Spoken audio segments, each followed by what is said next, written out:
The Crime at Black Dudley by Margery Allingham. Chapter 1. Candlelight. The view from the narrow window was dreary and inexpressibly lonely. Miles of neglected parkland stretched in an unbroken plain to the horizon and the sea beyond. On all sides it was the same. The gray-green stretches were hayed once a year, perhaps, but otherwise uncropped save by the herd of heavy-shouldered black cattle who wandered about them, their huge forms immense and grotesque in the fast-thickening twilight. In the center of this desolation, standing in 1,000 acres of its own land, was the mansion Black Dudley, a great gray building, bare and ugly as a fortress. No creepers hid its nakedness, and the long, narrow windows were dark-curtained and uninviting. The man in the old-fashioned bedroom turned away from the window and went on with his dressing. "Gloomy old place," he remarked to his reflection in the mirror. "Thank God it's not mine." He tweaked his black tie deftly as he spoke, and stood back to survey the effect. George Abbershaw, although his appearance did not indicate it, was a minor celebrity. He was a smallish man, chubby and solemn, with a choir-boy expression and a head of ridiculous bright red curls, which gave him a somewhat fantastic appearance. He was fastidiously tidy in his dress, and there was an air of precision in everything he did or said, which betrayed an amazingly orderly mind.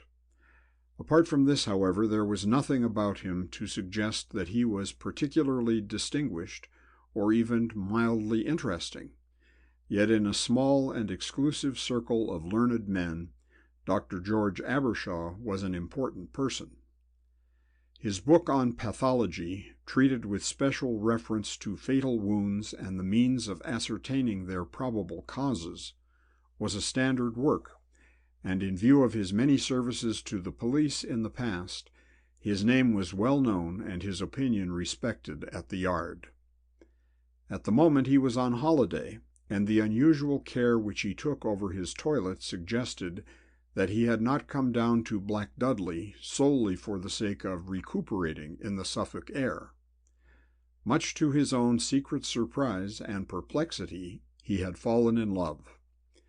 He recognized the symptoms at once and made no attempt at self-deception, but with his usual methodical thoroughness set himself to remove the disturbing emotion by one or other of the only two methods known to mankind: disillusionment or marriage.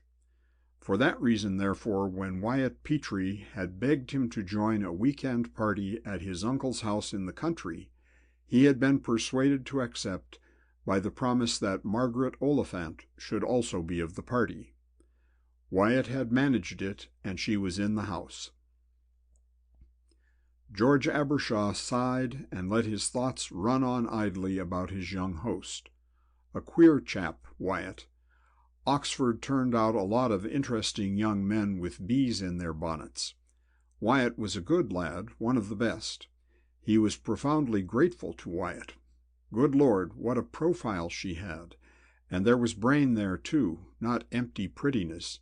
If only— He pulled himself together and mentally rebuked himself. This problem must be attacked like any other, decently and in order. He must talk to her, get to know her better, find out what she liked, what she thought about. With his mind still on these things, the booming of the dinner gong surprised him, and he hurried down the low-stepped Tudor staircase as nearly flurried as he had ever been in his life. However bleak and forbidding was Black Dudley's exterior, the rooms within were none the less magnificent. Even here there were the same signs of neglect that were so evident in the park, but there was a certain dusty majesty about the dark-paneled walls, with the oil paintings hanging in their fast blackening frames, and in the heavy dark oak furniture, elaborately carved and utterly devoid of polish, that was very impressive and pleasing. The place had not been modernized at all. There were still candles in the iron sconces in the hall, and the soft light sent great shadows, like enormous ghostly hands, creeping up to the oak-beamed ceiling. George sniffed as he ran down the staircase. The air was faintly clammy, and the tallow smelt a little. "Damp," said he to himself. "These old places need a lot of looking after. Shouldn't think the sanitary system was any too good. Very nice, but I'm glad it's not mine." The dining hall might have made him change his mind. All down one side of the long, low room was a row of stained glass windows. In a great open fireplace a couple of faggots blazed whole, and on the long refectory table, which ran nearly the entire length of the flagged floor, 8 7-branched candlesticks held the only light.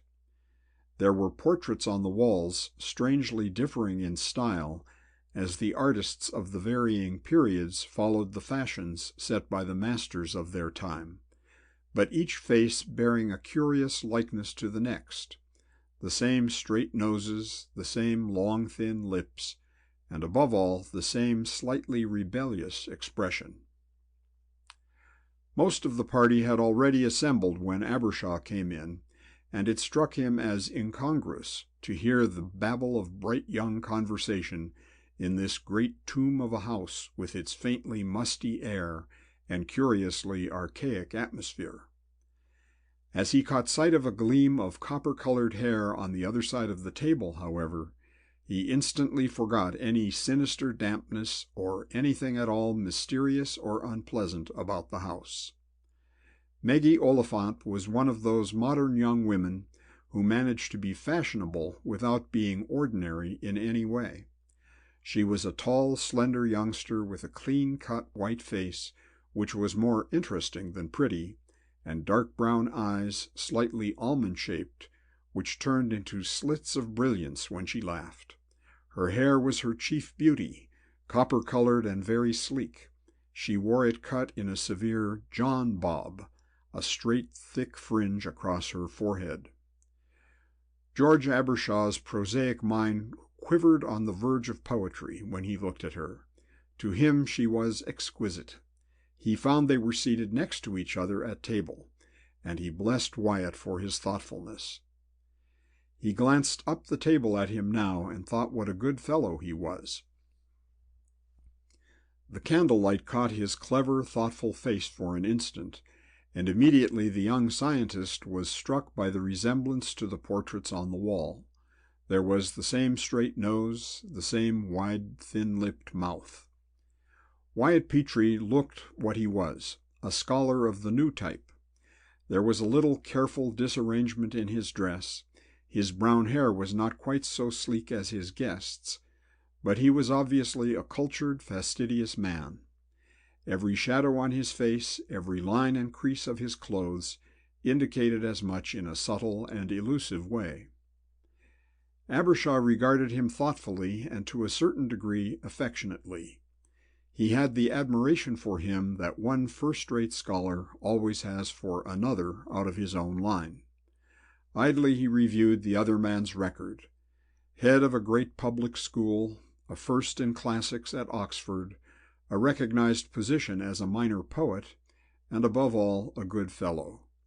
He was a rich man, Abbershaw knew, but his tastes were simple, and his charities many. He was a man with an urge, a man who took life with its problems and its pleasures very seriously. So far as the other man knew, he had never betrayed the least interest in women in general, or in one woman in particular. A month ago Abbershaw would have admired him for this attribute as much as for any other. Today, with Maggie at his side, he was not so sure that he did not pity him. From the nephew his glance passed slowly round to the uncle, Colonel Gordon Combe, host of the weekend. He sat at the head of the table, and Abbershaw glanced curiously at this old invalid, who liked the society of young people so much that he persuaded his nephew to bring a houseful of young folk down to the gloomy old mansion at least half a dozen times a year. He was a little man who sat huddled in his high-backed chair, as if his backbone was not strong enough to support his frame upright. His crop of faded yellow hair was now almost white, and stood up like a hedge above a narrow forehead. But by far the most striking thing about him was the flesh-colored plate with which clever doctors had repaired a war-mutilated face, which must otherwise have been a horror too terrible to think upon. From where he sat, perhaps some 14 feet away, Abbershaw could only just detect it, so skillfully was it fashioned. It was shaped roughly like a one-sided half-mask, and covered almost all the top right-hand side of his face, and through it the colonel's gray-green eyes peered out, shrewd and interested, at the table full of chattering young people. George looked away hastily. For a moment his curiosity had overcome his sense of delicacy, and a wave of embarrassment passed over him as he realized that the little gray-green eyes had rested upon him for an instant, and found him eyeing the plate. He turned to Maggie with a faint twinge of unwonted color in his round cherubic face, and was a little disconcerted to find her looking at him, a hint of a smile on her lips, and a curious brightness in her intelligent dark brown eyes. Just for a moment he had the uncomfortable impression that she was laughing at him. He looked at her suspiciously, but she was no longer smiling, and when she spoke there was no amusement or superiority in her tone. "Isn't it a marvelous house?" she said. He nodded. "Wonderful," he agreed. "Very old, I should say, but it's very lonely," he added, his practical nature coming out in spite of himself. "Probably most inconvenient. I'm glad it's not mine." The girl laughed softly. "Unromantic soul," she said. Abbershaw looked at her and reddened and coughed and changed the conversation. "I say," he said, under the cover of the general prittle-prattle all around them, "do you know who everyone is? I only recognize Wyatt and young Michael Prenderby over there. Who are the others? I arrived too late to be introduced." The girl shook her head. "I don't know many myself," she murmured. "That's Anne Edgware sitting next to Wyatt. She's rather pretty, don't you think? She's a stage cum society person. You must have heard of her." Abbershaw glanced across the table, where a striking young woman in a pseudo-Victorian frock and side curls sat talking vivaciously to the young man at her side. Some of her conversation floated across the table to him. He turned away again. "I don't think she's particularly pretty," he said with cheerful inconsequentialness. "Who's the lad?" "That boy with black hair talking to her? That's Martin. I don't know his other name. He was only introduced to me in the hall. He's just a stray young man, I think." She paused and looked round the table. "You know Michael, you say. The little round shy girl next to him is Jean, his fiancée. Perhaps you've met her." George shook his head. "No," he said, "but I've wanted to. I take a personal interest in Michael." He glanced at the fair, sharp-featured young man as he spoke. "He's only just qualified as an M.D., you know, but he'll go far. Nice chap, too. Who is the young prize-fighter on the girl's left?" Maggie shook her sleek bronze head at him reprovingly as she followed his glance to the young giant a little higher up the table. "You mustn't say that," she whispered. "He's our star turn this party. That's Chris Kennedy, the Cambridge Rugger Blue." "Is it?" said Abbershaw with growing respect. "Fine-looking man." Maggie glanced at him sharply, and again the faint smile appeared on her lips, and the brightness in her dark eyes. For all his psychology, his theorizing, and the seriousness with which he took himself, there was very little of George Abbershaw's mind that was not apparent to her. But for all that, the light in her eyes was a happy one, and the smile on her lips unusually tender. "That," she said suddenly, following the direction of his gaze and answering his unspoken thought, "that's a lunatic." George turned to her gravely. "Really?" he said. She had the grace to become a little confused. "His name is Albert Campion," she said. "He came down in Anne Edgeware's car, and the first thing he did when he was introduced to me was to show me a conjuring trick with a two-headed penny. He's quite inoffensive, just a silly ass."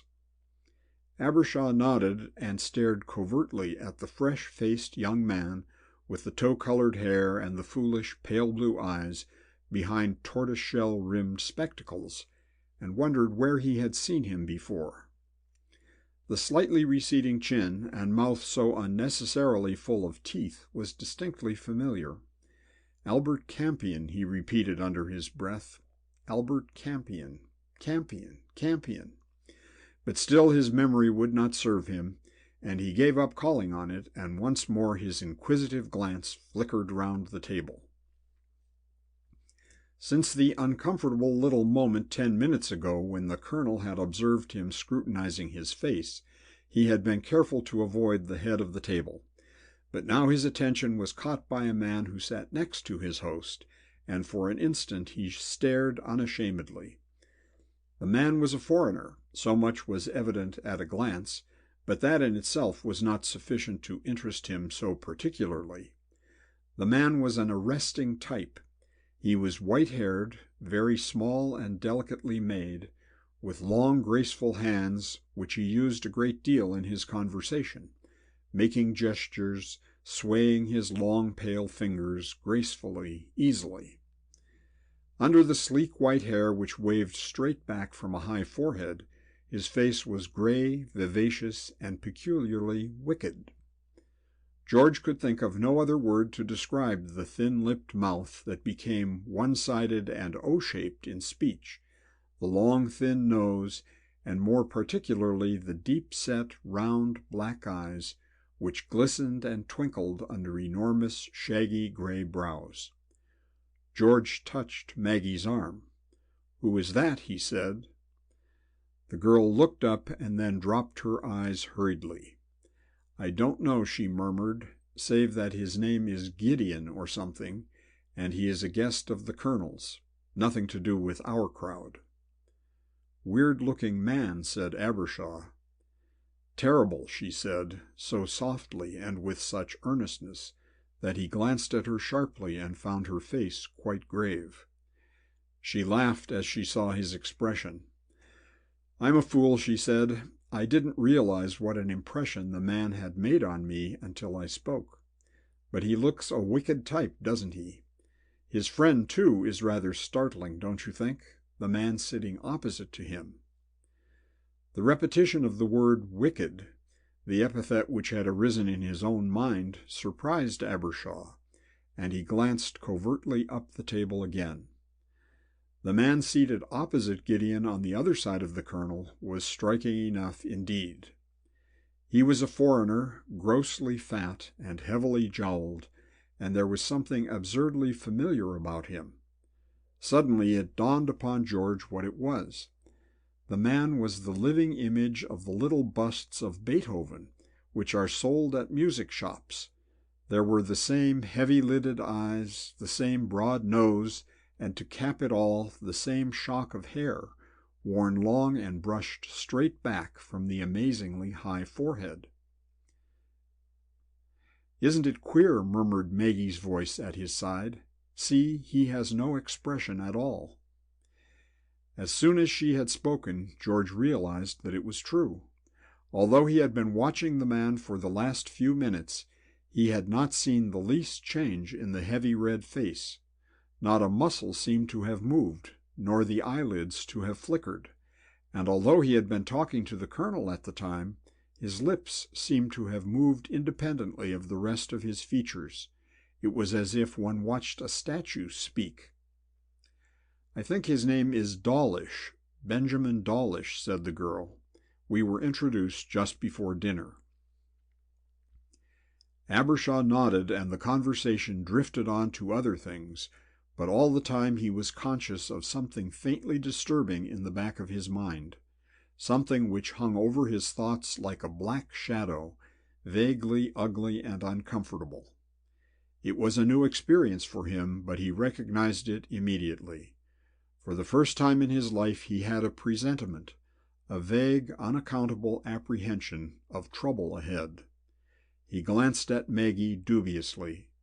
Love played all sorts of tricks with a man's brains. It was very bewildering.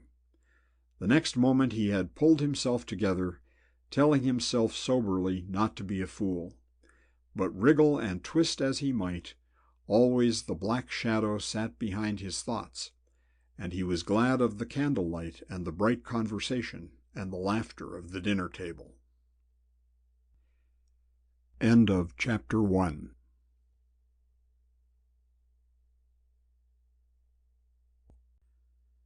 Chapter 2. The Ritual of the Dagger. After dinner, Abbershaw was one of the first to enter the great hall or drawing-room, which, with the dining-room, took up the best part of the ground floor of the magnificent old mansion. It was an amazing room, vast as a barn and heavily panelled, with a magnificently carved fireplace at each end, wherein 2 huge fires blazed. The floor was old oak and highly polished, and there was no covering save for 2 or 3 beautiful Shiraz rugs. The furniture here was the same as in the other parts of the house, heavy, unpolished oak, carved and very old, and here too the faint atmosphere of mystery and dankness, with which the whole house was redolent, was apparent also. Abbershaw noticed it immediately, and put it down to the fact that the light of the place came from a huge iron candle ring, which held some 20 or 30 thick wax candles, suspended by an iron chain from the center beam of the ceiling, so that there were heavy shadows round the panelled walls and in the deep corners behind the great fireplaces. By far the most striking thing in the whole room was an enormous trophy which hung over the fireplace farthest from the door. It was a vast affair composed of some 20 or 30 lances arranged in a circle, heads to the center, and surmounted by a feathered helm and a banner resplendent with the arms of the Petrys. Yet it was the actual centerpiece which commanded immediate interest. Mounted on a crimson plaque, at the point where the lance heads made a narrow circle, was a long 15th-century Italian dagger. The hilt was an exquisite piece of workmanship, beautifully chased and encrusted at the upper end with uncut jewels. But it was not this that first struck the onlooker. The blade of the Black Dudley dagger was its most remarkable feature. Under a foot long, it was very slender and exquisitely graceful, fashioned from steel that had in it a curious greenish tinge, which lent the whole weapon an unmistakably sinister appearance. It seemed to shine out of the dark background like a living and malignant thing. No one entering the room for the first time could fail to remark upon it. In spite of its comparatively insignificant size, it dominated the whole room like an idol in a temple. George Abbershaw was struck by it as soon as he came in, and instantly the feeling of apprehension which had annoyed his prosaic soul so much in the other room returned, and he glanced round him sharply, seeking either reassurance or confirmation. He hardly knew which. The house party, which had seemed so large round the dinner table, now looked amazingly small in this cathedral of a room.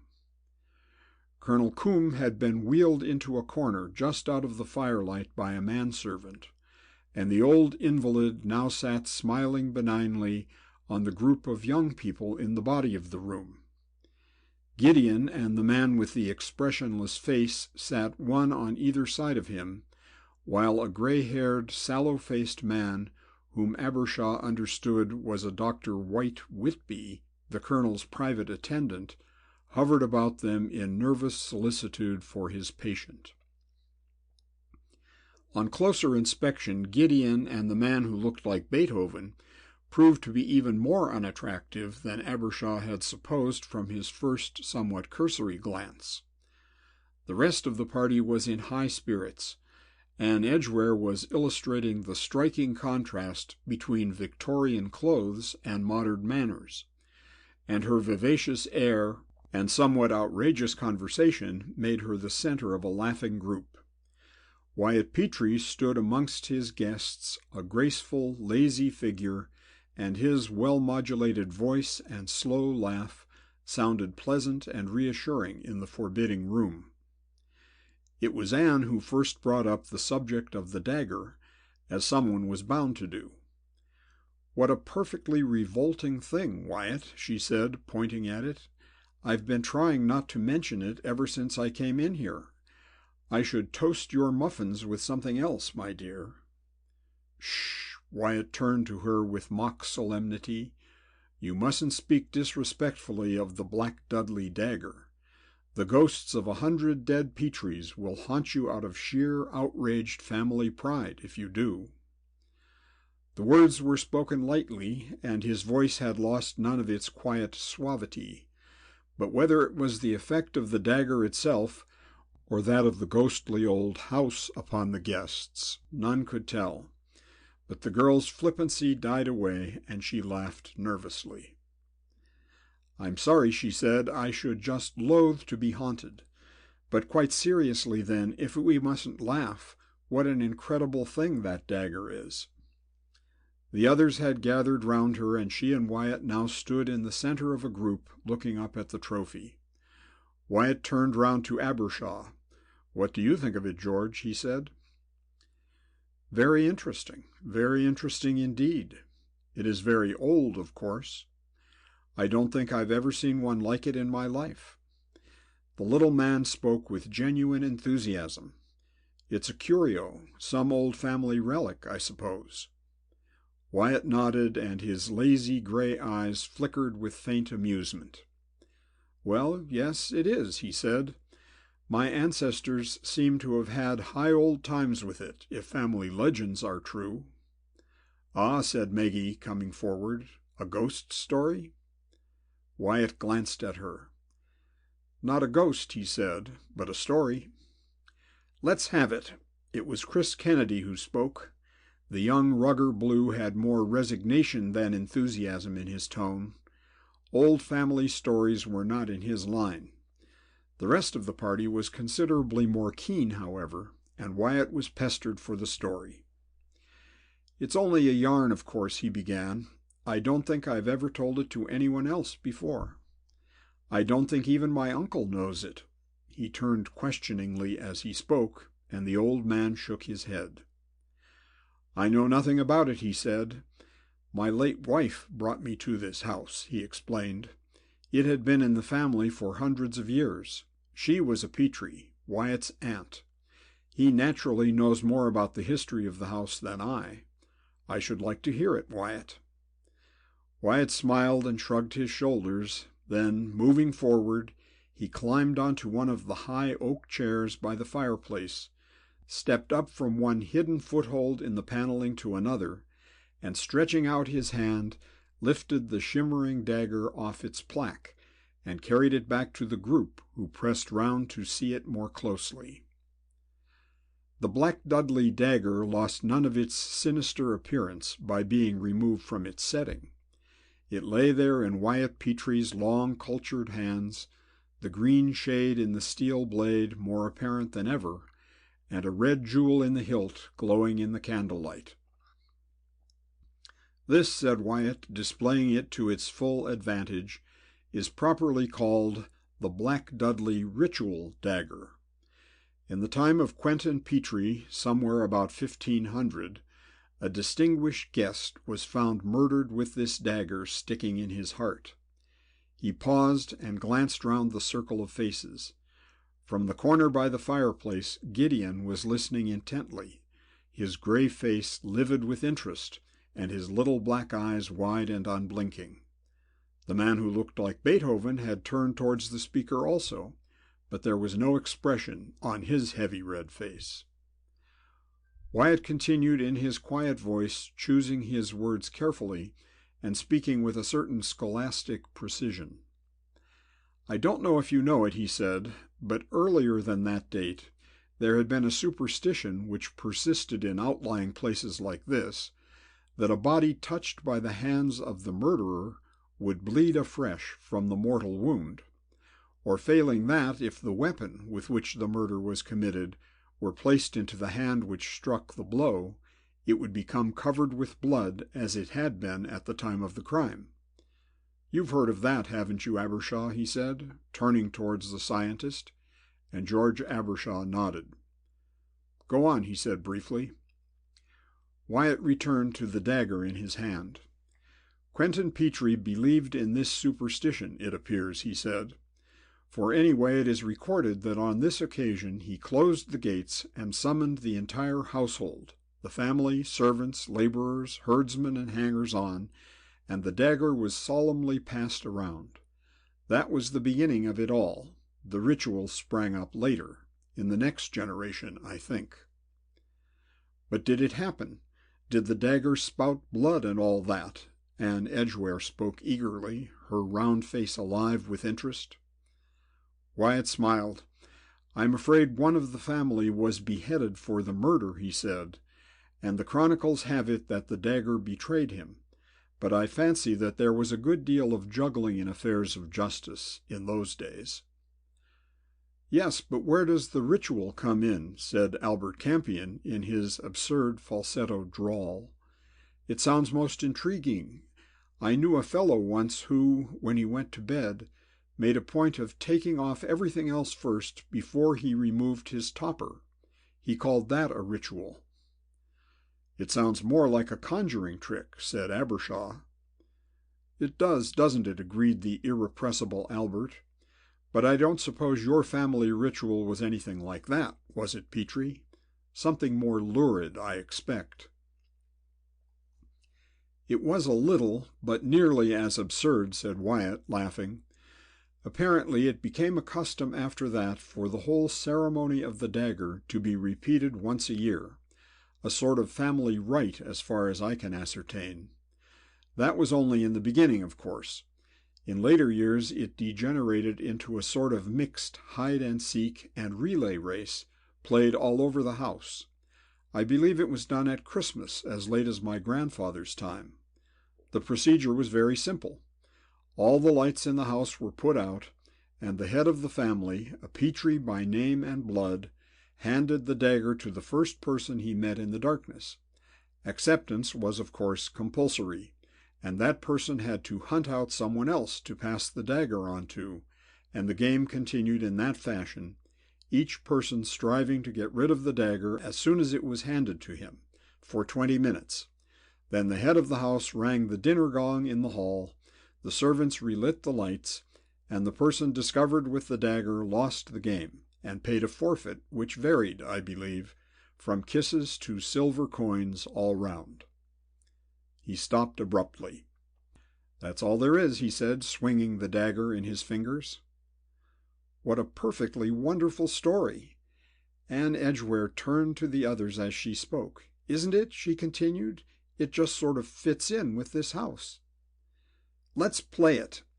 It was the bright young man with the teeth again, and he beamed round fatuously at the company as he spoke. "For 6 pences, if you like," he ventured, as an added inducement, as no one enthused immediately. Anne looked at Wyatt. "Could we?" she said. "It wouldn't be a bad idea," remarked Chris Kennedy, who was willing to back up Anne in anything she chose to suggest. The rest of the party had also taken kindly to the idea, and Wyatt hesitated. "There's no reason why we shouldn't," he said, and paused. Abbershaw was suddenly seized with a violent objection to the whole scheme. The story of the dagger ritual had impressed him strangely.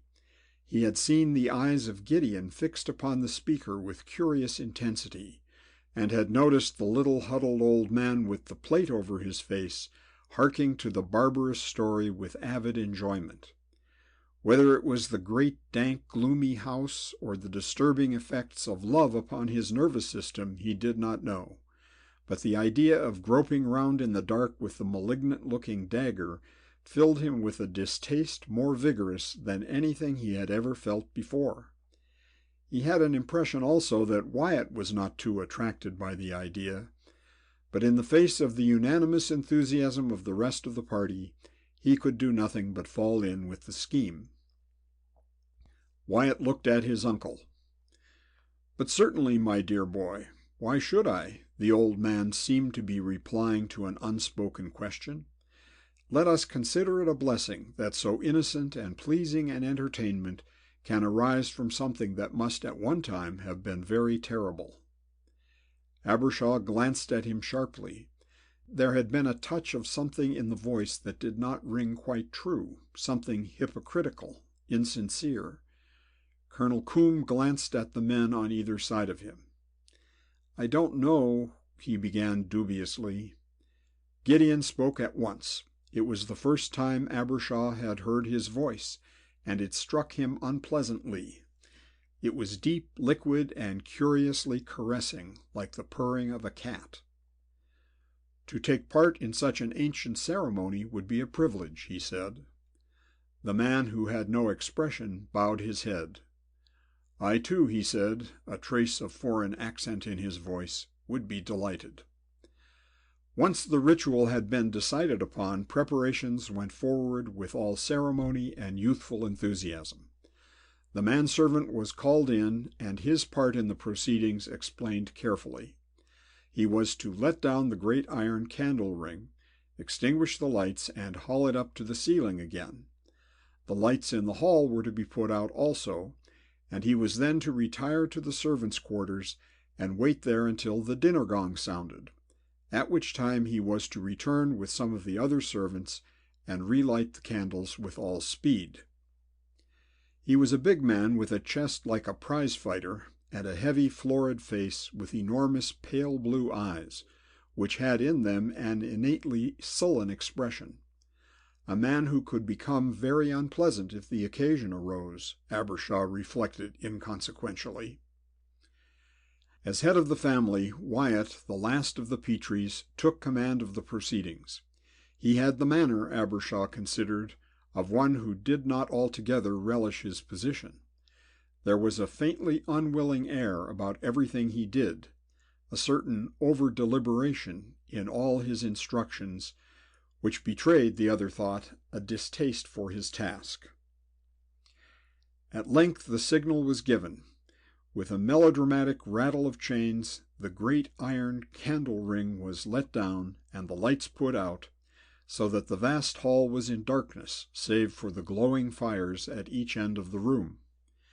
Gideon and the man with the face like Beethoven had joined the circle round the doorway to the corridors, and the last thing George Abbershaw saw, before the candles were extinguished, was the little wizened figure of Colonel Coombe, sitting in his chair in the shadow of the fireplace, smiling out upon the scene from behind the hideous flesh-colored plate.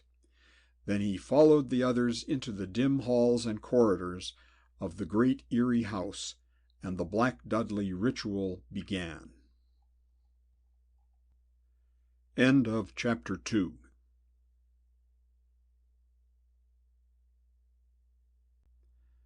Chapter 3. In the Garage. The weirdness of the great stone staircases and unlit recesses was even more disquieting than Abbershaw had imagined it would be. There were flutterings in the dark, whisperings, and hurried footsteps. He was by no means a nervous man, and in the ordinary way an experience of this sort would probably have amused him faintly, had it not bored him. But on this particular night, and in this house, which had impressed him with such a curious sense of foreboding ever since he had first seen it from the drive, he was distinctly uneasy. To make matters worse, he had entirely lost sight of Maggie. He had missed her in the first blinding rush of darkness, and so, when by chance he found himself up against a door leading into the garden, he went out, shutting it softly behind him. It was a fine night, and although there was no moon, the starlight made it possible for him to see his way about. He did not feel like wandering about the eerie grounds alone, and suddenly it occurred to him that he would go and inspect his AC two-seater, which he had left in the big garage beside the drive. He was a tidy man, and since he had no clear recollection of turning off the petrol before he left her, it struck him that now was a convenient opportunity to make sure. He located the garage without much difficulty and made his way to it, crossing over the broad, flagged drive to where the erstwhile barn loomed up against the starlight sky. The doors were still open, and there was a certain amount of light from 2 hurricane lanterns hanging from a low beam in the roof. There were more than half a dozen cars lined up inside, and he reflected how very typical each was of its owner. The Rover coupe with the cream body and the black wings was obviously Anne Edgware's. Even had he not seen her smart black and white motoring kit, he would have known it. The Samson with the ridiculous mascot was patently Chris Kennedy's property. The magnificent Lanchester must be Gideon's, and the rest were simple also. A Bentley, a Buick, and a Swift proclaimed their owners. As his eye passed from one to another, a smile flickered for an instant on his lips. There in the corner, derelict and dignified as a maiden aunt, was one of the pioneers of motor traffic. This must be the house car, he reflected as he walked over to it, Colonel Coombs' own vehicle. It was extraordinary how well it matched the house, he thought, as he reached it. Made in the very beginning of the century, it belonged to the time when, as some brilliant American has said, cars were built, like cathedrals, with prayer. It was a brougham, coach-built and leathery, with a seating capacity in the back for 6 at least, and a tiny cab only in front for the driver. Abbershaw was interested in cars, and since he felt he had time to spare, and there was nothing better to do, he lifted up the extraordinarily ponderous bonnet of the museum piece and looked in. For some moments he stood staring at the engine within, and then, drawing a torch from his pocket, he examined it more closely. Suddenly a smothered exclamation broke from his lips, and he bent down and flashed the light on the underside of the car, peering under the ridiculously heavy running boards and glancing at the axles and shaft. At last he stood up and shut down the bonnet, an expression of mingled amazement and curiosity on his cherubic face. The absurd old body, which looked as if it belonged to a car which would be capable of 20 miles all out at most, was set upon the chassis and the engine of latest Phantom-type Rolls-Royce. He had no time to reflect upon the possible motives of the owner of the strange hybrid for this inexplicable piece of eccentricity, for at that moment he was disturbed by the sounds of footsteps coming up the flagged drive. Instinctively he moved over to his own car and was bending over it when a figure appeared in the doorway. "Oh, hello. Having a little Potter, what?" The words, uttered in an inoffensively idiotic voice, made Abbershaw glance up to find Albert Campion smiling fatuously in upon him.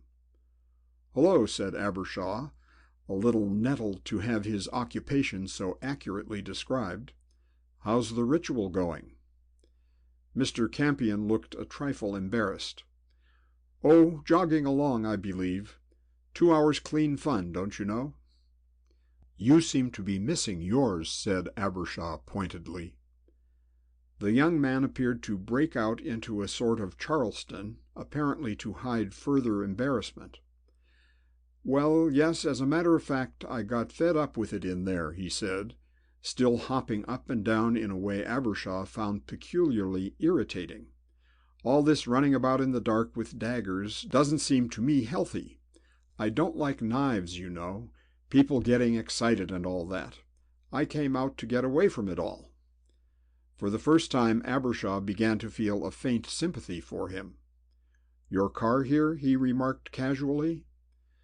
This perfectly obvious question seemed to place Mr. Campion still less at ease.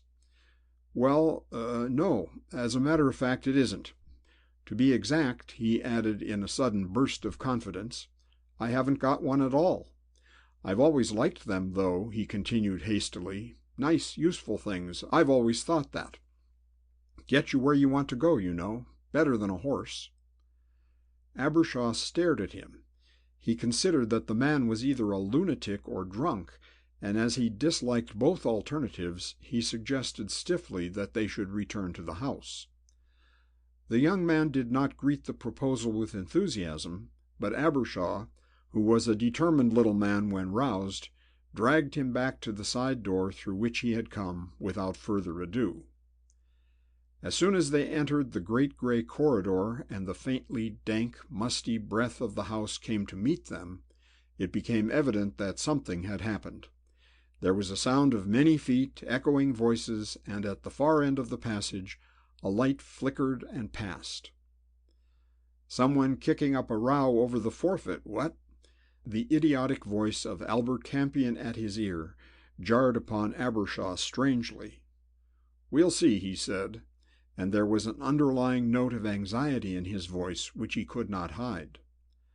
A light step sounded close at hand, and there was a gleam of silk in the darkness ahead of them. "Who's there?" said a voice he recognized as Maggie's. "Oh, thank God it's you!" she exclaimed as he spoke to her. Mr. Albert Campion then did the first intelligent thing Abbershaw had observed in him. He obliterated himself and faded away up the passage, leaving them together. "What's happened?" Abbershaw spoke apprehensively, as he felt her hand quiver as she caught his arm. "Where have you been?" she said breathlessly. "Haven't you heard? Colonel Combe had a heart attack right in the middle of the game. Dr. Whitby and Mr. Gideon have taken him up to his room. It was all very awkward for them, though. There weren't any lights. When they sounded the gong, the servants didn't come. Apparently there's only one door leading from their quarters to the rest of the house, and that seems to have been locked. They've got the candles alight now, though," she added, and he noticed that she was oddly breathless. Abbershaw looked down at her. He wished he could see her face. "What's happening in there now?" he said. "Anything we can do?" The girl shook her head. "I don't think so. They're just standing about talking. I heard Wyatt say that the news had come down that it was nothing serious, and he asked us all to go on as if nothing had happened. Apparently the colonel often gets these attacks." She hesitated and made no attempt to move. Abbershaw felt her trembling by his side, and once again the curious fear which had been lurking at the back of his mind all the evening showed itself to him. "Tell me," he said, with a sudden intuition that made his voice gentle and comforting in the darkness. "What is it?" She started, and her voice sounded high and out of control. Not here. Can't we get outside? I'm frightened of this house." The admission in her tone made his heart leap painfully. Something happened then. He drew her arm through his. "Why, yes, of course we can," he said. "It's a fine starlit night. We'll go on to the grass." He led her out onto the roughly cut turf that had once been smooth lawns, and they walked together out of the shadows of the house into a little shrubbery where they were completely hidden from the windows. "Now," he said, and his voice had unconsciously assumed a protective tone, "what is it?" The girl looked up at him, and he could see her keen, clever face and narrow brown eyes in the faint light. "It was horrible in there," she whispered. "When Colonel Combe had his attack, I mean. I think Dr. Whitby found him. He and Mr. Gideon carried him up while the other man, the man with no expression on his face, rang the gong. No one knew what had happened, and there were no lights. Then Mr. Gideon came down and said that the colonel had had a heart attack." She stopped and looked steadily at him, and he was horrified to see that she was livid with terror. "George," she said suddenly, "if I told you something, would you think I was mad?" "No, of course not," he assured her steadily. "What else happened?" The girl swallowed hard.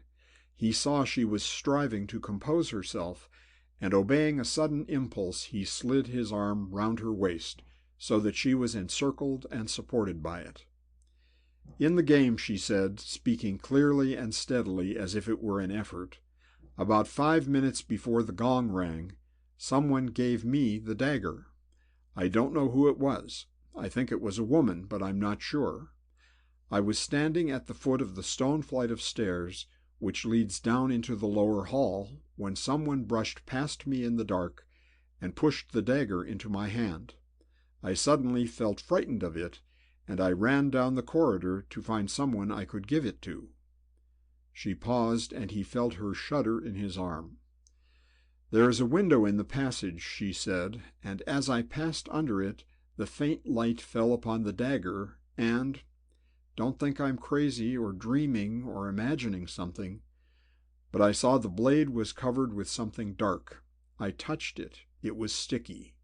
I knew it at once. It was blood." Blood! The full meaning of her words dawned slowly on the man, and he stared at her, half fascinated, half incredulous. "Yes, you must believe me." Her voice was agonized, and he felt her eyes on his face. "I stood there staring at it," she went on. "At first I thought I was going to faint. I knew I should scream in another moment.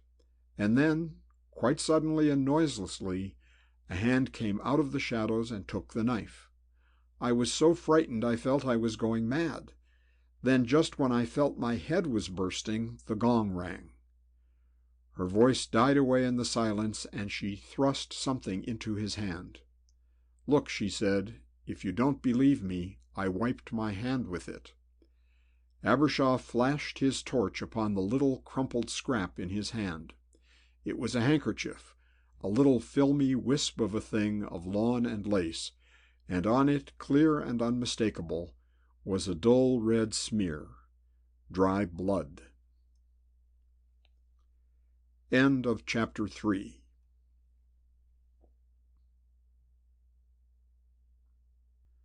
Chapter 4. Murder. They went slowly back to the house. Maggie went straight up to her room, and Abbershaw joined the others in the hall. The invalid's corner was empty, chair and all had disappeared. Wyatt was doing his best to relieve any feeling of constraint amongst his guests, assuring them that his uncle's heart attacks were by no means infrequent, and asking them to forget the incident if they could. Nobody thought of the dagger. It seemed to have vanished completely. Abbershaw hesitated, wondering if he should mention it, but finally decided not to, and he joined in the half-hearted, fitful conversation. By common consent, everyone went to bed early. A depression had settled over the spirits of the company, and it was well before midnight when once again the great candle ring was let down from the ceiling, and the hall left again in darkness. Up in his room, Abbershaw removed his coat and waistcoat, and attiring himself in a modestly luxurious dressing-gown, settled down in the armchair before the fire to smoke a last cigarette before going to bed. The apprehension he had felt all along had been by no means lessened by the events of the last hour or so. He believed Maggie's story implicitly. She was not the kind of girl to fabricate a story of that sort in any circumstances, and besides, the whole atmosphere of the building after he had returned from the garage had been vaguely suggestive and mysterious. There was something going on in the house that was not ordinary, something that as yet he did not understand, and once again the face of the absurd young man with the horn-rimmed spectacles flashed into his mind, and he strove vainly to remember where he had seen it before. His meditations were cut short by the sound of footsteps in the passage outside, and the next moment there was a discreet tap at his door. Abbershaw rose and opened it to discover Michael Prenderby, the young, newly qualified M.D., standing fully dressed in the doorway. The boy looked worried and came into the room quickly, shutting the door behind him after he had glanced up and down the corridor outside, as if to make certain that he had not been followed. "Forgive the melodrama," he said, "but there's something darn queer going on in this place. Have a cigarette?" Abbershaw looked at him shrewdly. The hand that held the cigarette case out to him was not too steady, and the facetiousness of the tone was belied by the expression of anxiety in his eyes. Michael Prenderby was a fair, slight young man with a sense of humor entirely unexpected. To the casual observer he was an inoffensive, colorless individual, and his extraordinary spirit and strength of character were known only to his friends. Abbershaw took a cigarette and indicated a chair. "Let's have it," he said. "What's up?" Prenderby lit a cigarette and pulled at it vigorously. Then he spoke abruptly. "In the first place," he said, "the old bird upstairs is dead." Abbershaw's blue-gray eyes flickered, and the thought which had lurked at the back of his mind ever since Maggie's story in the garden suddenly grew into a certainty. "Dead?" he said. "How do you know?" "They told me." Prenderby's pale face flushed slightly. "The private medico fellow, Whitby, I think his name is, came up to me just as I was coming to bed.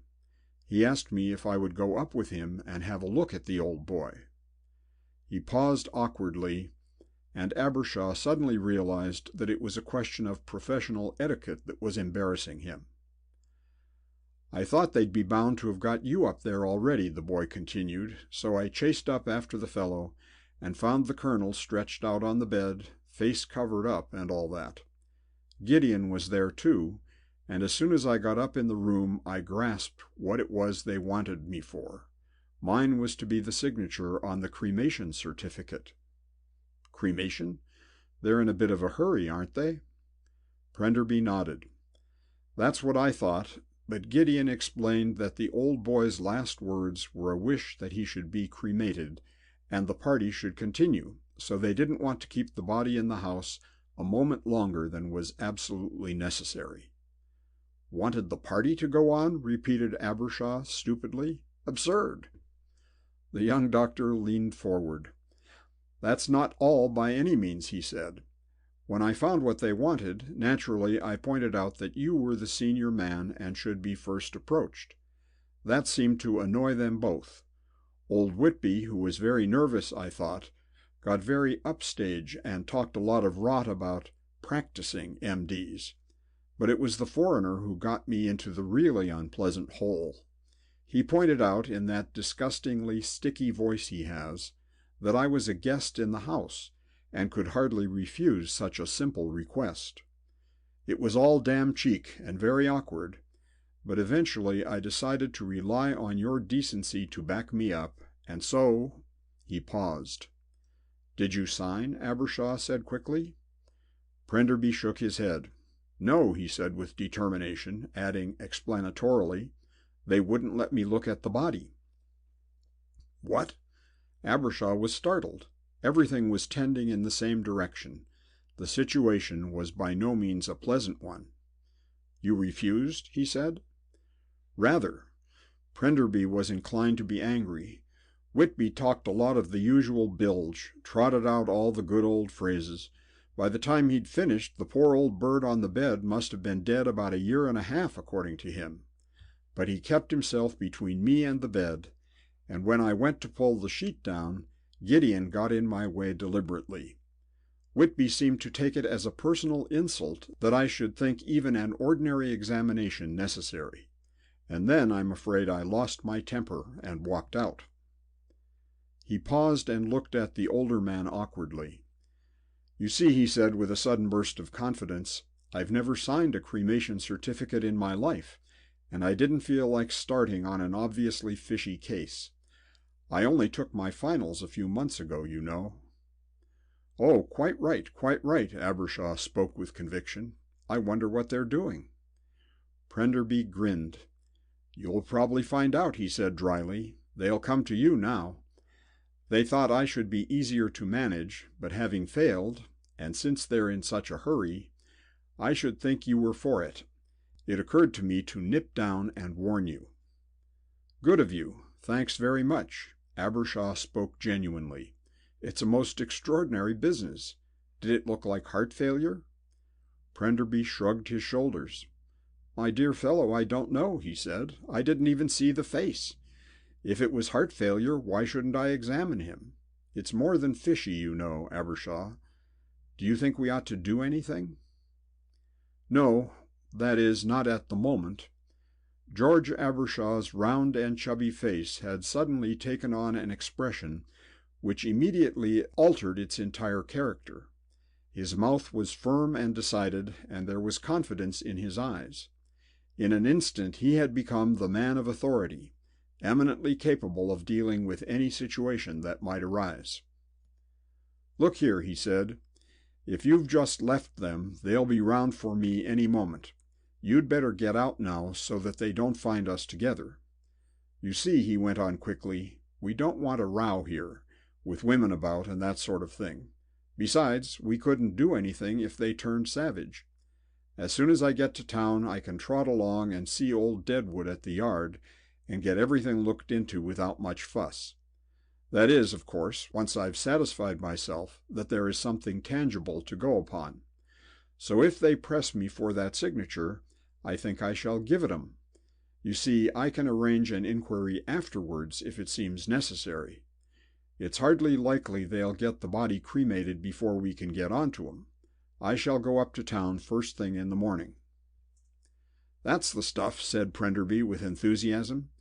"If you don't mind, I'll drop down on you afterwards to hear how things have progressed. Hello." He paused, listening. "There's someone coming down the passage now," he said. "Look here, if it's all the same to you, I'll continue the melodrama and get into that press." He slipped into the big wardrobe at the far end of the room and closed the carved door behind him just as the footsteps paused in the passage outside and someone knocked. On opening the door, Abbershaw found, as he had expected, Dr. Whitby on the threshold. The man was in a pitiable state of nerves. His thin gray hair was damp and limp upon his forehead, and his hands twitched visibly. "Dr. Abbershaw," he began, "I am sorry to trouble you so late at night, but I wonder if you would do something for us."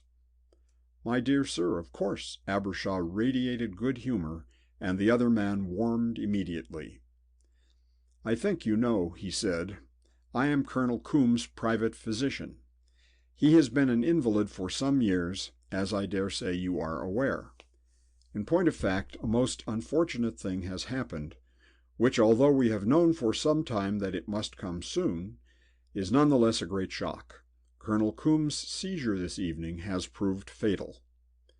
Abershaw's expression was a masterpiece. His eyebrows rose, his mouth opened. "Dear, dear, how very distressing," he said, with that touch of pomposity which makes a young man look more foolish than anything else. "Very distressing," he repeated, as if another thought had suddenly struck him. "It'll break up the party, of course." Dr. Whitby hesitated. "Well," he said, "we had hoped not." "Not break up the party?" exclaimed Abbershaw, looking so profoundly shocked that the other hastened to explain. "The deceased was a most eccentric man," he murmured confidentially. "His last words were a most urgently expressed desire for the party to continue." "A little trying for all concerned," Abbershaw commented stiffly. "Just so," said his visitor. "That is really why I came to you. It has always been the colonel's wish that he should be cremated immediately after his decease, and as a matter of fact, all preparations have been made for some time. There is just the formality of the certificate, and I wonder if I might bother you for the necessary signature." He hesitated doubtfully and shot a glance at the little red-haired man in the dressing-gown, but Abbershaw was ready for him. "My dear sir, anything I can do, of course. Let's go up there now, shall we?" All traces of nervousness had vanished from Whitby's face, and a sigh of relief escaped his lips as he escorted the obliging Dr. Abbershaw down the long, creaking corridor to the colonel's room. It was a vast, old-fashioned apartment, high-ceilinged and not too well lit. Paneled on one side, it was hung on the other with heavy curtains, ancient and dusty. Not at all the sort of room that appealed to Abbershaw as a bedchamber for an invalid. A huge four-poster bed took up all the farther end of the place, and upon it lay something very still and stiff, covered by a sheet. On a small table near the wide fireplace were pen and ink and a cremation certificate form. Standing near it was Jessie Gideon, one beautiful hand shining like ivory upon the polished wood. Abbershaw had made up his mind that the only way to establish or confute his suspicions was to act quickly, and assuming a brisk and officious manner, he strode across the room, rubbing his hands. "Heart failure?" he said, in a tone that was on the verge of being cheerful. "A little unwanted excitement, perhaps? A slightly heavier meal? Anything might do it. Most distressing, most distressing. Visitors in the house, too." He was striding up and down as he spoke, at every turn edging a little nearer the bed. "Now let me see," he said suddenly, just as a matter of form, of course. On the last word, moving with incredible swiftness, he reached the bedside and flicked the sheet from the dead man's face. The effect was instantaneous. Whitby caught his arm and dragged him back from the bed, and from the shadows a figure that Abbershaw had not noticed before came out silently. The next moment he recognized Dawlish, the man who looked like Beethoven. His face was still expressionless, but there was no mistaking the menace in his attitude as he came forward, and the young scientist realized with a little thrill of excitement that the veneer was off and he was up against an antagonistic force. The moment passed, however, and in the next instant he had the situation in hand again, with added advantage of knowing exactly where he stood. He turned a mildly apologetic face to Whitby. "Just a matter of form," he repeated. "I like to make a point of seeing the body. Some of us are a little too lax, I feel, in a matter like this. After all, cremation is cremation. I'm not one of those men who insist on a thorough examination, but I just like to make sure that a corpse is a corpse, don't you know?" He laughed as he spoke and stood with his hands in his pockets, looking down at the face of the man on the bed. The momentary tension in the room died down. The heavy-faced Dawlish returned to his corner. Gideon became suave again, and the doctor stood by Abbershaw a little less apprehensively. "Death actually took place up here, I suppose," Abbershaw remarked conversationally, and shot a quick sidelong glance at Whitby. The man was ready for it, however. "Yes, just after we carried him in." "I see." Abbershaw glanced round the room. "You brought him up in his chair, I suppose. How wonderfully convenient those things are." He paused as if lost in thought, and Dawlish muttered impatiently. Gideon interposed hastily. "It is getting late," he said in his unnaturally gentle voice. "We must not keep Dr. Abbershaw." No, of course not," said Whitby, starting nervously. Abbershaw took the hint. "It is late. I bid you good night, gentlemen," he murmured, and moved towards the door. Gideon slipped in front of it, pen in hand. He was suave as ever and smiling, but the little round eyes beneath the enormous shaggy brows were bright and dangerous. Abbershaw realized then that he was not going to be allowed to refuse to sign the certificate. The three men in the room were determined. Any objections he might raise would be confuted by force, if need be. It was virtually a signature under compulsion. He took the pen with a little impatient click of the tongue. "How absurd of me! I had forgotten," he said, laughing as though to cover his oversight. "Now let me look. Where is it? Oh, I see. Just here. You have attended to all these particulars, of course, Dr. Whitby." Yes, they're all in order." No one but the self-occupied type of fool that Abbershaw was pretending to be could possibly have failed to notice the man's wretched state of nervous tension. He was quivering, and his voice was entirely out of control.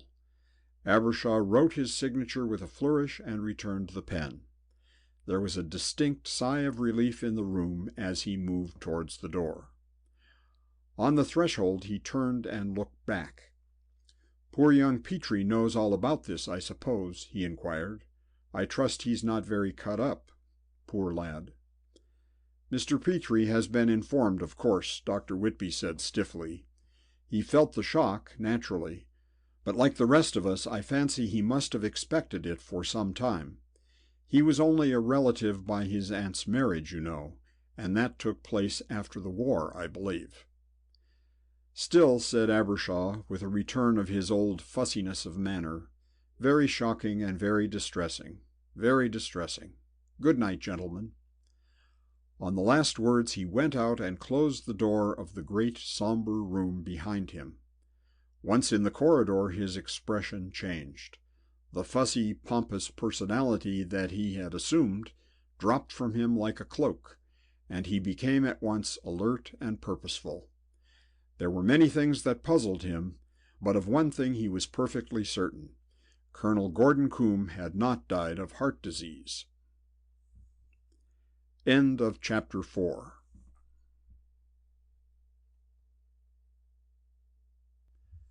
Chapter 5. The Mask. Abbershaw made his way quietly down the corridor to Wyatt's room. The young man had taken him into it himself earlier in the day, and he found it without difficulty. There was no light in the crack of the door, and he hesitated for a moment before he knocked, as if undecided whether he would disturb its occupant or not, but at length he raised his hand and tapped on the door. There was no reply, and after waiting a few minutes he knocked again. Still no one answered him, and obeying a sudden impulse, he lifted the latch and went in. He was in a long, narrow room, with a tall window in the wall immediately facing him, giving out onto a balcony. The place was in darkness save for the faint light of a newly risen moon, which streamed in through the window. He saw Wyatt at once. He was in his dressing gown, standing in the window, his arms outstretched, his hands resting on either side of the frame. Abbershaw spoke to him, and for a moment he did not move. Then he turned sharply, and for an instant the moonlight fell upon his face and the long, slender lines of his sensitive hands. Then he turned round completely and came towards his friend. But Abbershaw's mood had changed. He was no longer so determined. He seemed to have changed his mind. "I've just heard," he said, with real sympathy in his tone. "I'm awfully sorry. It was a bit of a shock coming now, I suppose. Anything I can do, of course—" Wyatt shook his head. "Thanks," he said, but the old boy's doctor had been expecting it for years. I believe all the necessary arrangements have been made for some time. It may knock the life out of the party pretty thoroughly, though, I'm afraid."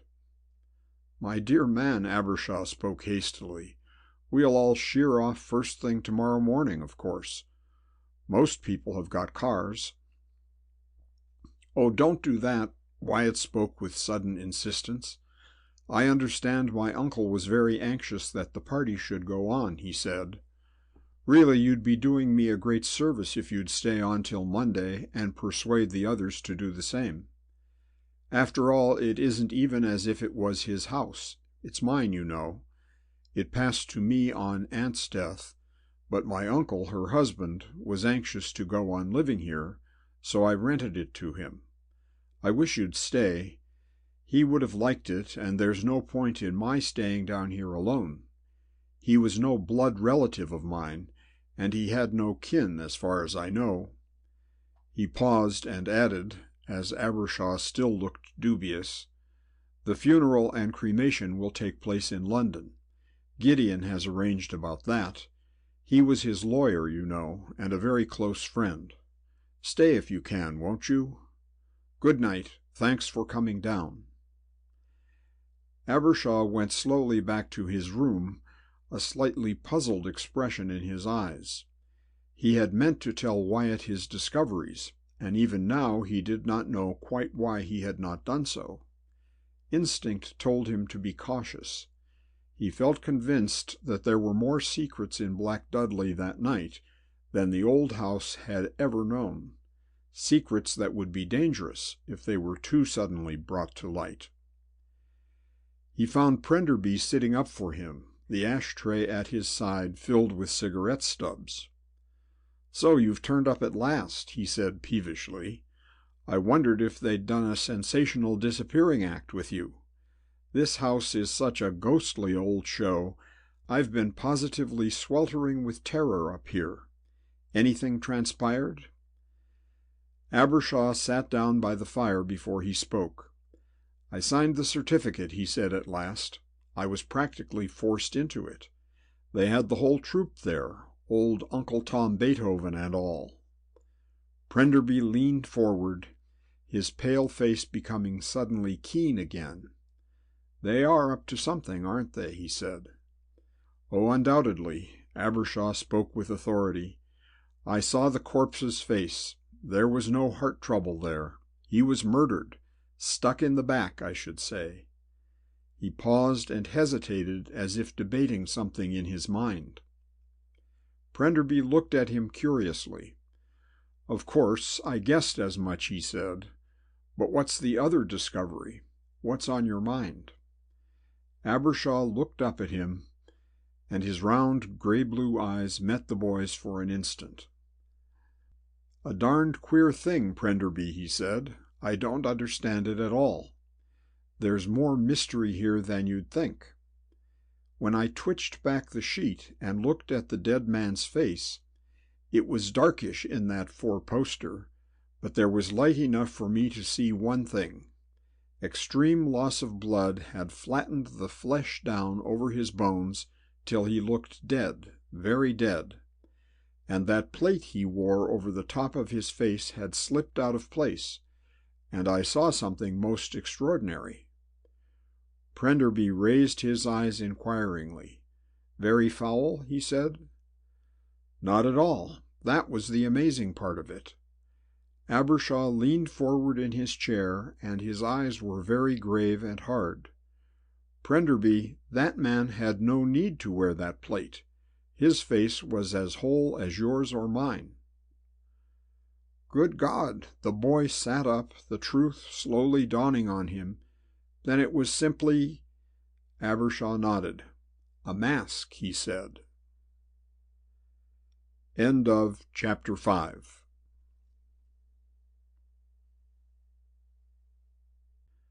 Chapter 6. Mr. Campion Brings the House Down.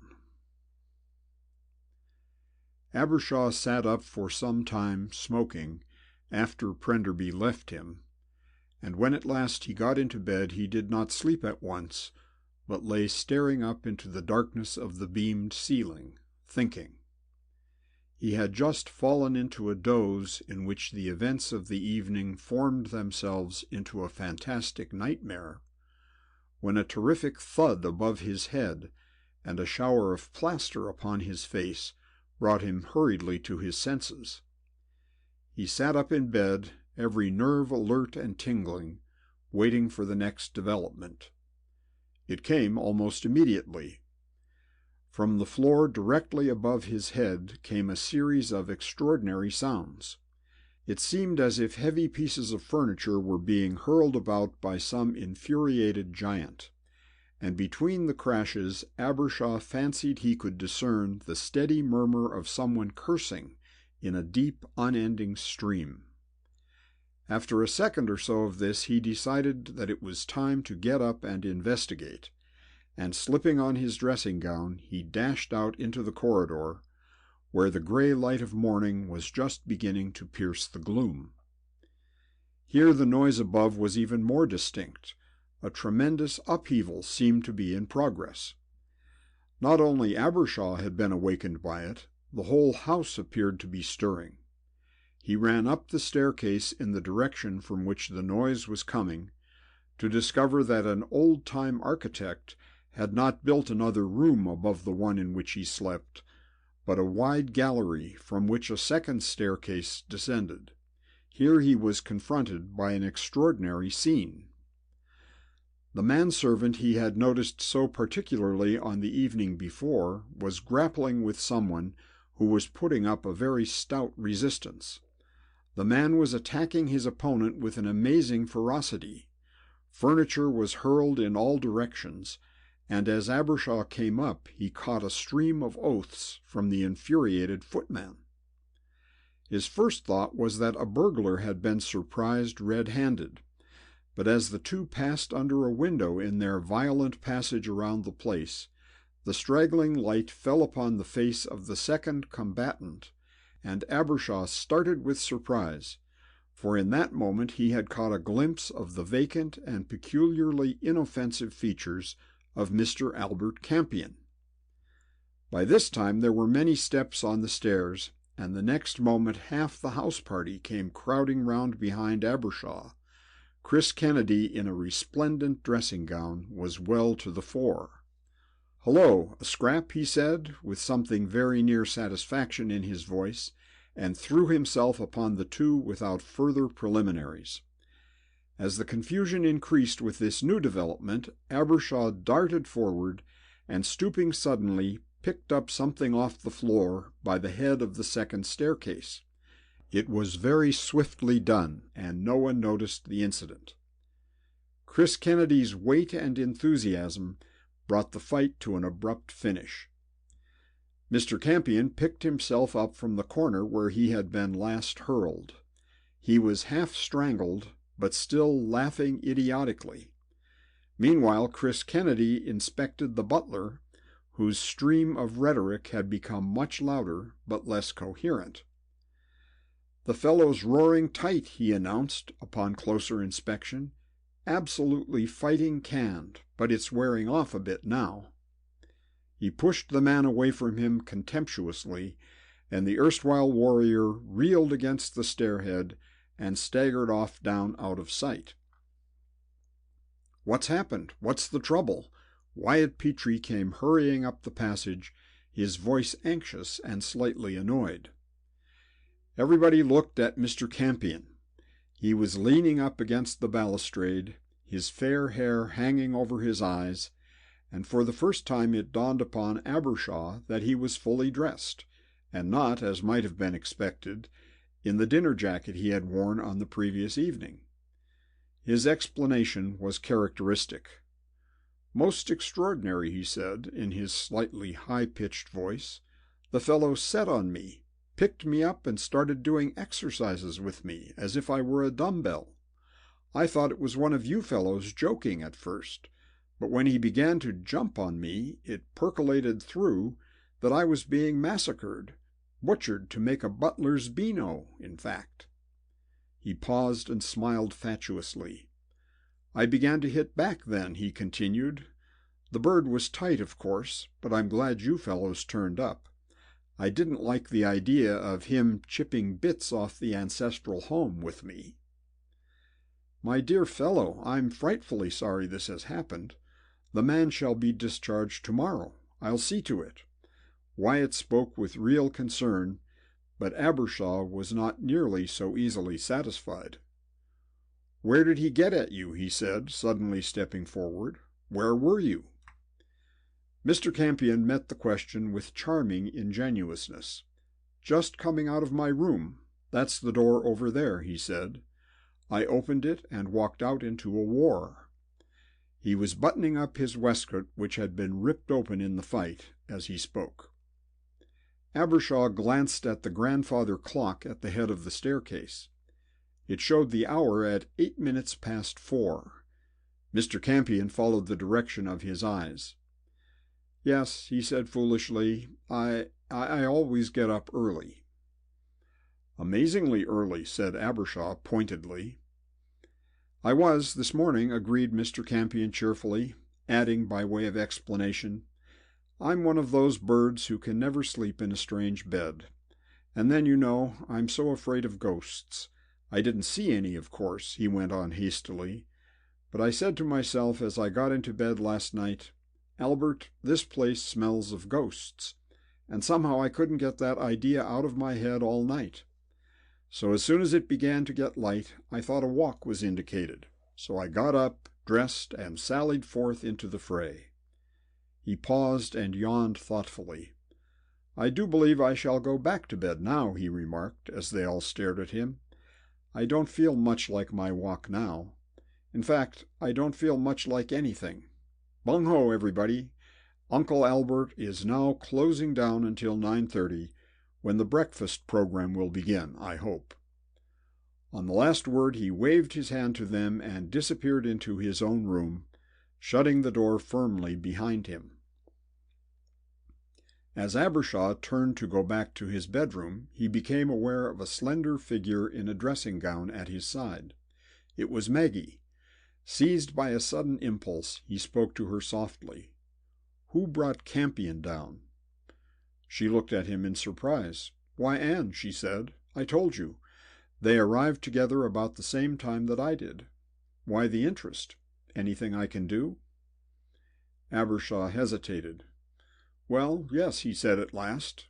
"She's a friend of yours, isn't she?" Maggie nodded. "Rather. I've known her for years." "Good," said Abbershaw. "Look here, could you get her to come down into the garden? Meet me down there in half an hour in that shrubbery we found last night. There's one or two things I want to ask her. Can you manage that for me?" "Of course." She looked up at him and smiled. Then she added, "Anything happened?"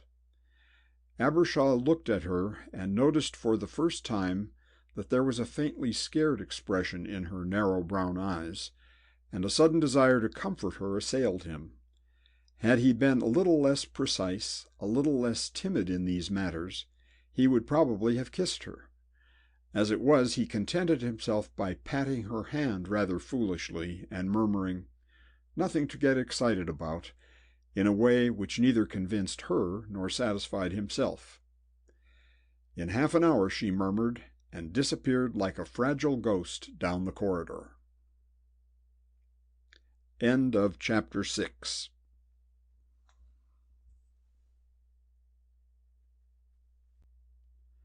Chapter 7.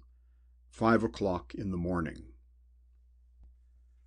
George Abbershaw stood in front of the fireplace in his bedroom and looked down into the fast graying embers, amongst which some red sparks still glowed, and hesitated irresolutely.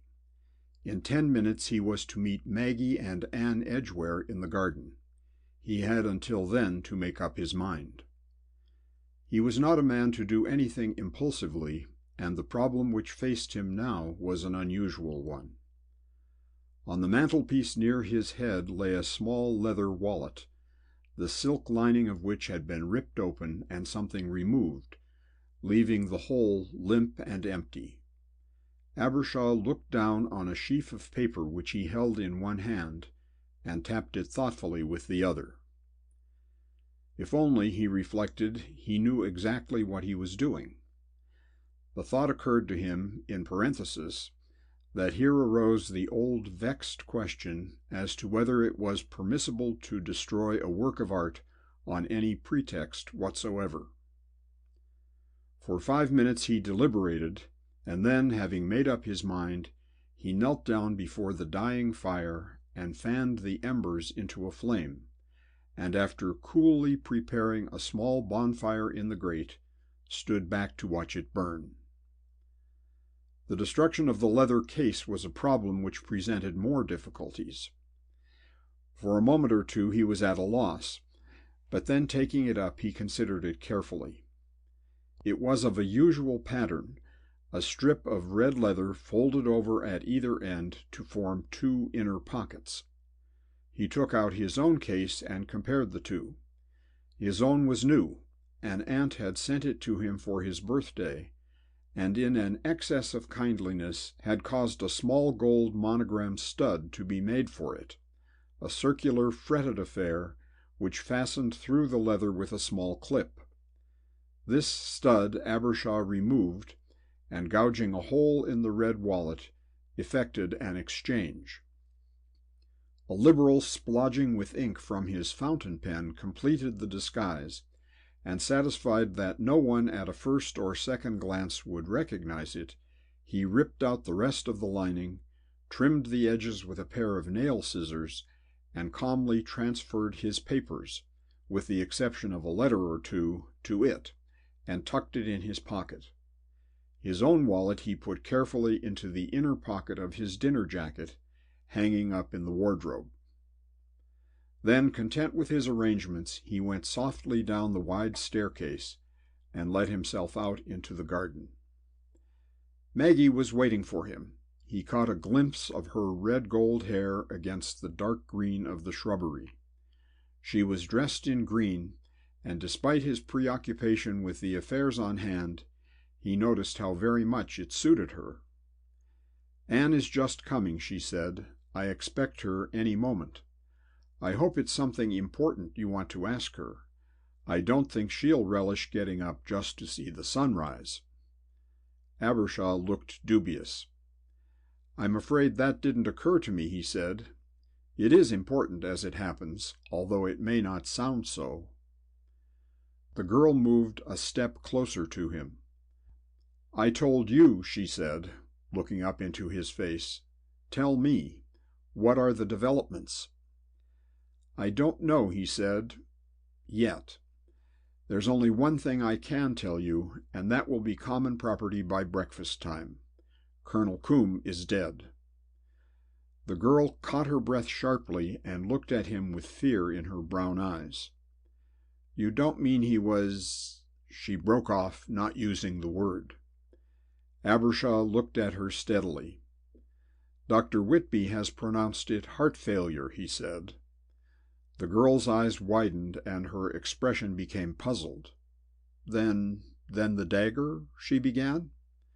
"Shh!" Abbershaw raised his hand warningly, for in the house a door had creaked, and now Anne Edgware, a heavily embroidered Chinese dressing gown over her frivolous pajamas, crossed the grass towards them. "Here I am," she said. "I had to come like this. You don't mind, do you? I really couldn't bring myself to put on my clothes at the hour I usually take them off. What's all the fun about?" Abbershaw coughed. This kind of girl invariably embarrassed him. "It's awfully good of you to come down like this," he said awkwardly, "and I'm afraid what I am going to say will sound both absurd and impertinent. But if you would just take it as a personal favor to me, I would be eternally grateful." He hesitated nervously and then hurried on again. "I'm afraid I can't offer you any explanation at the moment, but if you would just answer one or two questions and then forget I ever asked them, you would be rendering me a great service." The girl laughed. "How thrilling," she said. "It sounds just like a play. I've got just the right costume, too, haven't I? I feel I shall break out into song at any moment. What is it?" Abbershaw was still ill at ease, and he spoke with unwonted timidity. "That's very good of you. As a matter of fact, I wanted to ask you about Mr. Campion. I understood that he's a friend of yours. Excuse me, but have you known him long?" "Albert Campion?" said Anne blankly. "Oh, he's not a friend of mine at all. I just gave him a lift down here in Fido. That's my car." Abbershaw looked puzzled. "I'm sorry, I don't quite understand," he said. "Did you meet him at the station?" "Oh, no," the girl was amused. "I brought him all the way down. You see," she went on cheerfully, "I met him the night before we came down, at the Goat on the Roof. That's the new night-club in Jermyn Street, you know. I was with a party, and he sort of drifted into it. One of the lads knew him, I think. We were all talking, and quite suddenly it turned out that he was coming down here this weekend. He was fearfully upset, he said. He'd just run his bus into a lorry or something equally solid, so he couldn't come down in it. So I offered him a lift, naturally." "Oh, naturally," said Abbershaw, who appeared to be still a little bewildered. "Wyatt invited him, of course." The girl in pajamas looked at him, and a puzzled expression appeared on her doll-like face. "Oh, no," she said, "I don't think so. In fact, I'm sure he didn't, because I introduced them myself. Not properly, you know," she went on airily. "I just said, 'Hello, Wyatt, this thing is Albert Campion,' and 'Albert, this is the man of the house.' But I could swear they didn't know each other. I think he's one of the Colonel's pals. How is the poor old boy, by the way?" Neither Abbershaw nor Maggie spoke, but remained looking dubiously ahead of them, and Anne shivered. "Here, I'm getting cold," she said. "Is that all you wanted to know? Because if it is, I'll get in if you don't mind. Sunrises and dabbling in the dew aren't in my repertoire." She laughed as she spoke, and Abbershaw thanked her. "Not a word, mind," he said hastily. "Not a hint," she promised lightly, and went fluttering off across the lawn, the Chinese robe huddled about her. As soon as she was out of earshot, Maggie caught Abbershaw's arm. "George," she said, "the Colonel didn't invite Albert Campion here." He turned to her sharply. "How do you know?" he demanded. The girl spoke dryly. "Because," she said, "the Colonel himself pointed Campion out to me and asked who he was. Why, George," she went on suddenly, as the idea occurred to her, "nobody asked him. He hasn't any business here at all." Abbershaw nodded. "That's just exactly what had occurred to me," he said, and relapsed into silence. They walked slowly back to the house together, Maggie quiet and perturbed, her brown eyes narrowed and thoughtful, Abbershaw walking with his hands clasped behind his back, his head bowed. He had had, he supposed, as much association with crime and criminals as any man of his age, but never in any of his previous experiences of crime mysteries had he been placed in a position which required of him both initiative and action. On other occasions an incident had been repeated to him, and he had explained it. A problem had been put before him, and he had solved it. Now, for the first time in his life, he had to pick out his own questions and answer them himself. Every instinct in him told him to do something, but what exactly he ought to do, he did not know. They had almost reached the heavy, iron-studded door which led into the hall, when a smothered exclamation from the girl made him stop suddenly and look up. The next instant he had stepped back into the shadow of some overgrown laurels by the house, and drawn the girl back after him. Out of the garage, silent as a cloud of smoke, had come the incredible old car which Abbershaw had noticed on the previous evening. The manservant who had created the scene with Mr. Campion not an hour before was at the wheel, and Abbershaw noticed that for a man who had been murderously drunk so recently, he was remarkably fresh and efficient. The car drew up outside the main door of the mansion, not 10 paces from where they stood, hidden by the greenery. The man got out and opened the door of the car. For some minutes nothing happened. Then Gideon appeared, followed by Dawlish and Dr. Whitby, bearing between them a heavy burden. They were all fully dressed and appeared to be in a great hurry. So engrossed were they that not one of them so much as glanced in the direction of the laurel clump which hid the two onlookers. Whitby got into the back of the car and drew the blinds carefully over the windows. Then Dawlish and Gideon lifted the long, heavy bundle in after him and closed the door upon it. The great car slid away down the drive, and the two men stepped back noiselessly into the house and disappeared. The whole incident had taken perhaps 3 minutes, and it had been accomplished with perfect silence and precision. Maggie looked up at Abbershaw fearfully. "What was that?" she said. The violence of his reply surprised her. "Damn them," he said explosively. "The only piece of real evidence there was against them. That was the body of Colonel Coombe." End of Chapter 7.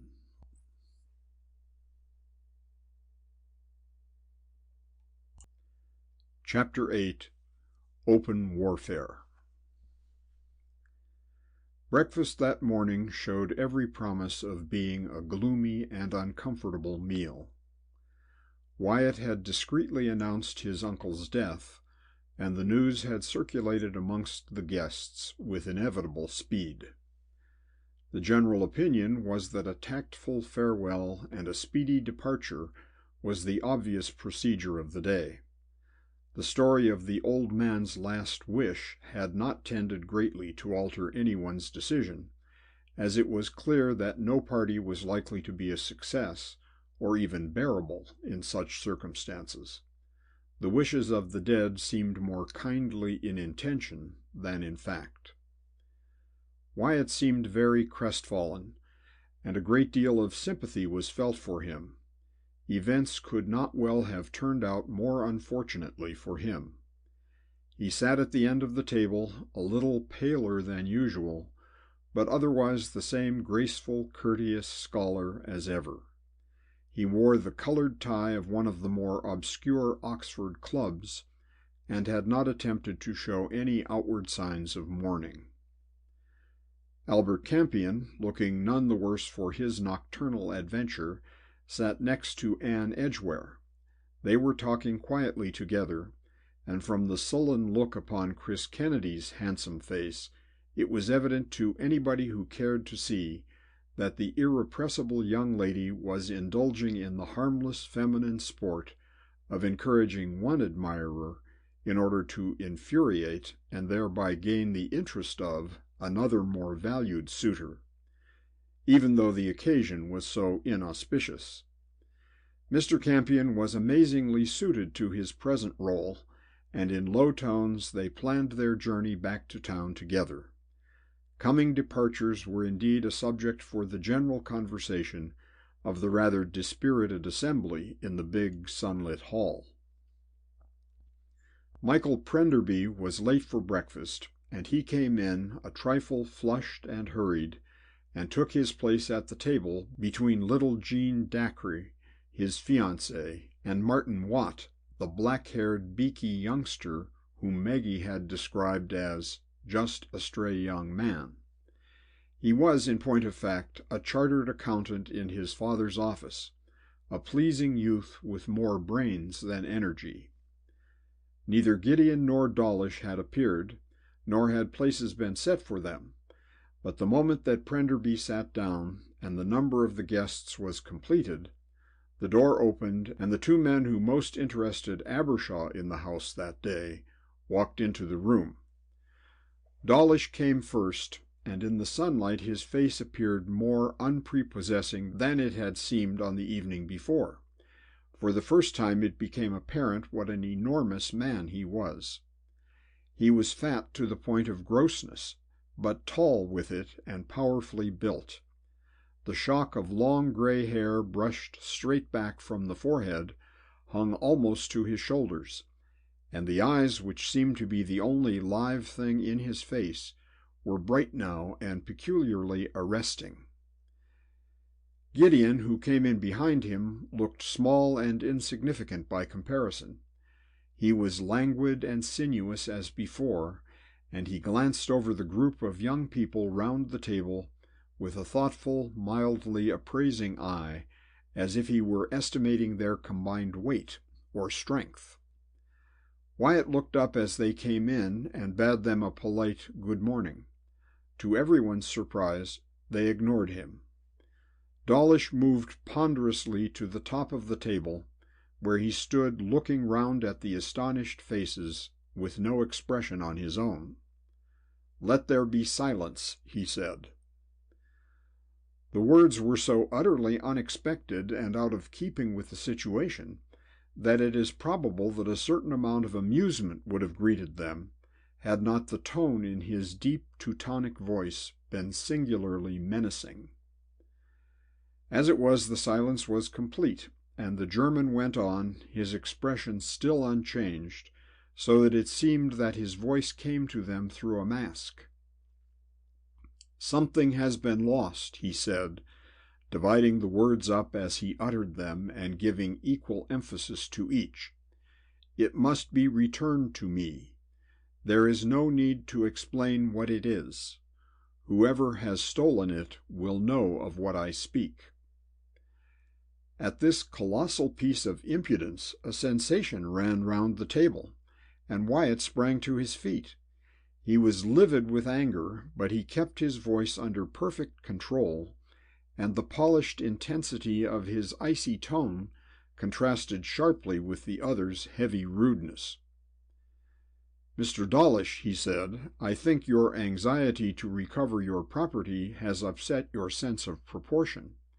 Perhaps you are aware that you are a guest in a house that is mine, and that the people you have just insulted are my guests also. If you will come to me after breakfast, before you go, I will do all I can to institute a proper search for the thing you have mislaid." The German did not move. He stood at the head of the table and stared unblinkingly at the man before him. "Until it is returned to me, nobody leaves this house," he said, the same solid force behind his tone. Wyatt's snub he did not appear to have heard. A faint wave of color passed over the young man's pale face, and he turned to the others, who were staring from one to the other in frank astonishment. "I must apologize," he said. "I ask you to forgive this extraordinary display. My uncle's death appears to have turned this unfortunate man's brain." Dawlish turned. "That young man," he said, "let him sit down and be quiet." Gideon smiled at Wyatt, and the look on his gray, decadent face was an insult in itself.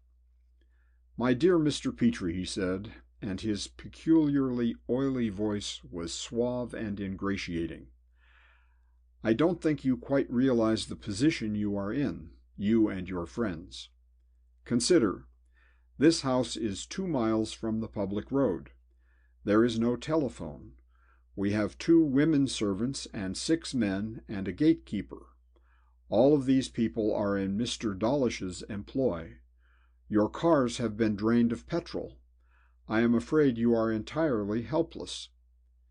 He paused and allowed his glance to take in the amazed expressions round the table. "It would be better," he continued, "to listen rationally, for I must warn you my friend Mr. Dawlish is not a man who is accustomed to any opposition to his wishes." Wyatt remained on his feet. His face had grown slowly paler, and he was now rigid with barely controlled fury. "Gentlemen, this farce has gone on long enough," he said, in a voice which quivered in spite of himself. "If you will please go away, we will get on with our breakfast." "Sit down!" The words were uttered in a sudden titanic bellow, though but for the obvious fact that Gideon was incapable of producing so much noise, there was nothing upon Benjamin Dawlish's face to betray that it was he who had shouted. Wyatt started. The limit of his patience had come. He opened his mouth to speak, to assert his authority. Then quite suddenly he dropped back into his chair, his eyes dilating with as much surprise as fear. He was looking into the black barrel of a revolver. The German stood stolidly, absolutely immobile, the dangerous little weapon leveled in one ponderous hand. "Here," he said in his unwieldy English, "there is one who has what I seek. To him I speak. When he returns to me what he has taken, you shall all go free. Until then, no one leaves this house. No one at all." In the silence which followed this extraordinary announcement, Jessie Gideon moved forward. "If Mr. Dawlish were to receive his property immediately, it would save us all a great deal of inconvenience," he murmured. For several seconds there was no movement in the room, and the singing of the birds in the greenery outside the windows became suddenly very noticeable. Then Albert Campion coughed discreetly and handed something wrapped up in his table napkin to the girl who sat next him.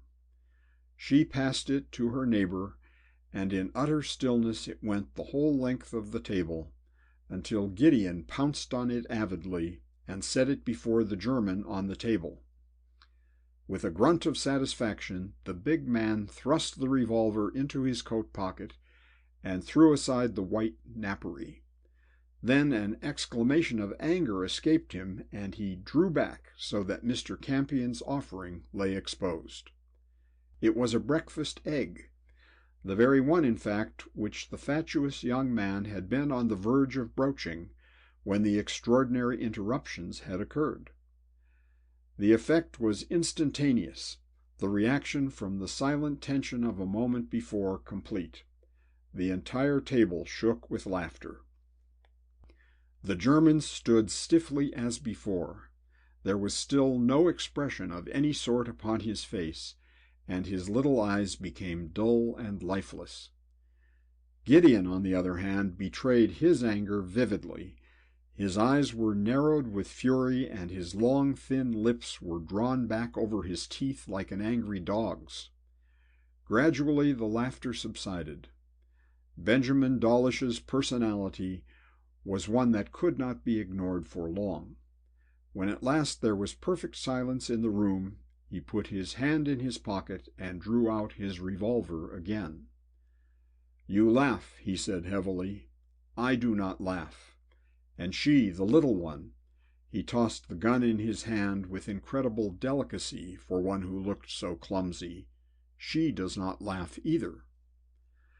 The last words were uttered with such amazing ferocity that his hearers started involuntarily, and for an instant there appeared upon the heavy face, which hitherto had seemed immovable, an expression of such animalic violence that not one at that table looked him in the eyes.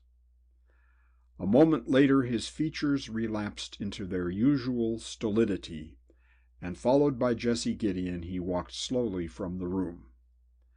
As the door closed behind them, the silence became painful, and at last a fitful, uneasy conversation broke out.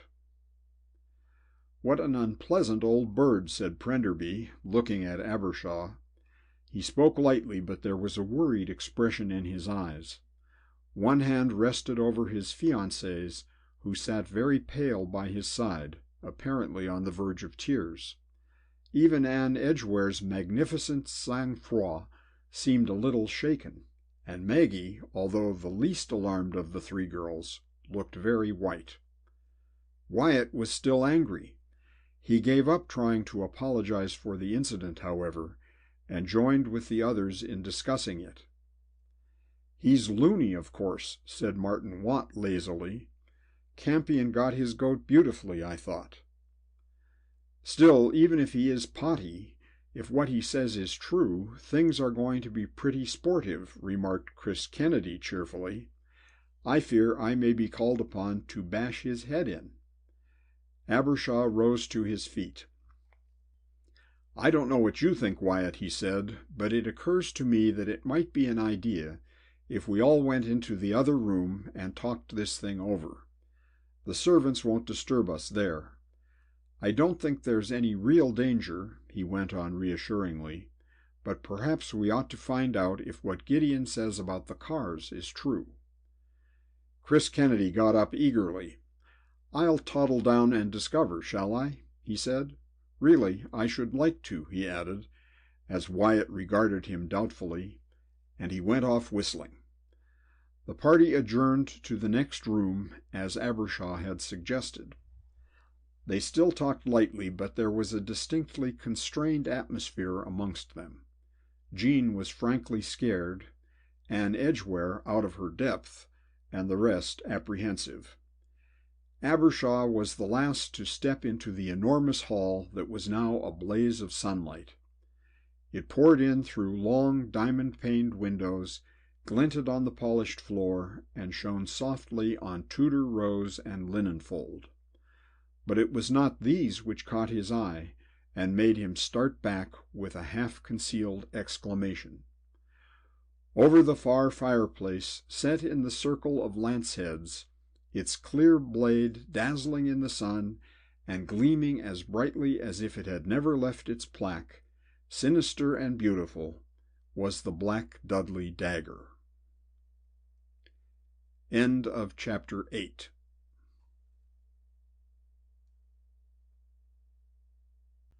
Chapter 9. Chris Kennedy scores a try only. As soon as Abbershaw had recovered from his first surprise, he turned to Maggie. She was standing just beside him, the others having split up into little groups, talking quietly together. "Did you come in here this morning," he said, "after we came in from the garden?" She nodded, and he saw that she was trembling slightly. "Yes," she whispered, and it was here then, hanging just where it is now. I couldn't help coming in to see. Someone must have put it back in the night." Her voice died away in a sob on the last word, and he laid a hand on her arm. "Scared?" he said. She met his eyes bravely. "I'm glad you're here too," she said simply. A wave of pleasure swept over Abbershaw, and he colored, but he did not speak. The gravity of the situation was by no means lost to him. He was the eldest of the party, and, moreover, he knew more about the events of the last 12 hours than probably anyone else in the room. Something told him to keep quiet about his discoveries, however. He realized that they were up against dangerous men. Mr. Benjamin Dawlish, as he styled himself, was no ordinary individual, and at the moment he was angry. The main idea now was to get away at all costs. Abbershaw was sure of it. He had not dreamed that the late colonel's extraordinary friends would dare to take this extreme course, but since they had done so, he was not fool enough to think that they would risk the possibility of being overpowered. Their forces must be very strong. Once out of the house, he himself could get an immediate inquiry instituted by the highest authorities. If the police could be informed without their captor's knowledge, so much the better. But the principal problem was escape, and that, in the present circumstances, did not appear to be any too simple. There was, of course, one way of obtaining freedom. He felt the battered red wallet in his pocket now, but he was loath to take that path, for it meant the escape of what he felt certain was a leader of one of the most skillful criminal organizations in the world. So far he had been working in the dark, and if he gave in now, that darkness would never be lightened. It would mean complete surrender. The mystery would remain a mystery. He glanced down at Maggie. "We'll lick 'em yet," he said. She laughed at him. "Or die in the attempt." Abbershaw appeared vastly relieved. "That's how I feel," he said. It was at this moment that Mr. Campion made the entire party one group again by a single fatuous remark. "Of course," he said affably, "I suppose nobody has pinched anything." "I've got 2 bits of soap in my room," murmured Prenderby, "but I shouldn't think that's what the old bird's after by the look of him. And look here, Wyatt," he added suddenly, "there's something damned queer about something else. I suppose you know—" Abbershaw interposed hastily. "The whole thing is a bit queer, Michael," he said, fixing the boy with his eyes. Prenderby took the hint and was silent, but Wyatt turned to him. "I'm beyond apologizing," he said. "The whole business is quite out of my experience. My uncle asked me to bring a party down for this weekend. He had often done so before. I have met Gideon here before, but never exchanged more than half a dozen words with him. As for that Hun, Dawlish, He's a complete stranger." Prenderby, to whom the words had sounded like a reproach, colored, and what might have been an uncomfortable pause was covered by the sudden return of Chris Kennedy. He was in high good humor. His handsome young face was flushed with excitement, and the others could not banish the suspicion that he was enjoying the situation thoroughly. "They have, the blighters," he said, bursting into the group. "Not a drain of juice in any of the buses. Otherwise they're all right, though. Exhibit A has vanished, by the way. Crumbled into dust, I should think. But apart from that, they're all there." "Meet anyone?" said Martin. "Not a soul," said Kennedy cheerfully, "and little Christopher Robin has an idea. If I asked you for a drink, Petrie, would you give me ginger beer?" There was an air of suppressed jubilation in his tone as he spoke. "My dear fellow," Wyatt started forward. "I think you'll find all you want here," he said, and led the way to a cupboard set in the paneling of the fireplace. Kennedy stuck his head in it and came out flushed and triumphant. "2 Scotch and a 3-star brandy," he said, tucking the bottles under his arm. "It's blasphemy, but there's no other way. Get to the window, chicks, and Uncle Christopher will now produce the rabbit."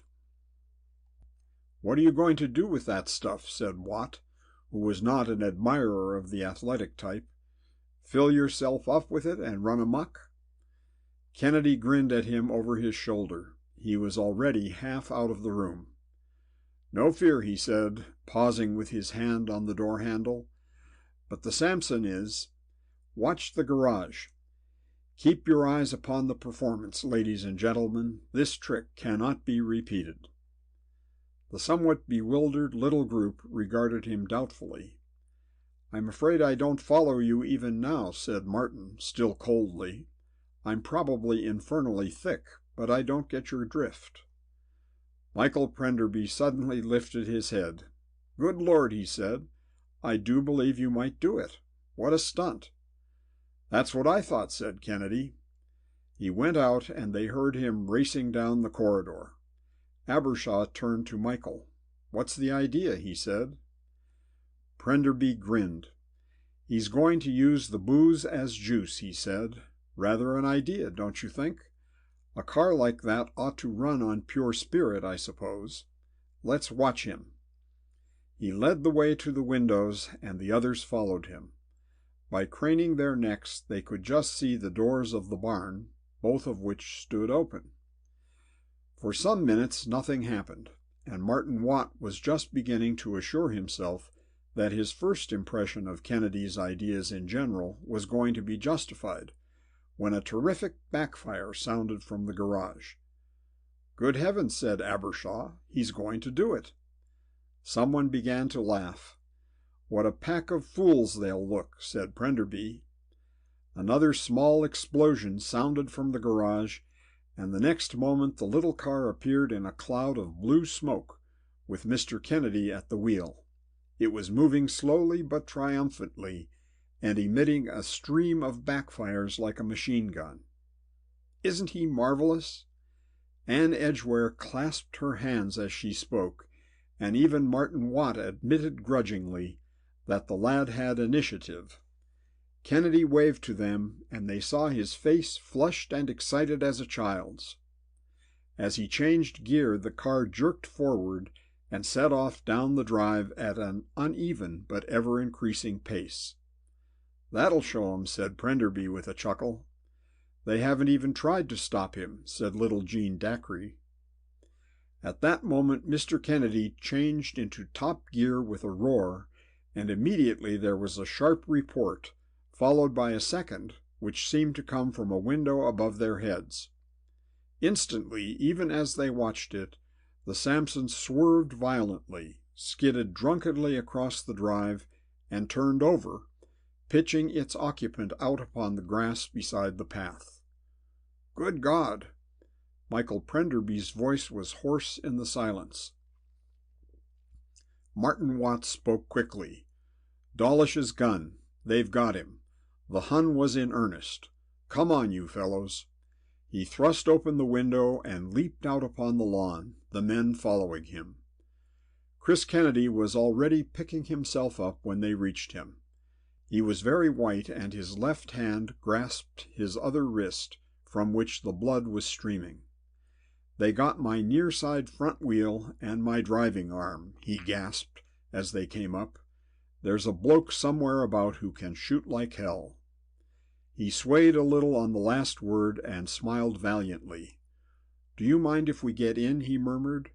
"This thing is turning me sick." They got him back to the house and into the room where they had all been standing. As they crossed the lawn, Abbershaw, glancing up at the second-floor windows, fancied he saw a heavy, expressionless face peering out at them from behind the dark curtains. The rescue party was considerably subdued. They were beginning to believe in the sincerity of Mr. Benjamin Dawlish's remarks. Kennedy collapsed into a chair, and after saving him from the tender ministrations of Anne Edgware, Abbershaw was just about to set out in search of warm water and a dress shirt to tear up as a bandage, when there was a discreet tap on the door, and a manservant entered bearing a complete surgical outfit, together with antiseptic bandages and hot water. "With Mr. Gideon's compliments," he said gravely, and went out. Kennedy smiled weakly. "Curse their dirty politeness," he said, and bowed his head over his injured wrist. Abbershaw removed his coat and went over to the tray which the man had brought. "Hello," he said. "There's a note. Read it, Wyatt, will you, while I get on with this? These are Whitby's things, I suppose. It almost looks as if he was expecting trouble." Wyatt took the slip of paper off the tray and read the message aloud in his clear, even voice. "We are not joking. No one leaves this house until we have what we want." "There's no signature," he added, and handed the note to Prenderby, who looked at it curiously. "Looks as if they have lost something," he said. "What the devil is it? We can't help 'em much till we know what it is." No one spoke for a moment. "Yes, that's true," said Martin Watt at last, "and the only thing we know about it is that it isn't an egg." There was a faint titter of laughter at this, but it soon died down. The party was beginning to realize the seriousness of their position. "It must be something pretty fishy anyway," said Chris Kennedy, still white with the pain of his wound, which Abbershaw was now bandaging. "Else why don't they describe it so that we can all have a hunt round? Look here, let's go to them and tell them that we don't know what their infernal property is. They can search us if they like, and when they find we haven't got it, they can let us go. And by God, when they do, I'll raise hell." "It is precisely for that reason that I'm not inclined to endorse that suggestion, Kennedy," said Abbershaw, without looking up from the bandage he was winding. "Our friends upstairs are very determined, and they're not likely to risk a possible visit from the police before they have got what they want and have had reasonable time to make a good getaway." Martin Watt raised his hand. "One moment," he said. "Let us do a spot of neat detective work. What the German gentleman with no manners has lost must be very small." "And why, my dear Sherlock, you ask? Because, my little Watsons, when our obliging young comrade Campion offered them an egg wrapped up in a table napkin, they thought they'd hold in one. It isn't the Black Dudley diamonds, I suppose, Petrie?" "There aren't any," said Wyatt shortly. "Damn it all," he burst out with a sudden violence, "I never felt so helpless in my life." "If only we had a few guns," mourned Chris Kennedy, whose wound even had not slaked his thirst for a scrap. "Then we might make an attempt to rush 'em. But unarmed against birds who shoot like that, we shouldn't have an earthly." "It's not such a bad thing for you that we're not armed, my lad," said Abbershaw, straightening his shoulders and stepping back from the table. "You don't want too much excitement with an arm like that. You've lost enough blood already. If I were you, I'd try and get a spot of sleep. What's your opinion, Prenderby?" "Oh, sleep by all means," said Michael, grinning, "if he can get it, which doesn't seem likely." They were all standing round the patient on the hearthrug with their backs to the fireplace, and for the moment Kennedy was the center of interest. Hardly were the words out of Prenderby's mouth when they were suddenly and startlingly confirmed by an hysterical scream from Anne Edgware. "He's gone," she said wildly as they turned to her. Her dark eyes were dilated with fear, and every trace of her usual sophisticated and slightly blasé manner had disappeared. "He was standing here, just beside me. He spoke to me a second ago. He couldn't have got past me to the door. I was directly in his way. He's just vanished. Oh, God, I'm going potty. I think She screamed again. "My dear girl!" Abbershaw moved to her side. "What's the matter? Who's vanished?" The girl looked at him in stupid amazement. "He went from my side just as if he had disappeared into the air," she repeated. "I was just talking to him. I turned away to look at Chris for a moment. I heard a sort of thud, and when I turned round, he'd gone." She began to cry noisily. "Yes, but who? Who?" said Wyatt impatiently. "Who has vanished?" Anne peered at him through her tears. "Why, Albert," she said, and burst into louder sobbing. "Albert Campion. They've got him because he made fun of them." End of chapter 9.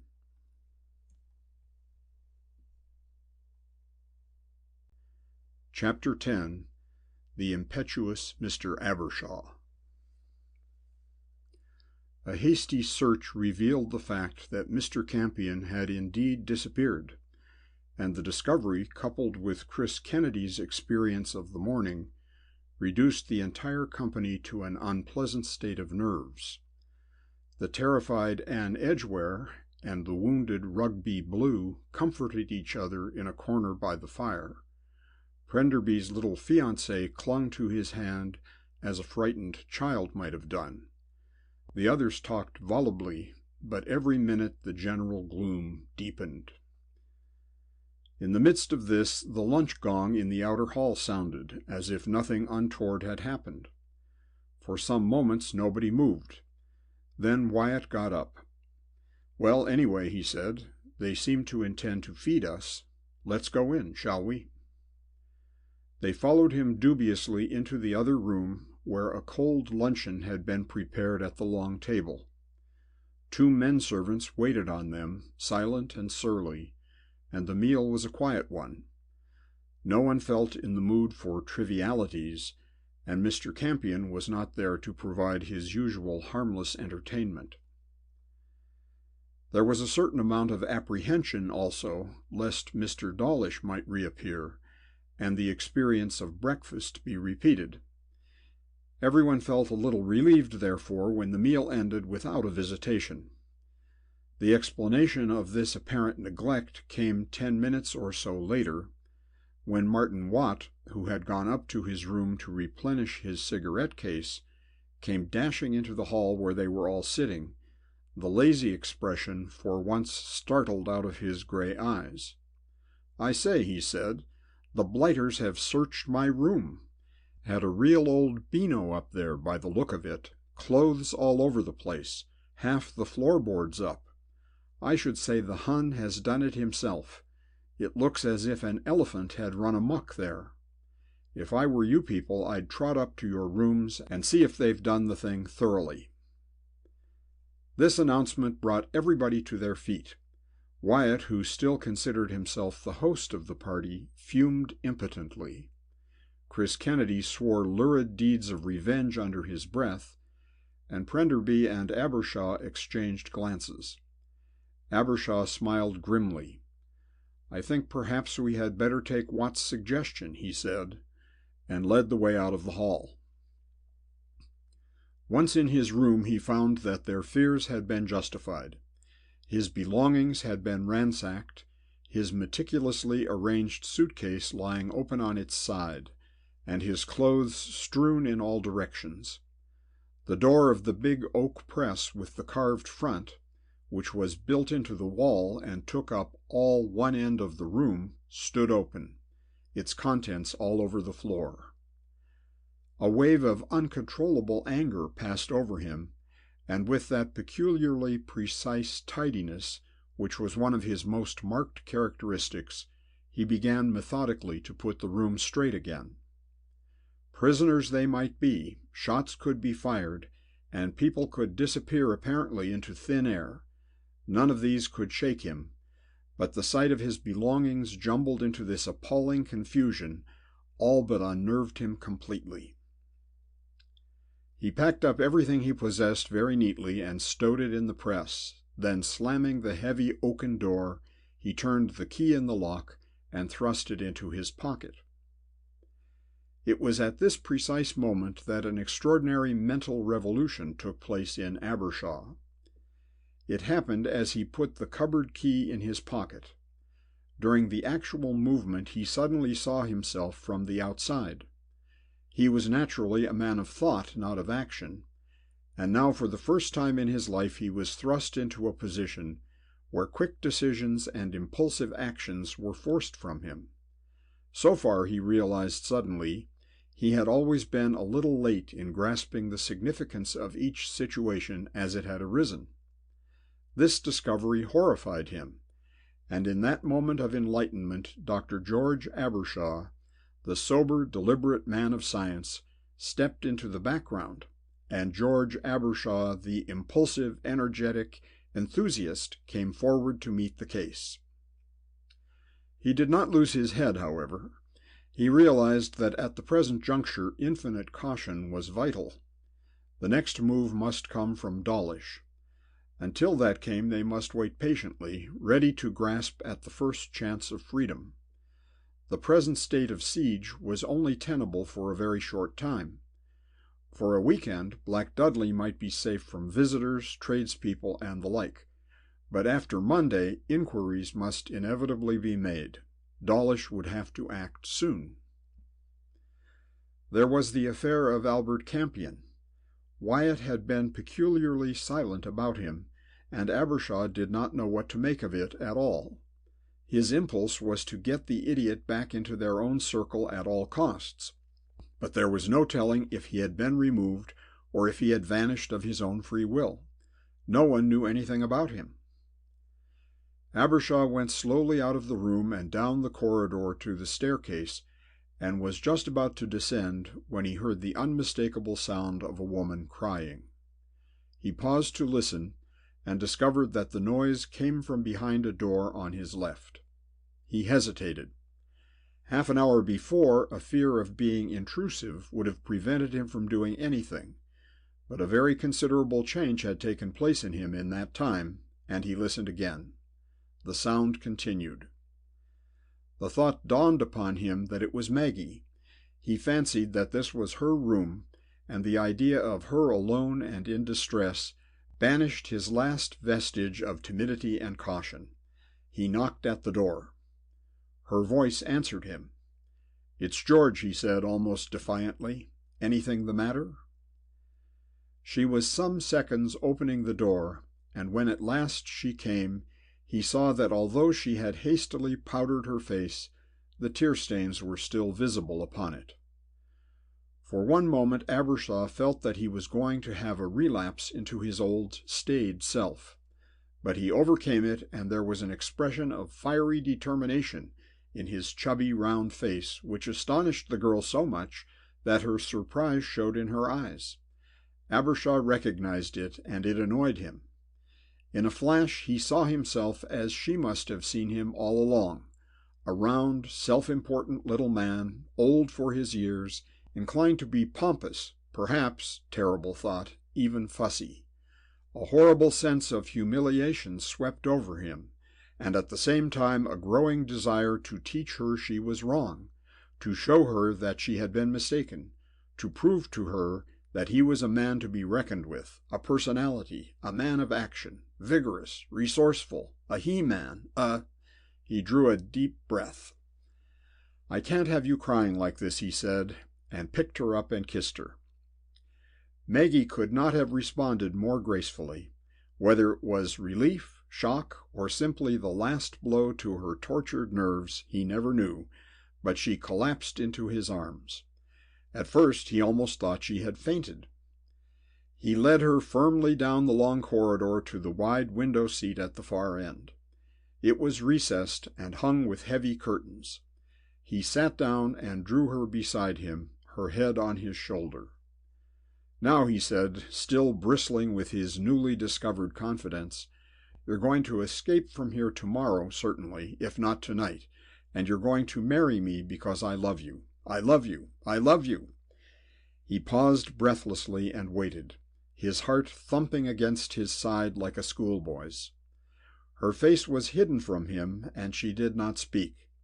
For a moment the awful thought occurred to him that she might be angry with him, or even laughing. You will marry me," he said, a momentary anxiety creeping into his tone. "I'm sorry if I startled you," he went on, with a faint return of his old primness. "I didn't mean to, but I'm an impetuous sort of fellow." Maggie stirred at his side, and as she lifted her face to him, he saw that she was flushed with laughter, but there was more than mere amusement in her brown eyes. She put her arm round his neck and drew his head down. "George, you're adorable," she said. "I love you ridiculously, my dear." A slow, warm glow spread all over Abbershaw. His heart lolloped in his side, and his eyes danced.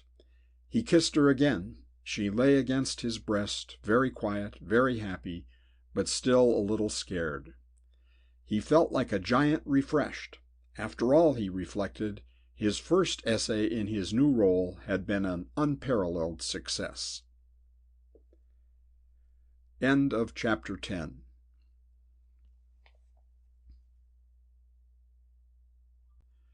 Chapter 11. One Explanation. That evening, after tea had been served in ominous silence by the same two men-servants who had waited at lunch, Michael Prenderby crossed the room and spoke confidentially to Abbershaw. "I say," he said awkwardly, "poor old Jean has got the wind up pretty badly. Do you think we've got an earthly chance of making a bolt for it?" He paused and then went on again quickly. "Can't we hatch out a scheme of some sort? Between you and me, I'm feeling a bit desperate." Abbershaw frowned. "We can't do much at the moment, I'm afraid," he said slowly, but added, as the boy's expression grew more and more perturbed, "Look here, come up and smoke a cigarette with me in my room, and we'll talk it over." "I'd like to," Prenderby spoke eagerly, and the two men slipped away from the others and went quietly up to Abbershaw's room. As far as they could ascertain, Dawlish and the others had their headquarters in the vast old apartment which had been Colonel Coomb's bedroom, and the rooms immediately above and below it, into which there seemed no entrance from any part of the house that they knew. Even Wyatt could not help them with the geography of Black Dudley. The old house had been first monastery, then farmstead, and finally a dwelling house, and in each period different alterations had been made. Besides, before the second marriage of his aunt, the enormous old place had been shut up, and it was not until shortly before her death that Wyatt first stayed at the place. Since then his visits had been infrequent, and never of a long enough duration to allow him to become familiar with the numberless rooms, galleries, passages, and staircases of which the place was composed. Prenderby was getting nerves. His fiancée's terror was telling on him, and of course he knew considerably more of the ugly facts of the situation than any one of the party save Abbershaw himself. "The whole thing seemed almost a joke this morning," he said petulantly. "That old Hun might have been a music-hall turn then, but I don't mind confessing that I've got the wind up now. Hang it all," he went on bitterly, "we're as far away from civilization here as we should be if this was the 17th century.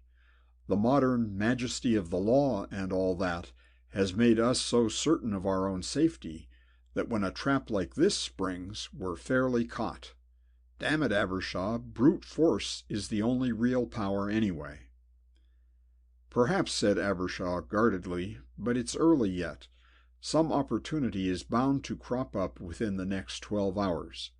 I think we shall see our two troublesome friends in jail before we're finished." Prenderby glanced at him sharply. "You're very optimistic, aren't you?" he said. "You talk as if something distinctly promising had happened. Has it?" George Abbershaw coughed. "In a way, yes," he said, and was silent. Now, he felt, was not the moment to announce his engagement to Maggie. They had reached the door of the bedroom by this time, and further inquiries on Prenderby's part were cut short by a sudden and arresting phenomenon. From inside the room came a series of extraordinary sounds. Long, high-pitched murmurs, intermingled with howls and curses, and accompanied now and then by a sound of scuffling. "My God," said Prenderby, "what in the name of good fortune is that?" Abbershaw did not answer him. Clearly the move which he had been expecting had been made. With all his new temerity he seized the door latch and was about to fling it up when Prenderby caught his arm. Go carefully," he said, with a touch of indignation in his voice. "You don't want to shove your head in it, whatever it is. They're armed, remember." The other nodded, and raising the latch very cautiously, he thrust the door gently open. Prenderby followed him. Both men were alert and tingling with expectation. The noise continued. It was louder than before, and sounded peculiarly unearthly in that ghostly house. Abbershaw was the first to peer round the door and look in. "Good Lord," he said at last, glancing back over his shoulder at Prenderby, "there's not a soul here." The two men burst into the room, and the noise, although muffled, became louder still. "I say," said Prenderby, suddenly startled out of his annoyance, "it's in there." Abbershaw followed the direction of his hand and gasped. The extraordinary sounds were indubitably proceeding from the great oak press at the far end of the room, the wardrobe which he had locked himself not 2 hours before, and the key of which was still heavy in his pocket. He turned to Michael. "Shut the door," he said. "Lock it and take the key." Then he advanced towards the cupboard. Michael Prenderby stood with his back against the door of the room, waiting. Very gingerly Abbershaw fitted the huge iron key into the cupboard, turned over the lock, and wrenched the door open, starting back instantly. The noise stopped abruptly. There was a smothered exclamation from Prenderby, and both men stood back in utter amazement. There, seated upon a heavy oaken shelf in a square cavity just large enough to contain him, his hair over his eyes, his clothes disheveled, his inane face barely recognizable, was Mr. Albert Campion. For several seconds he did not move, but sat blinking at them through the lank strands of yellow hair over his eyes. Then it was that Abbershaw's memory revived. In a flash it came to him where he had seen that vacuous, inoffensive face before, and a slow expression of wonderment came into his eyes. He did not speak, however, for at that moment Campion stirred and climbed stiffly out into the room. "No deception, ladies and gentlemen," he said, with a wan attempt at his own facetiousness. "All my own work." "How the devil did you get in there?" The words were Prenderby's. He had come forward, his eyes fixed upon the forlorn figure in childlike astonishment. "Oh, influence mostly," said Campion, and dropped into a chair. But it was evident that a great deal of his spirit had left him. Obviously he had been badly handled. There were crimson marks round his wrists, and his shirt showed ragged beneath his jacket. Prenderby opened his mouth to speak again, but a sign from Abbershaw silenced him. "Dawlish got you, of course," he said, with an unwonted touch of severity in his tone. Mr. Campion nodded. "Did they search you?" Abbershaw persisted. "Search me?" said he. A faintly weary expression came into the pale eyes behind the large spectacles. "My dear sir, they almost had my skin off in their investigations. The Hun talks like a comic opera, but behaves like the Lord High Executioner. He nearly killed me." He took his coat off as he spoke, and showed them a shirt cut to ribbons and stained with blood from great wheals across his back. "Good God!" said Abbershaw. "Thrashed!" Instantly his magisterial manner vanished, and he became the professional man with a case to attend to. "Michael," he said, "there's a white shirt amongst my things in that cupboard, and water and boracic on the washstand. What happened?" he continued briefly, as Prenderby hurried to make all preparations for dressing the man's injuries. Mr. Campion stirred painfully. "As far as I can remember," he said weakly, "about 400 years ago I was standing by the fireplace talking to Anne What's-her-name, when suddenly the panel I was leaning against gave way, and the next moment I was in the dark with a lump of sacking in my mouth." He paused. "That was the beginning," he said. "Then I was hauled up before old Boanerges, and he put me through it pretty thoroughly. I couldn't convince him that I hadn't got his packet of love letters, or whatever it is that he's making such a stink about. A more thorough old bird in the questioning line I never met." "So I should think," murmured Prenderby, who had now got Campion's shirt off and was examining his back.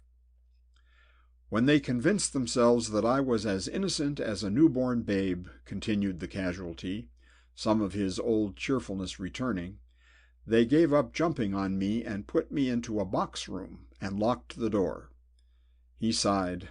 "I sleuthed round for a bit," he went on, while they listened to him eagerly.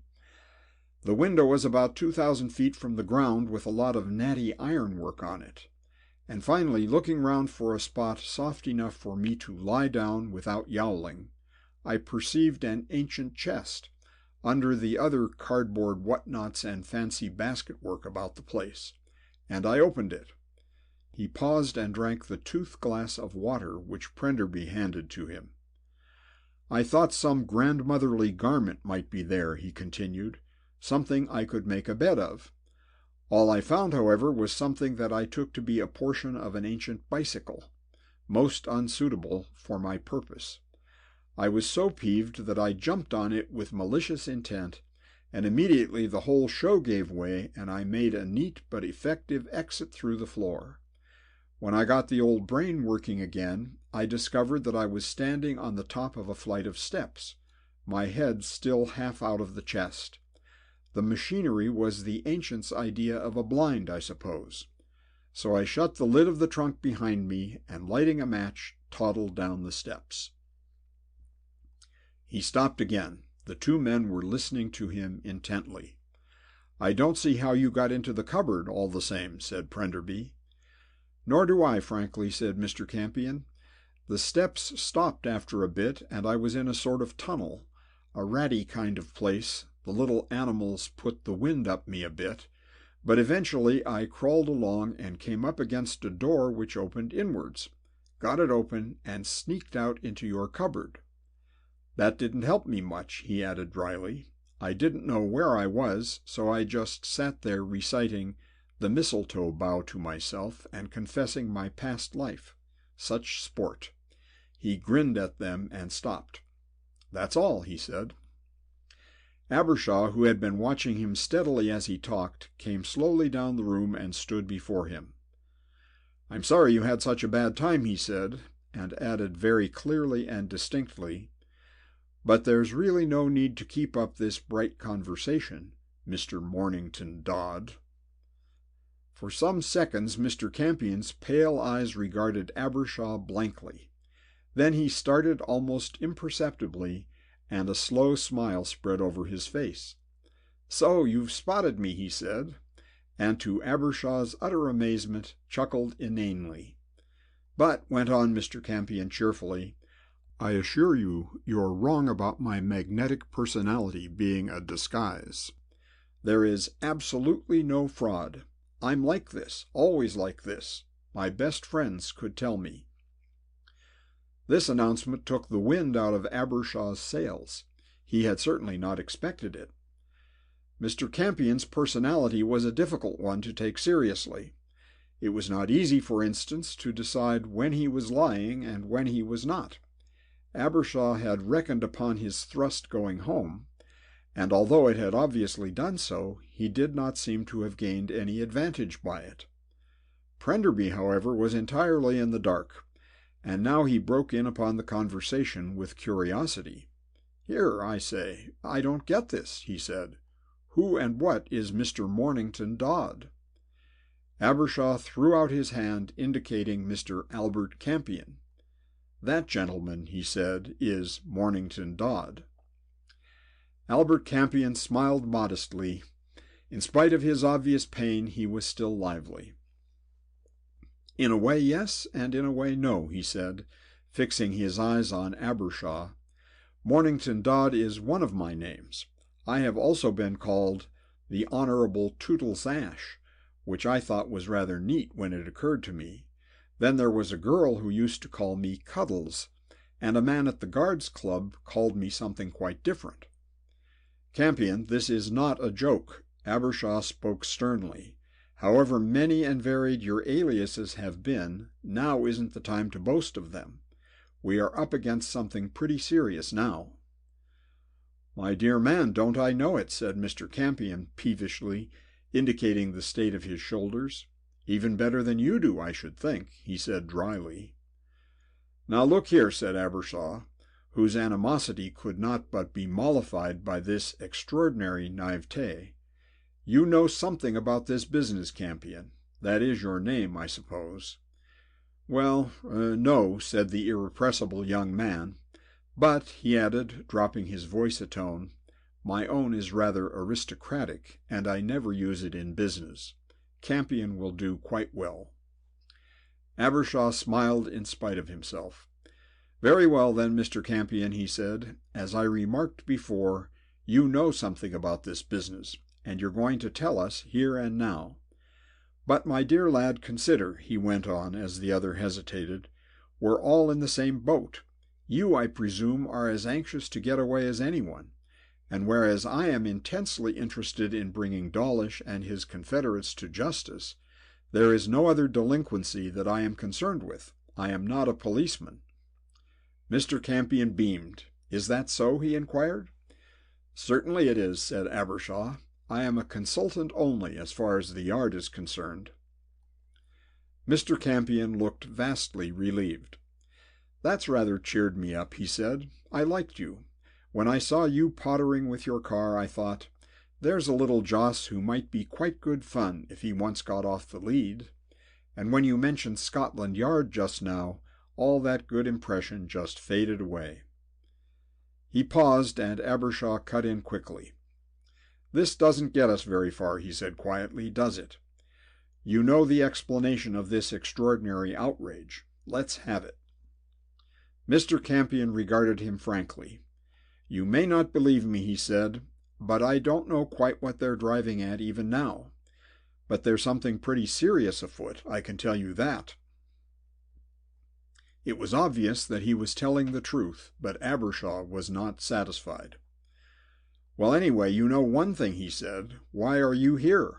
You just admitted yourself it was on business." "Oh, it was," agreed Campion, "most decidedly. But not my business. Let me explain." "I wish to God you would," said Prenderby, who was utterly out of his depth. "Well then, chicks, Uncle Albert speaking." Campion leaned forward, his expression more serious than his words. "Perhaps I ought to give you some little idea of my profession. I live, like all intelligent people, by my wits, and although I have often done things that Mother wouldn't like, I have remembered her parting words and have never been vulgar. To cut it short, in fact, I do almost anything within reason, for a reasonable sum, but nothing sordid or vulgar, quite definitely nothing vulgar." He glanced at Abbershaw, who nodded and then went on. "In this particular case," he said, "I was approached in London last week by a man who offered me a very decent sum to get myself included as unobtrusively as possible into the house party this week-end, and then to seize the first opportunity I could get to speaking to my host, the Colonel, alone. I was to make sure that we were alone. Then I was to go up to him, murmur a password in his ear, and receive from him a package which I was to bring to London immediately, unopened. I was warned, of course," he continued, looking up at Abbershaw.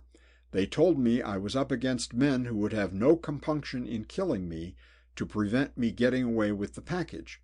But I had no idea who the birds were going to be, or I shouldn't have come for any money. In fact, when I saw them at dinner on the first night, I nearly cut the whole job right out and bunked back to town." "Why, who are they?" said Abbershaw. Mr. Campion looked surprised. "Good Lord, don't you know?" he demanded.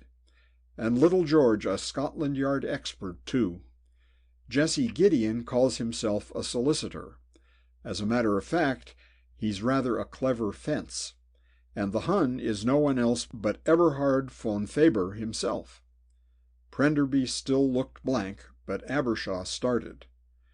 "The Trois Pays man," he said quickly. "And Der Schwarzbund, and the Chicago Junker, and now our own little 0072 at the Yard," said Mr. Campion, and there was no facetiousness in his tone. "This means nothing to me," said Prenderby. Mr. Campion opened his mouth to speak, but Abbershaw was before him. "It means, Michael," he said, with an inflection in his voice which betrayed the gravity in which he viewed the situation, "that this man controls organized gangs of crooks all over Europe and America, and he has the reputation of being utterly ruthless and diabolically clever. It means we are up against the most dangerous and notorious criminal of modern times." End of chapter 11.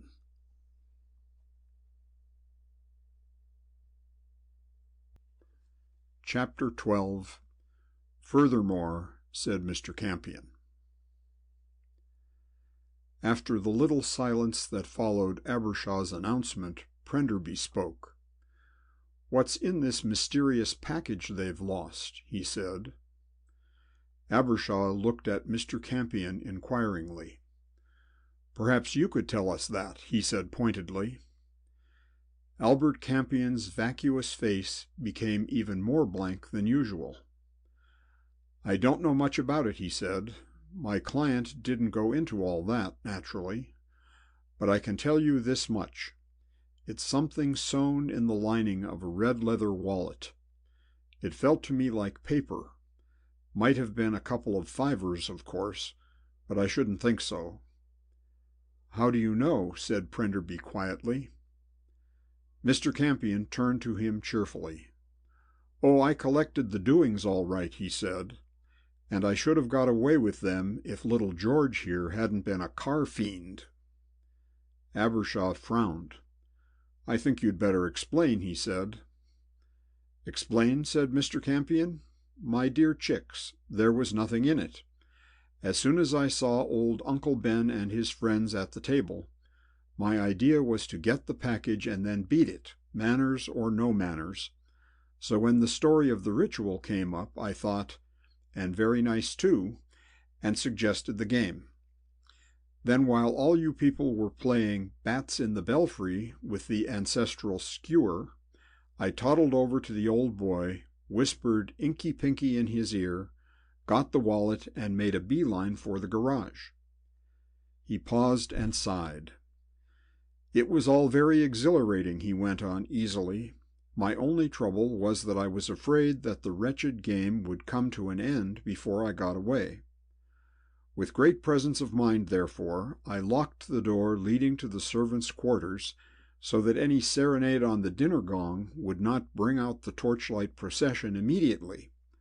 Then I toddled off down the passage, out of the side door, across the garden, and arrived all girlish with triumph at the garage, and walked slap-bang into our Georgie, looking like an illustration out of How to Drive in 3 Parts, Send No Money. He stopped and eyed Abbershaw thoughtfully. I got the mental machinery to function with a great effort, he continued, and when I had it ticking over nicely, I said to myself, shall I tonk this little cove on the cranium and stuff him under the seat, or shall I leap past him, seize the car, and go home on it? And neither stunt seemed really promising. If I bunked, I reasoned, George would rouse the house or chase me in one of the other cars.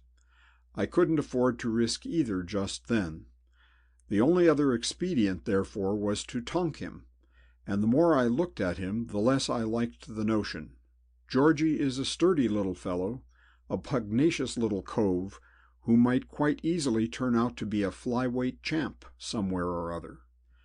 If I was licked, I was absolutely sunk, and even if I won, we were bound to make a hell of a noise, and I was most anxious not to have any attention focused on me while I had that pocketbook. So you came back to the house with me, meaning to slip out later, said Abbershaw. George has made the bell ring. 3 more shots or a packet of goldflake, said Mr. Campion facetiously. Of course I did, and I should have got away. All would have been as merry as a wedding bell, in fact, he went on more sadly, if that Anne woman had not decided that I was just the sort of harmless mutt to arouse jealousy safely with Mr. Kennedy without giving trouble myself. I couldn't escape her. She clung. So I had to wait until I thought everyone would be asleep. And then, just as I was sneaking out of my room, that precious mock butler of theirs came for me with a gun. I knocked it out of his hand, and then he started to jump on me. They must have rumbled by that time that the old boy had got rid of the packet, and were on the lookout for anyone trying a moonlight flit. He paused. A faintly puzzled expression passed over his face. I could have sworn he got the packet, he said. Anyway, in the fight I lost it, and that's the one thing that's really worrying me at the moment. What has happened to that wallet? For if the man who calls himself Dawlish doesn't get what he wants, I think we are all of us for a pretty parody time. He stopped and looked at Abbershaw steadily. It doesn't seem to be of any negotiable value, he said, and as far as I can see, the only people who are interested in it are my client and Dawlish. But I can tell you one thing, it does interest them very much, and to get hold of it, I don't believe they'd stick at anything. But what was it? Persisted Prenderby, who was more puzzled than ever by these explanations. Campion shook his head. I don't know, he said, unless it was the chart of the buried treasure, don't you know. Abbershaw got up from his chair and paced slowly up and down the room. There's only one weak spot in your story, Campion, he said suddenly. It sounds like gospel apart from that. But there is one thing I don't understand. It's this. Why didn't you have a revolver on you when you came out into the garage? Answered in one, said Mr. Campion. Because I hadn't one. I never carry guns. Do you mean to say that you set out on an infernally dangerous game like this without one? Abbershaw's voice was incredulous.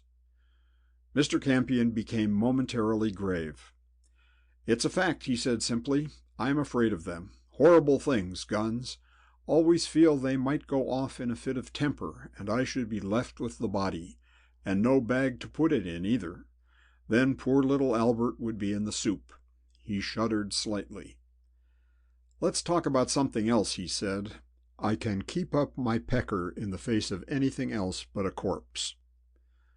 Prenderby and Abbershaw exchanged glances, and Abbershaw turned to where the young man with the tow-colored hair and the unintelligent smile sat beaming at them through his glasses. Campion, he said, you know, of course, that Colonel Coombe died last night. Do you know how he died? Mr. Campion looked surprised. Heart, wasn't it? He said. I thought the old bird had been scratching round the grave for the last year or so. Abbershaw's expression did not change. Oh, he said, If that is all you know, it may surprise you to hear that he was murdered while the dagger ritual was going on." "Murdered?" Every trace of frivolity had vanished from Albert Campion's face. There was no mistaking the fact that the news had appalled him, and he looked at Abbershaw with undisguised horror in his pale eyes. "Murdered?" he repeated. "How do you know?" "I saw him," said Abbershaw simply. "They wanted a signature on the cremation certificate and got me in for it. They wouldn't let me examine the body, but I saw the face and neck, and I also saw his invalid chair." His eyes were fixed on Campion the whole time he was speaking. "Then there was the dagger itself," he said. "There was blood on the dagger and blood on the cushions of the chair, but even if I had not known of these, the body, though I saw so little of it, would have convinced me that he had been murdered. As perhaps you know," he went on, "it is my job to explain how men die, and as soon as I saw that dead gray face with the depleted veins, I knew that he had died of some wound, something that would bleed very freely. I should say it was a stab in the back, myself." The change in Mr. Campion was extraordinary. He pulled himself together with an effort. "This is horrible," he said. "I suppose they got him when they discovered that he had parted with the package. Pretty quick work," he added thoughtfully. "I wonder how they rumbled him so soon." There was silence for a moment or two after he had spoken. Then Prenderby looked up. "The store they set by that package must be enormous on the face of it," he said. "Clearly they'll do anything for it. I wonder what their next move will be." "He's searched our rooms," said Abbershaw, "and I believe he intended to lock us in the dining room and search us immediately after. But his experiences in the bedrooms taught him the utter impossibility of ever making a thorough search of a house like this. It couldn't be done in the time he had at his disposal. I think he realizes that his only chance of getting hold of what he wants is to terrorize us until someone hands it over." "Then I hope to goodness whoever has got it gets the wind up soon," said Prenderby. Campion nodded and sat down gingerly on the edge of the bed. "I expect he'll have you people up one at a time and bully the truth out of you until he gets what he wants," he said. "For a great crook he hasn't proved very methodical so far," said Abbershaw. "He might have known from the first that there'd be no point in churning everybody's clothes up." Albert Campion leaned forward. "You know, you fellows don't understand this bright specimen of German culture," he said, with more gravity than was usual in his falsetto voice. "He's not used to little details of this sort. He's the laddie at the top, the big fellow. He just chooses his men carefully and then says, 'You do this,' and they do it. He doesn't go chasing round the country opening safes or pinching motor cars. I don't believe he even plans the coups himself. He just buys criminal brains, supplies the finance, and takes the profits. That's why I can't understand him being here. There must have been something pretty big afoot, or he'd have had a minion in for it. Gosh, I wish I was well out of it." Abbershaw and Prenderby echoed his wish devoutly in their hearts, and Prenderby was the first to speak. "I wonder whom he'll start on first," he said thoughtfully. Campion's pale eyes flickered. "I fancy I could tell you that," he said. "You see, when they couldn't get anything out of me except banalities, they decided that I was about the fool I looked, and just before a couple of thugs, armed to the teeth, bundled me off to the box room, I heard a certain amount of what they said. Jesse Gideon had apparently gone carefully over the crowd and prepared a dossier about each one of us. I came first on the list of people about which nothing was known, and the next was a girl. She wasn't a friend of Petrie's, apparently, and the enemy couldn't place her at all." Who was that?" Abbershaw was staring at the speaker, his eyes grown suddenly hard. A terrible apprehension had sent the color to his face. Campion glanced at him curiously. That red-haired girl who met us in the passage when we came back from the garage. What's her name? Oliphant, isn't it? Maggie Oliphant. She's the next to be for it, I believe. End of chapter 12.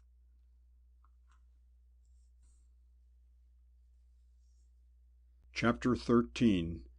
Abbershaw Sees Red.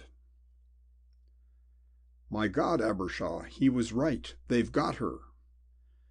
10 minutes after Mr. Campion had first suggested that Maggie might be the next victim, Prenderby ran into Abbershaw in the corridor outside the girl's room. I've been all over the house, he said. The girls say that she went up to her room an hour ago to lie down. Now there's not a sign of her about. Abbershaw did not speak. In the last few minutes his face had lost much of its cherubic calm. An entirely new emotion had taken possession of him. He was wildly, unimaginably angry.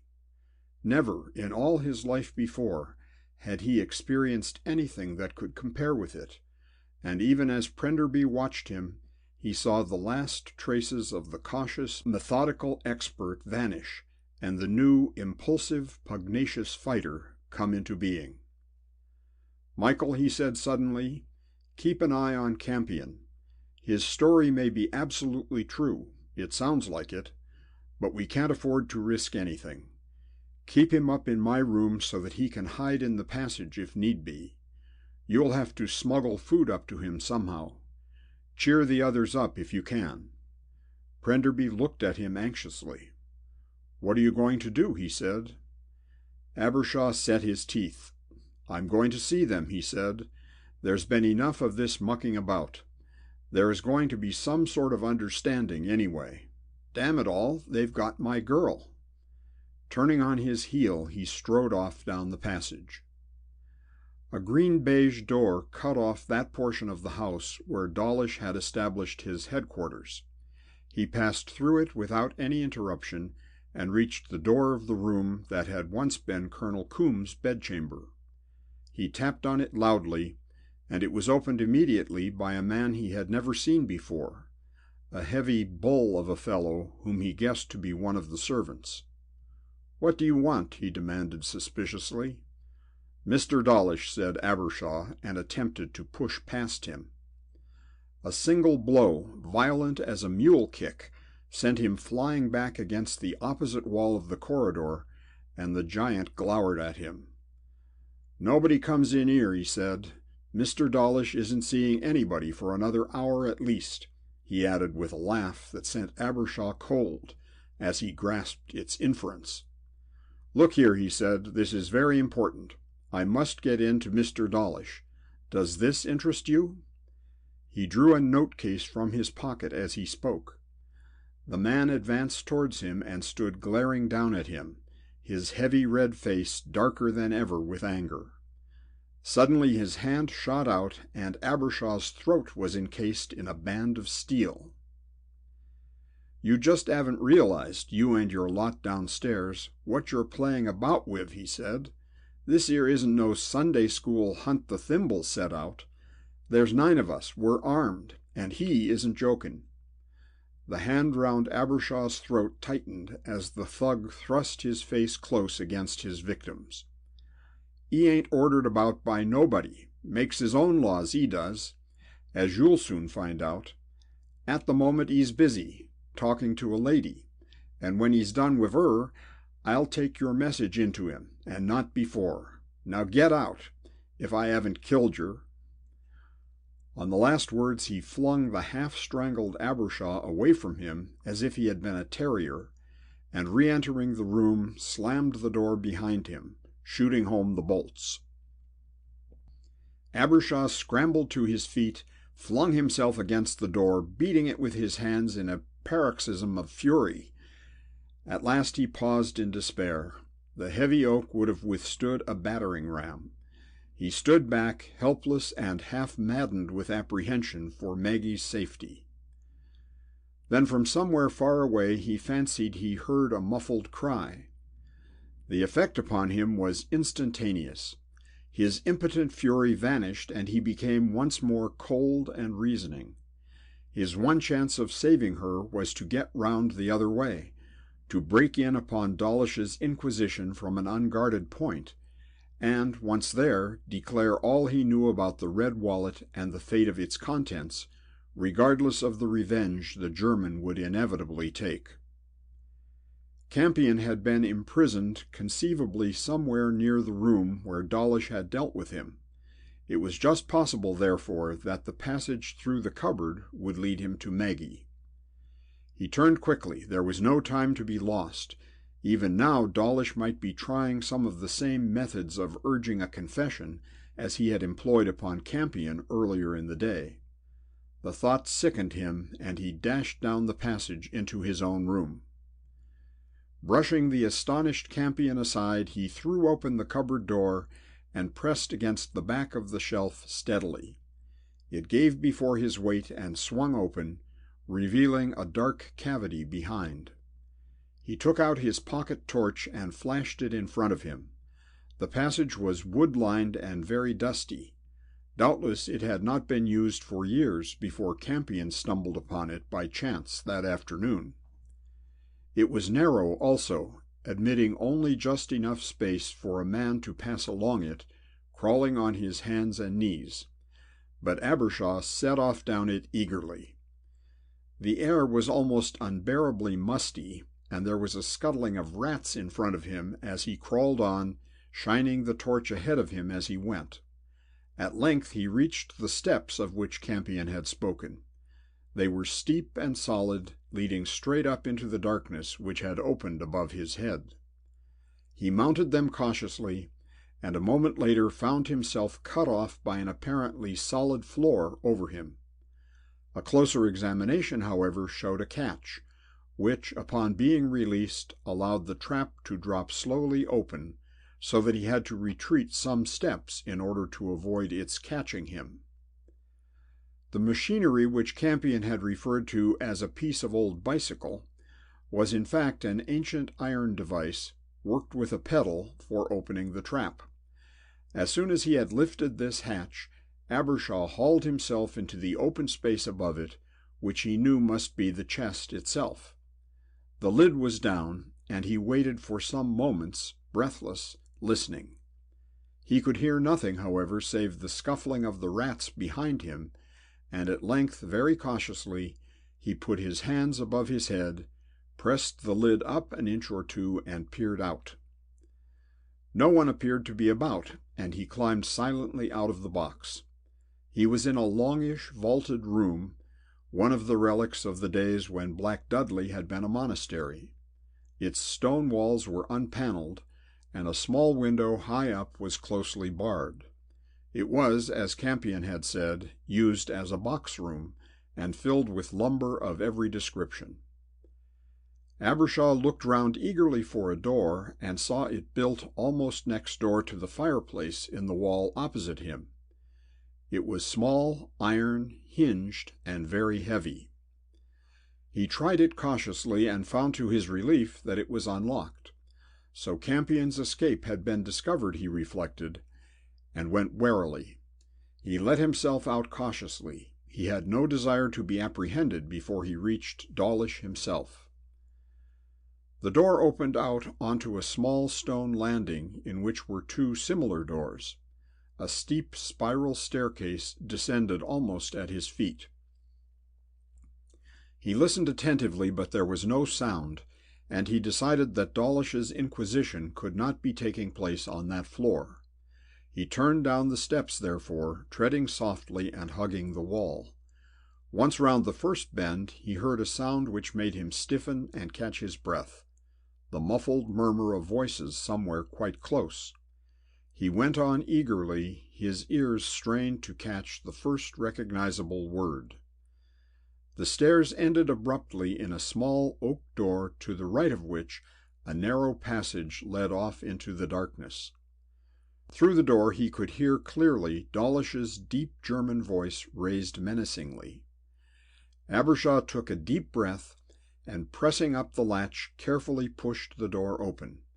It swung silently on well-greased hinges, and he passed through it, expecting to find himself in the colonel's bedroom. To his surprise, he came out into what appeared to be a large cupboard. The air in it was insufferably hot, and it dawned upon him that he was in one of those hiding places that are so often to be found in the sides of ancient fireplaces. Doubtless it was just such another cache that had swallowed up Campion when he disappeared off the hearthrug in the hall. Perhaps the mysterious passage behind him led directly down to that great somber room. From where he stood, every sound in the room without was distinctly audible. Dawlish's voice, bellowing with anger, sounded suddenly quite near to where he stood. "Speak," it said. "What do you know? All of it, all of it. Keep nothing back." And then, explosively, as if he had turned back to someone else in the room, "Stop her crying. Make her speak." There was a soft, short, unmistakable sound, and Maggie screamed. A blinding flash of red passed before Abbershaw's eyes, and he hurled himself against the wooden panel nearest him. It gave way before him, and he shot out into the midst of Dawlish's inquiry like a hand grenade. End of chapter 13.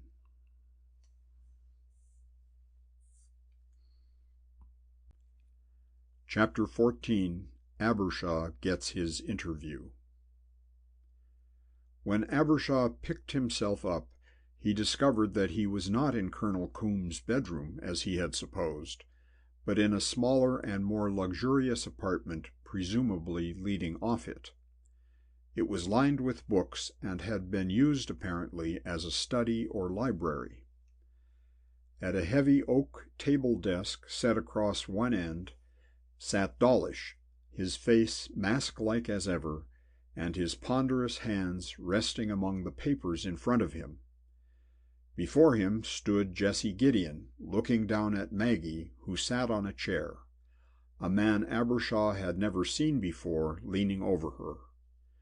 She had been crying, but in spite of her evident terror, there was a vestige of spirit in her narrow brown eyes, and she held herself superbly.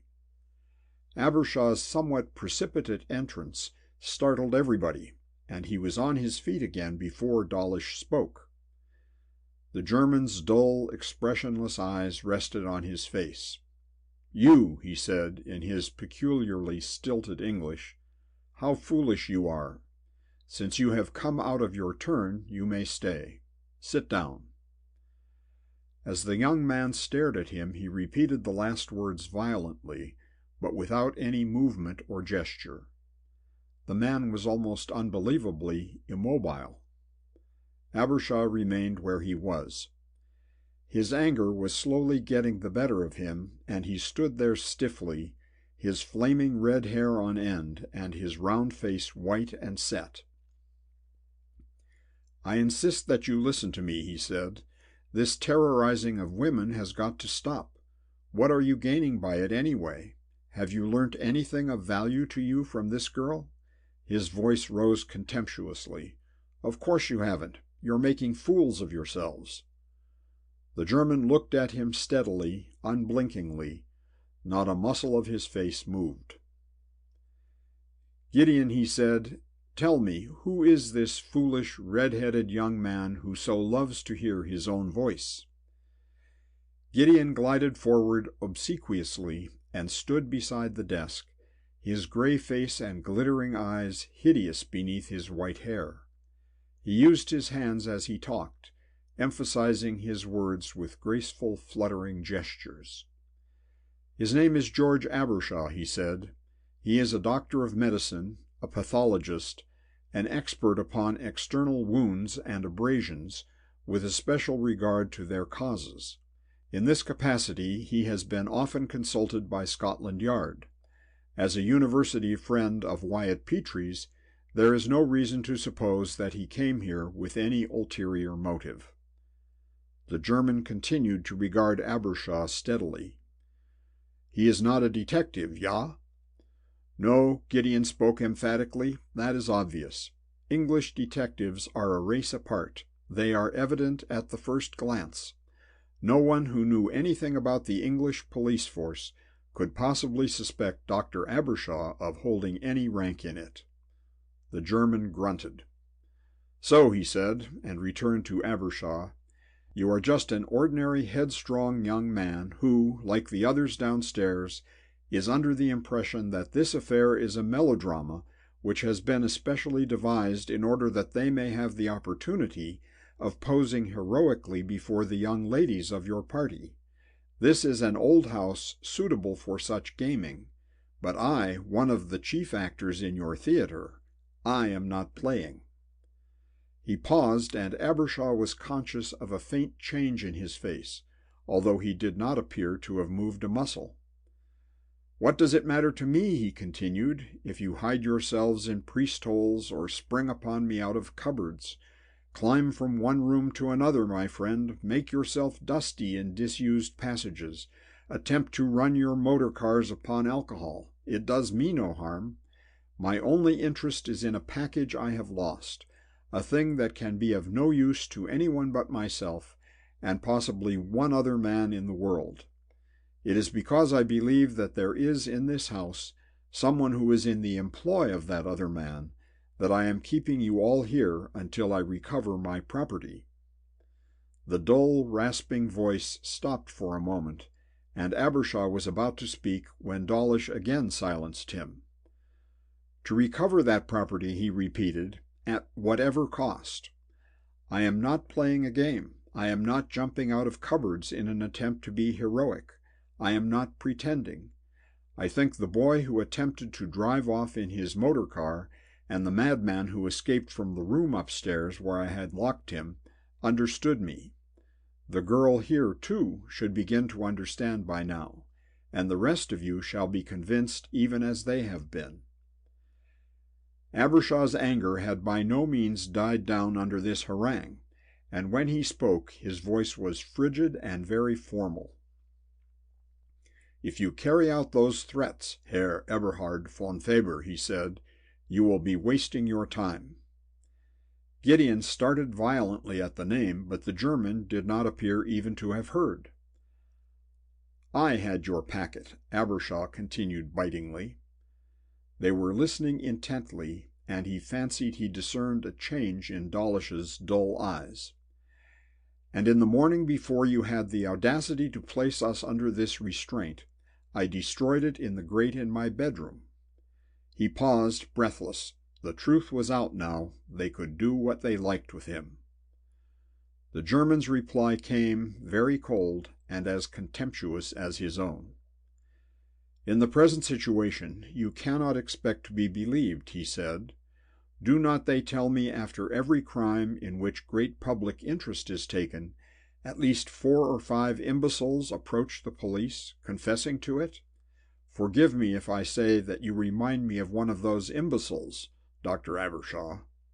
He laughed on the last word, and the effect of the deep-throated chuckle emerging from that still expressionless face was curiously inhuman. Abbershaw thrust his hand into his pocket and drew out the red wallet. To his astonishment, neither Dawlish nor his 2 subordinates betrayed any sign of recognition, and with a feeling approaching dismay, he realized that this was not what they had visualized as the container of the thing they sought. He opened it, drew out his own papers, and laid the case upon the desk in front of the German. "The papers you were looking for were sewn inside the lining of this wallet," he said. "I ripped them out and destroyed them." There was silence for a moment after he had spoken, and Gideon leaned forward and picked up the case in his pale, exquisitely tapering fingers. "It is too small," he pronounced at last, turning to the German. Dawlish spoke without taking his eyes off Abbershaw. It was impossible to tell what he was thinking. "If you are not lying, young man with red hair," he said, "will you explain to me why you saw fit to destroy the papers that were concealed in that pocket case? Did you read them?" "They were in code," said Abbershaw sullenly. Gideon shot a swift glance at him under his bushy eyebrows, and then turned to Dawlish. Code, he said. Still the German did not look at him, but remained staring at Abbershaw unblinkingly. There may have been a code message in the wallet, he said, and you may have destroyed it. But I do not think it is likely that it had anything to do with my business down here, unless... For the first time during that conversation he turned to Gideon. "Coombe," he said, and there was sullen ferocity in his tone. He may have succeeded at last. Gideon started. "Double-crossed," he said, and his voice died away in a question. "We don't know." The German spoke fiercely. "I have no faith in this young fool's story. He's only concerned with the girl. Is Whitby back yet?" "No," said Gideon. "We can't expect him yet." "So," Dawlish nodded, "we must keep them till he comes. He may be able to recognize this case. Whose initials are these?" "Mine," said Abbershaw. "You'll find that they are clipped on at the back. I put them on myself." Gideon smiled. "A very singular thing to do, Dr. Abbershaw," he said. "And may I ask where you got this wallet?" Abbershaw hesitated. For the moment he was in a quandary. If he told the truth, he could hardly help incriminating Campion, and in view of that young man's present condition, it was inhuman to betray him. "I found it," he said at last, realizing at once how lame the explanation must sound. Gideon shrugged his shoulders. "This man is wasting our time," he said. "No, it is Petrie you should examine, as I have told you all along. He's just the type they would choose. What shall we do with these two?" "Put them in the other room, not the one the young lunatic got out of," said Dawlish. "You came through the passage from the fireplace in the hall, I suppose," he added, turning heavily to Abbershaw, who nodded. "We must wait for Whitby to see this case," he continued. "Then we will consider what is to be done." The stranger, who had been standing at Maggie's side, laid a hand on her shoulder. "Come," he said, jerking her to her feet. Abbershaw turned on him furiously, only to find a revolver pressed against his ribs. They were heading towards the staircase behind the fireplace by which he had come, but when they reached the threshold, Dawlish spoke again. "Dr. Abbershaw," he said, "come here." Unwillingly the young man turned and stood before the desk, looking down at the florid, Teutonic face with the dull, corpse-like eyes. "So you are an expert often referred to by Scotland Yard." The German spoke with curious deliberation. "I have heard of you. Your name has been mentioned in several cases which have interested me deeply. You gave evidence in the Waterside Birbeck murder, didn't you?" Abbershaw nodded. "And in the Sturges affair?" "Yes." "Had it not been for you, Newman would never have been hanged?" "Very probably not." A slightly deeper color seemed to flood the expressionless face. "Three of my best men," he said. "I am very glad to have met you, Dr. Abbershaw. Put them in the small room, Wendon, and lock the door very carefully. When I have a little more time to speak, I have promised myself another interview with you, Dr. Abbershaw." End of chapter 14.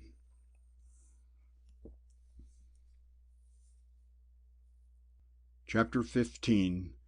Dr. Abbershaw's Deductions. The room into which Maggie and Abbershaw were thrust so unceremoniously in the middle of the night was one of the three which opened out onto the small winding staircase leading down to Colonel Coombe's study. It was comparatively empty, containing only a pile of disused tapestries and old curtains, 2 or 3 traveling trunks, and a chair. Here, as in the other room, the window was high up in the wall and iron-barred. There was a second door in the room, but it appeared to be heavily bolted on the other side. Abbershaw made a thorough investigation of the room with his torch, and then decided that escape was impossible, and they sat down on the tapestry in silence. Until now they had not spoken very much, save for a brief account from Abbershaw of his interview with Campion and his journey through the passage from his cupboard. Maggie's story was simpler. She had been seized on her way up to her room and dragged off through the green beige door to be questioned. Neither felt that much was to be gained from talking. The German had convinced them of the seriousness of their position, and Abbershaw was overcome with self-reproach for what he could only feel was his own fault. Maggie was terrified, but much too plucky to show it.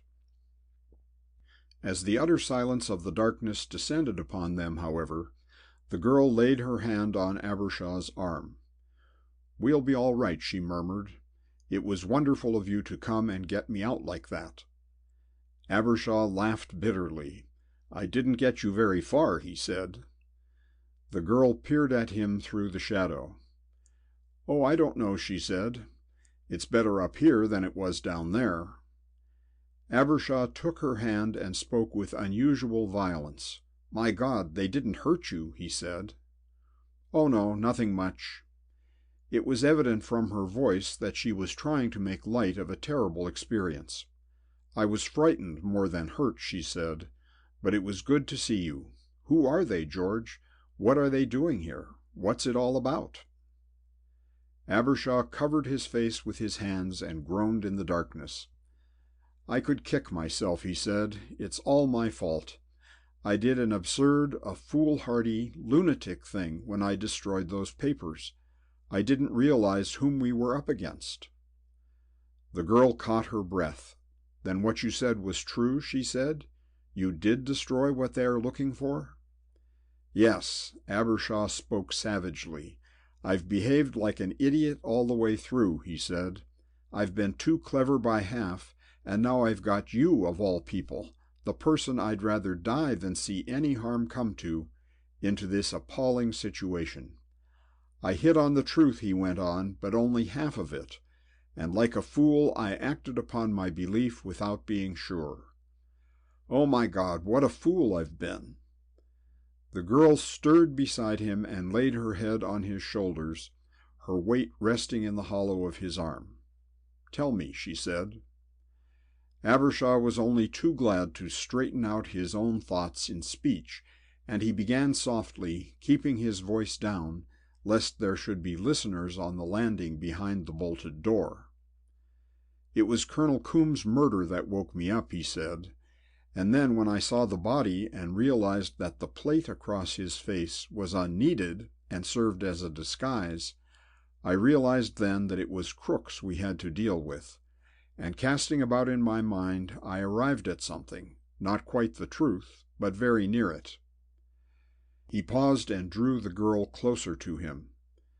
"It occurred to me that Dawlish and Gideon might very well be part of the famous Sinister gang, the notorious bank thieves of the States.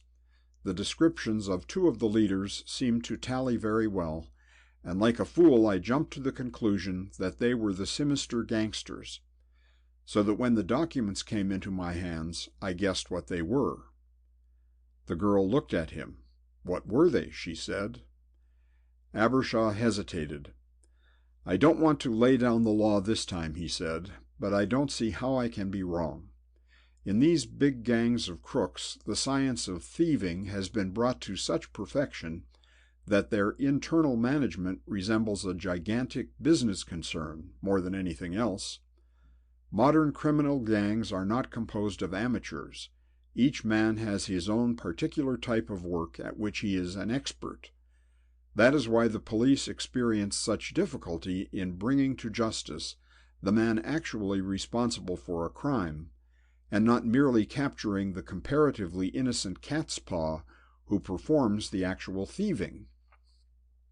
He paused, and the girl nodded in the darkness. "I see," she said. Abbershaw went on, his voice sunk to a whisper.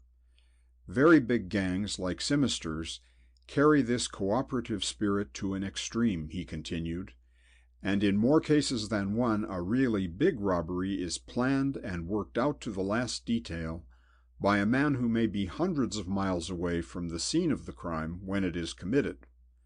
A man with an ingenious criminal brain, therefore, can always sell his wares without being involved in any danger whatsoever.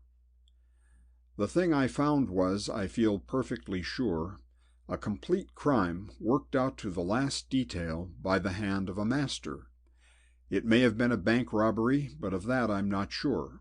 It was written in code, of course, and it was only from the few plans included in the mass of written matter, and my suspicions, that I got a hint of what it was. Maggie lifted her head. "But would they write it down?" she said. "Would they risk that?" Abbershaw hesitated. "I admit that worried me at first," he said, "but consider the circumstances. Here is an organization, enormous in its resources, but every movement of which is bound to be carried out in absolute secrecy. A lot of people sneer at the efficiency of Scotland Yard, but not those who have ever had cause to come up against it. Imagine an organization like this, captained by a mind simple, forceful, and eminently sensible. A mind that only grasps one thing at a time, but which deals with that one thing down to the last detail, with the thoroughness of a Hun." "Dawlish?" said Maggie.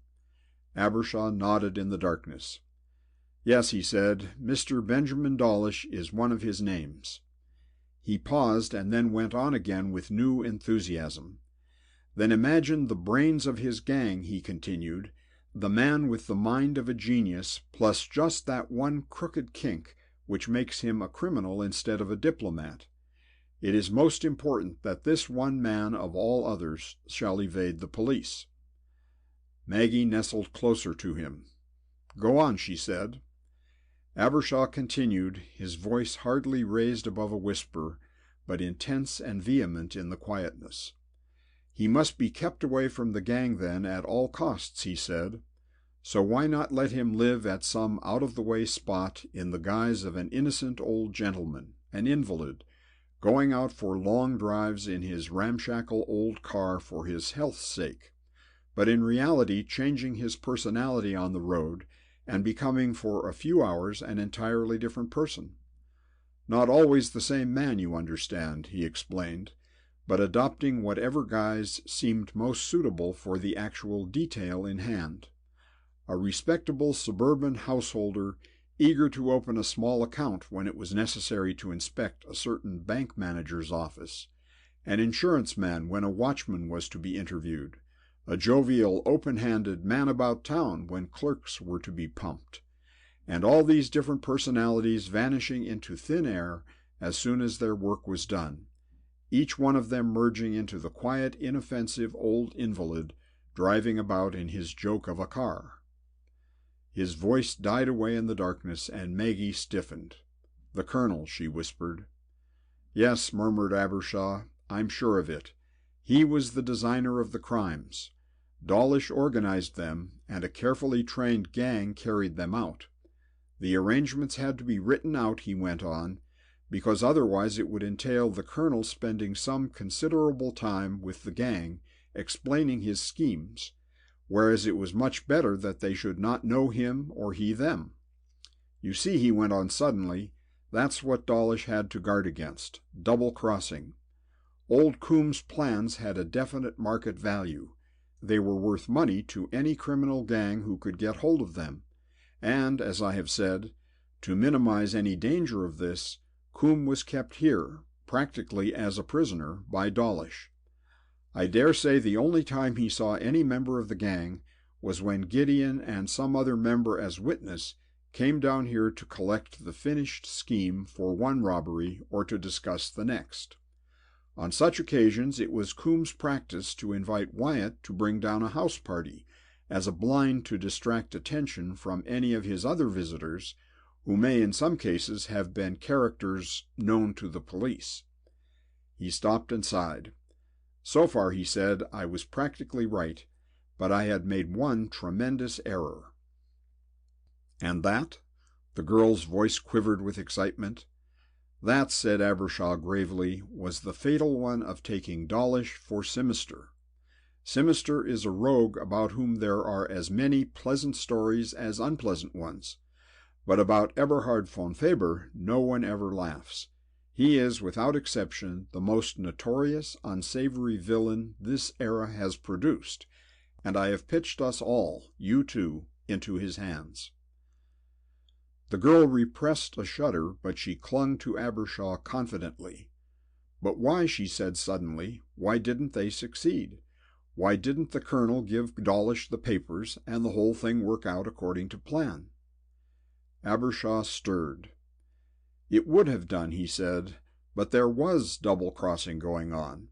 The colonel, in spite of his bodyguard, Whitby and the butler, must have got into communication with Sinister's gang and made some arrangement with them. I'm only guessing here, of course, but I should say that the colonel's plans were never allowed outside the house, and that his attitude towards Sinister must have been, 'I will sell them if you can get them without implicating me.' So Sinister employed our friend Mr. Campion to smuggle himself into Wyatt's party without being recognized by Dawlish." Maggie sat up. "I see," she said.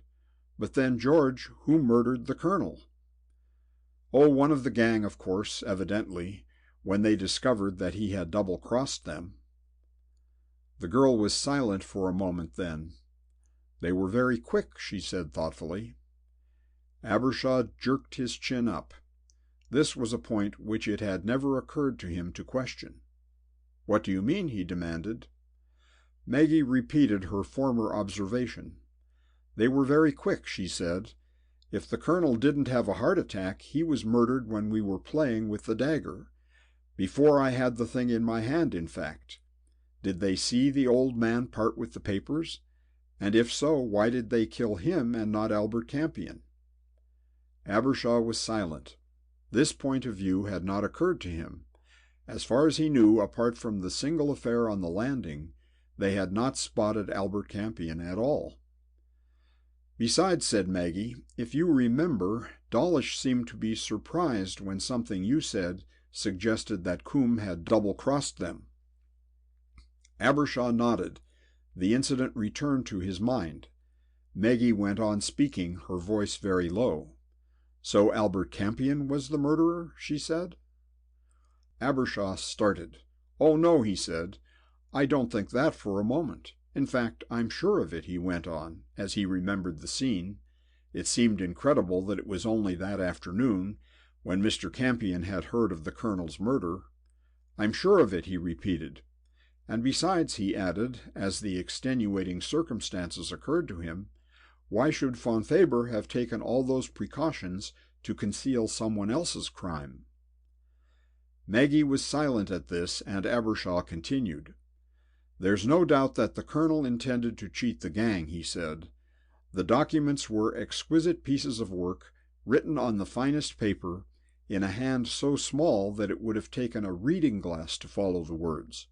It was in code, not one I know either, and it was only the tiny plans that gave the clue to what it was, all sewn into the lining of a pocketbook, which Dawlish didn't recognize when I showed it to him. Oh, what a fool I was to destroy it."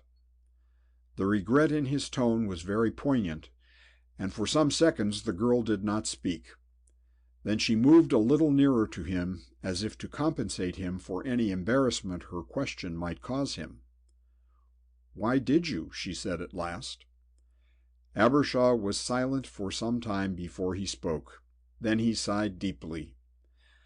"I was a crazy, interfering, well-meaning fool," he said, "and there's no more dangerous creature on the face of the earth. I acted partly on impulse, and partly because it really seemed to me to be the best thing to do at the moment. I had no idea whom we were up against. In the first place, I knew that if I destroyed it, I should probably be preventing a crime at least. You see, I had no means and no time to decipher it, and thereby obtain enough information to warn Scotland Yard. I didn't even know where the bank to be robbed was situated, or if indeed it was a bank. I knew we were up against pretty stiff customers, for one man had already been murdered, presumably on account of the papers, but I had no idea that they would dream of attempting anything so wholesale as this." He paused and shook his head. "I didn't realize then," he continued, "that there had been any double-crossing going on, and I took it for granted that the pocketbook would be recognized instantly. Situated as we were then, too, it was reasonable to suppose that I could not hold out against the whole gang, and it was 10 chances to 1 that they would succeed in getting back their plans, and the scheme would go forward with me powerless to do anything. Acting entirely upon the impulse of the moment, therefore, I stuffed the plans into the grate and set fire to them. That was just before I went down to speak to you in the garden. Now, of course, Dawlish won't believe me, and if he did, I'm inclined to believe he would take his revenge upon all of us. In fact, we're in a very nasty mess. If we get out of here, we can't get out of the house, and that Hun is capable of anything. Oh, my dear, I wish you weren't here." The last words broke from him in an agony of self-reproach. Maggie nestled closer to his shoulder. "I'm very glad I am," she said.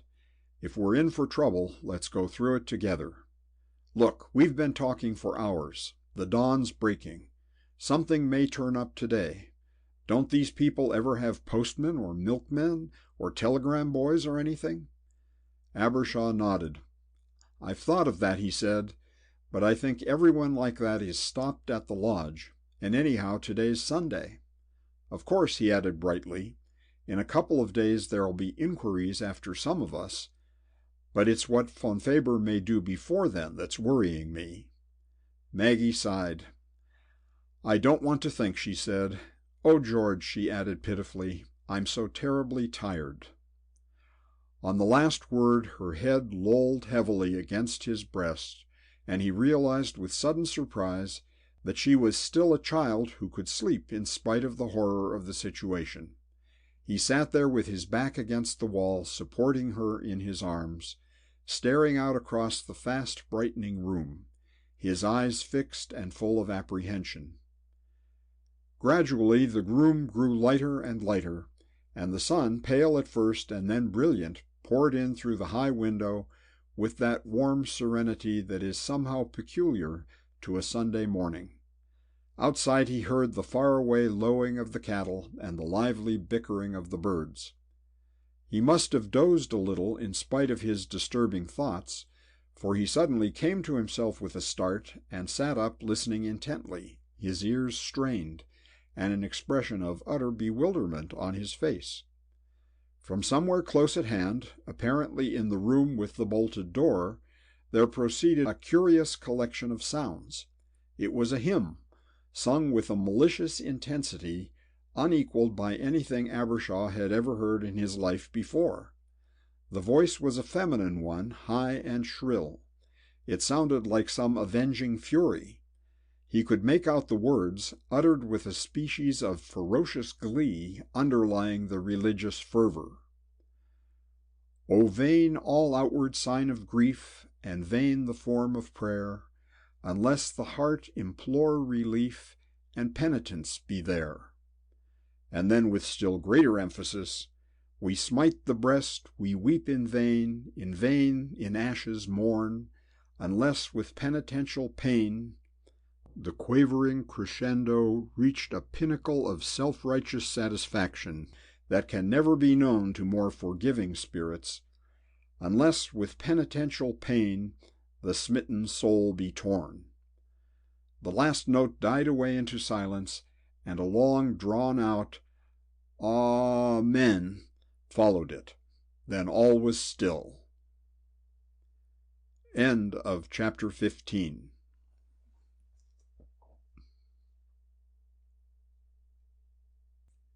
Chapter 16. The Militant Mrs. Meade. Good heavens, what was that? It was Maggie who spoke. The noise had awakened her, and she sat up, her hair a little wilder than usual, and her eyes wide with astonishment. Abbershaw started to his feet. "We'll darn soon find out," he said, and went over to the second door and knocked upon it softly. "Who's there?" he whispered. "The wicked shall perish," said a loud, shrill, feminine voice, in which the broad Suffolk accent was very apparent. "The earth shall open, and they shall be swallowed up. And you won't come into this room," it continued brightly. "No, not if you spend 100 years a-tapping. And why won't you come in? 'Cause I've bolted the door." There was demoniacal satisfaction in the last words, and Abbershaw and Maggie exchanged glances. "It's a lunatic," whispered Abbershaw. Maggie shuddered. "What a horrible house this is," she said. "But talk to her, George. She may know how to get us out." "Her chief concern seems to be not to let us in," said Abbershaw, but he returned to the door and spoke again. "Who's there?" he said, and waited, hardly hoping for an answer, but the voice replied with unexpected directness. "That's a thing I won't hide from anybody," it said vigorously. "Daisy May Meade's my name, a married woman and respectable. A church-going woman, too, and there's some that's going to suffer for what's been going on in this house, both here and in the next world. The pit shall open and swallow them up. Fire and brimstone shall be their portion. The Lord shall smite them." "Very likely," said Abbershaw dryly. "But who are you? How did you get here? Is it possible for you to get us out?" Apparently his calm, matter-of-fact voice had a soothing effect upon the vengeful lady in the next room, for there was silence for some moments, followed by an inquisitive murmur in a less oracular tone. "What be you doing of?" "We're prisoners," said Abbershaw feelingly. "We've been shut up here by Mr. Dawlish, and are most anxious to get out. Can you help us?" Again there was silence for some moments after he had spoken. Then the voice said considerately, "I've a good mind to have the door open and have a look at ye." "Good heavens," said Abbershaw, startled out of his calm. "Do you mean to say that you can open this door?" "That I can," said the voice complacently. "Didn't I bolt it myself?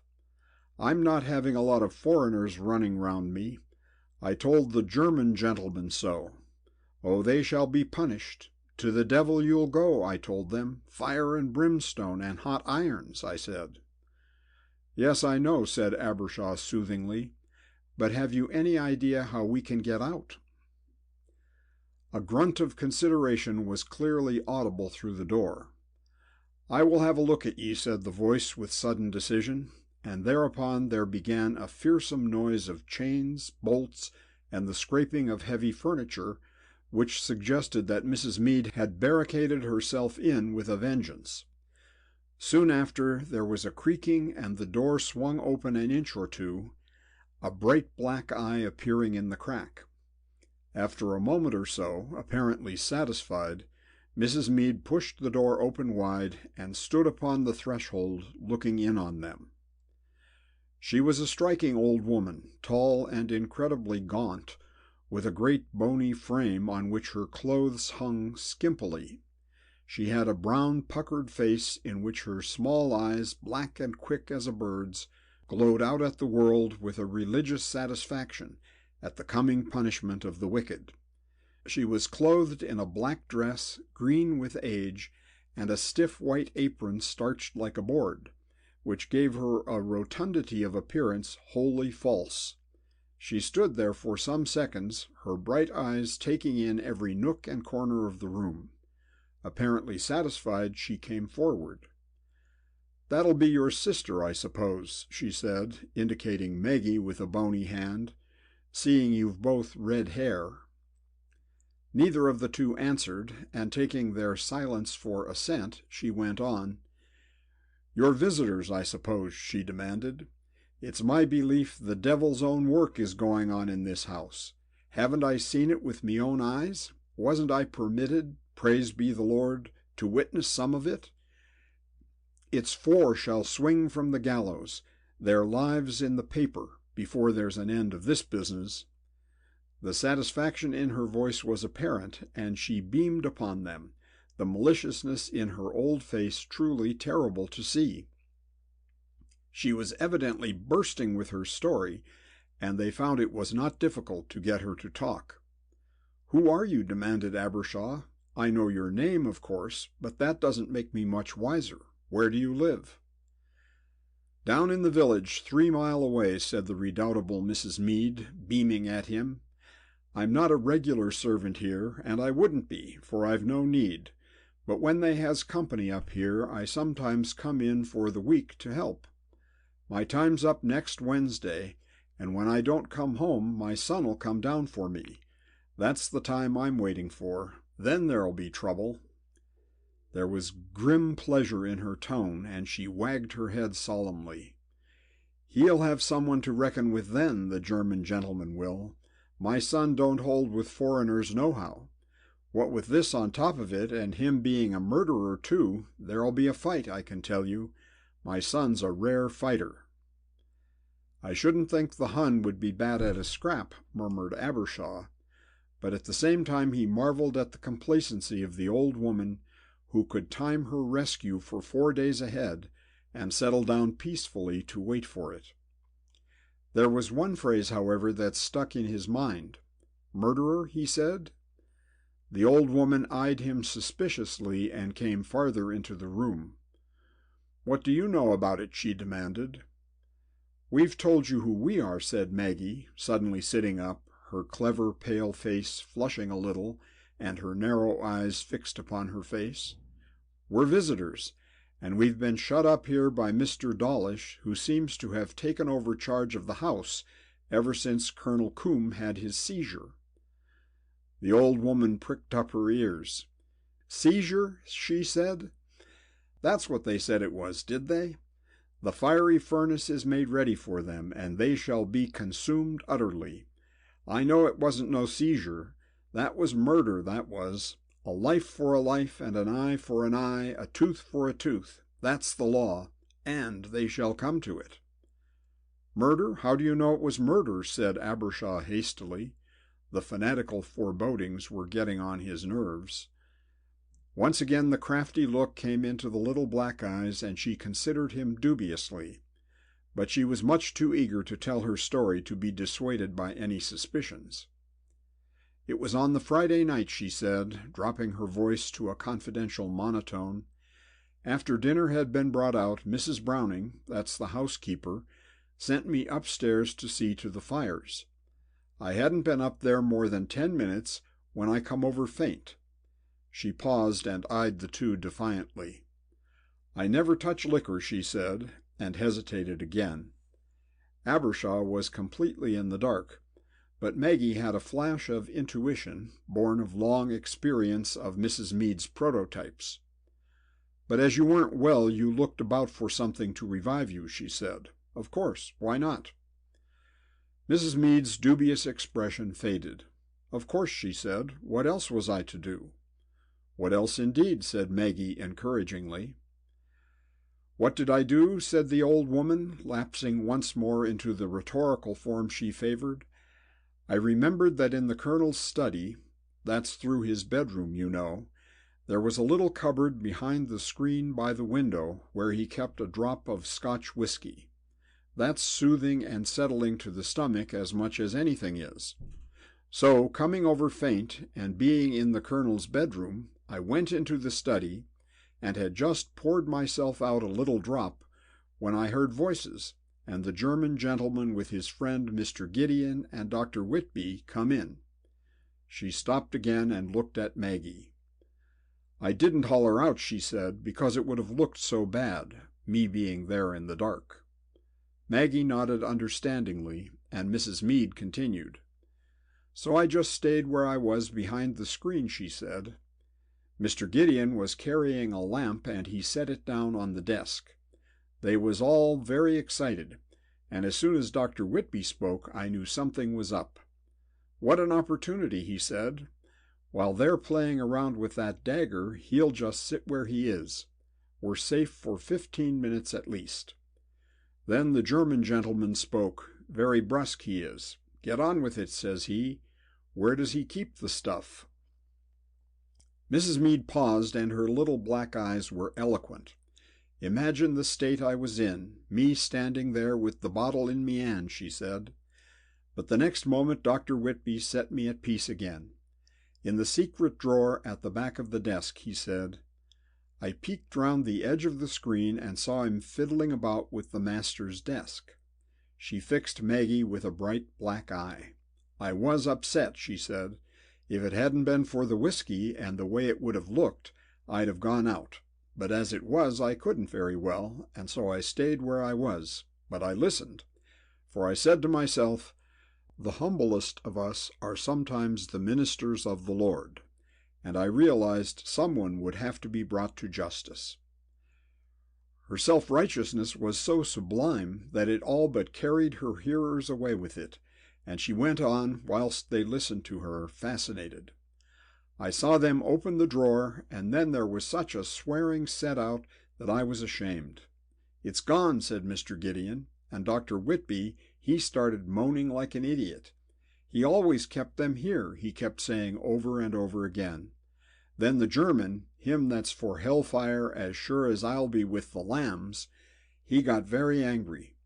'You've played the fool enough,' he said in such a loud voice that I nearly cried out and gave myself away.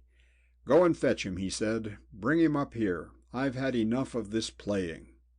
Mrs. Meade paused for breath. "Dr. Whitby's rather a sullen gentleman," she continued, "but he went off like a child. I stood there, my knees knocking together, wishing me breathing wasn't so heavy, and praying to the Lord to smite them for their wickedness, while the German gentleman and Mr. Gideon were talking together in a foreign language. I couldn't understand it, of course," she added regretfully, "but I'm not an old fool like you might imagine. Though I'm 62, I'm pretty spry, and I could tell by the way they was waving their hands about, and the look on their faces, and the sound of their voices, that the German gentleman was angry about something or other, and that Mr. Gideon was trying to soothe him. 'Wait,' he said at last in a Christian tongue. 'He'll have it on him, I tell you.' Well," she paused and looked from one to the other of her listeners, her voice becoming more dramatic and her little black eyes sparkling. Clearly she was coming to the cream of her narrative. "Well," she repeated, when she was satisfied that they were both properly on edge, "at that moment the door was flung open, and Dr. Whitby came back, white as a sheet and trembling. 'Chief, Gideon,' he said, 'he's been murdered, stabbed in the back.'" Mrs. Meade stopped to enjoy the full effect of her announcement. "Were they surprised?" Abbershaw spoke involuntarily. "You be quiet, and I'll tell ye," said Mrs. Meade with sudden sternness. "They was struck silly, I can tell you. The German gentleman was the first to come to his senses. 'Who?' he said. Mr. Gideon turned on him then. 'Sinisters?' he says, as if asking a question. Maggie and Abbershaw exchanged significant glances, while Mrs. Meade hurried on with her narrative, speaking with great gusto, acting the parts of the different speakers, and investing the whole gruesome story with an air of self-righteous satisfaction that made it even more terrible. "The German gentleman wasn't pleased at that," she continued, "but it was he who kept his head, as they say. 'And the papers,' said he, 'were they on him?' 'No,' says the doctor. 'Then,' said the German gentleman, 'get him upstairs. No one must leave the house till we get back the papers.' 'Don't let anyone know he's dead then,' said Mr. Gideon. 'Say it's heart attack, anything you like.' 'There's blood about,' said Dr. Whitby. 'Bound to be.' 'Then clear it up,' says Mr. Gideon. 'I'll help you. We must hurry before the lights go up.'" On the last word her voice sank to a whisper, but the stagey horror with which she was trying to invest the story did not detract from the real gruesomeness of the tale. Rather, it added to it, making the scene down in the lamp-lit paneled room seem suddenly clear and very near to them. Maggie shuddered, and her voice was subdued and oddly breathless when she spoke. What happened then? Mrs. Meade drew herself up, and her little black eyes burned with the fire of righteousness. "Then I could hold my tongue no longer," she said, "and I spoke out. Whoso killeth any person, the murderer shall be put to death by the mouth of witnesses, I said, and stepped out from behind the screen. Abbershaw's eyes widened as the scene rose up in his mind. The fanatical old woman, her harsh voice breaking in upon the three crooks in that first moment of their bewilderment. They were terrified, I suppose, he said.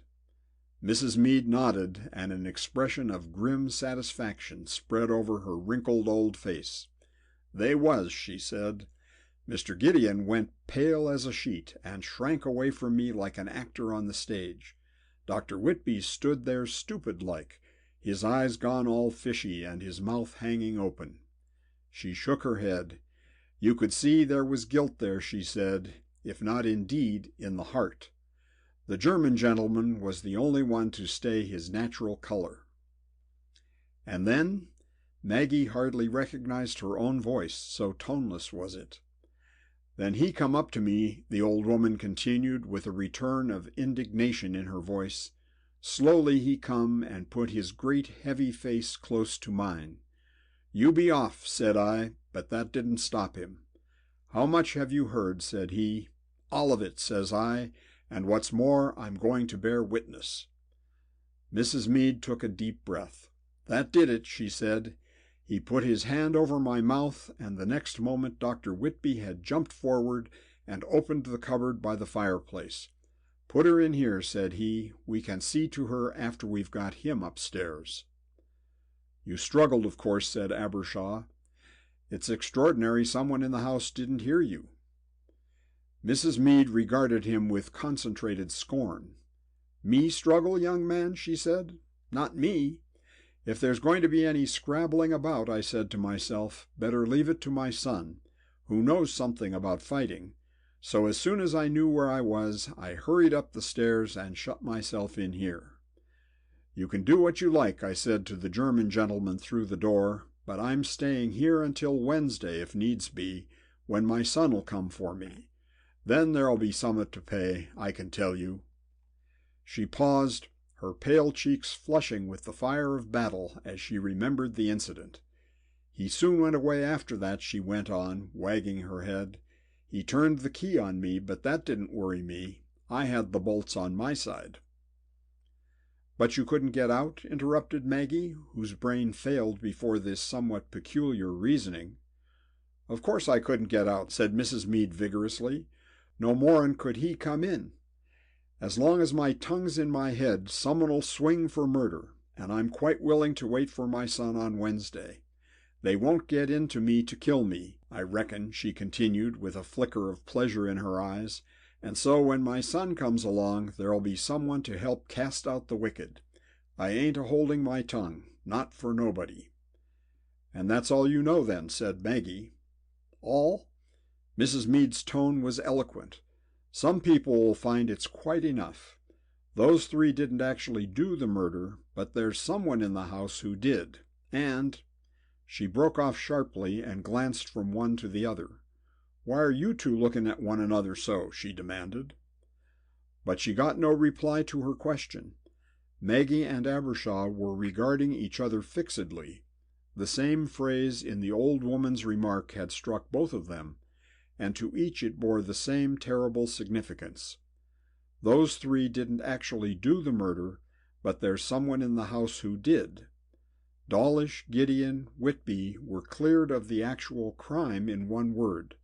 The servants were all confined in their own quarters.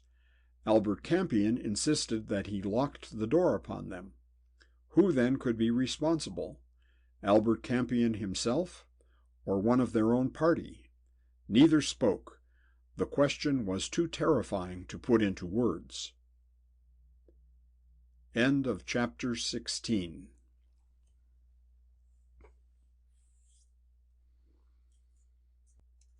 Chapter 17. In the Evening. The disturbing discovery which Maggie and Abbershaw had made in Mrs. Meade's story silenced them for some time. Until the old woman's extraordinary announcement 10 minutes before, the division between the sheep and the goats had been very sharply defined. but now the horrible charge of murder was brought into their own camp. On the face of it, either Albert Campion or one of the young people in the house party must be the guilty person. Of course, there was always the saving hope that in his haste Campion had locked one of the servants out instead of confining them all to their quarters as he had intended.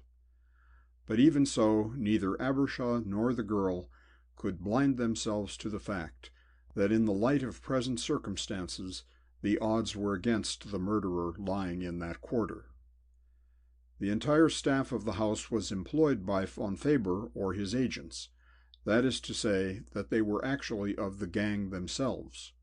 Coombe was an asset to them. It was not in their interests to kill him. And yet, on the other hand, if the gang had not committed the murder, they certainly covered up all traces of it. Mrs. Meade's story had deepened the mystery instead of destroying it. Maggie looked at Abbershaw. "If we could only get out," she murmured. Abbershaw nodded briskly.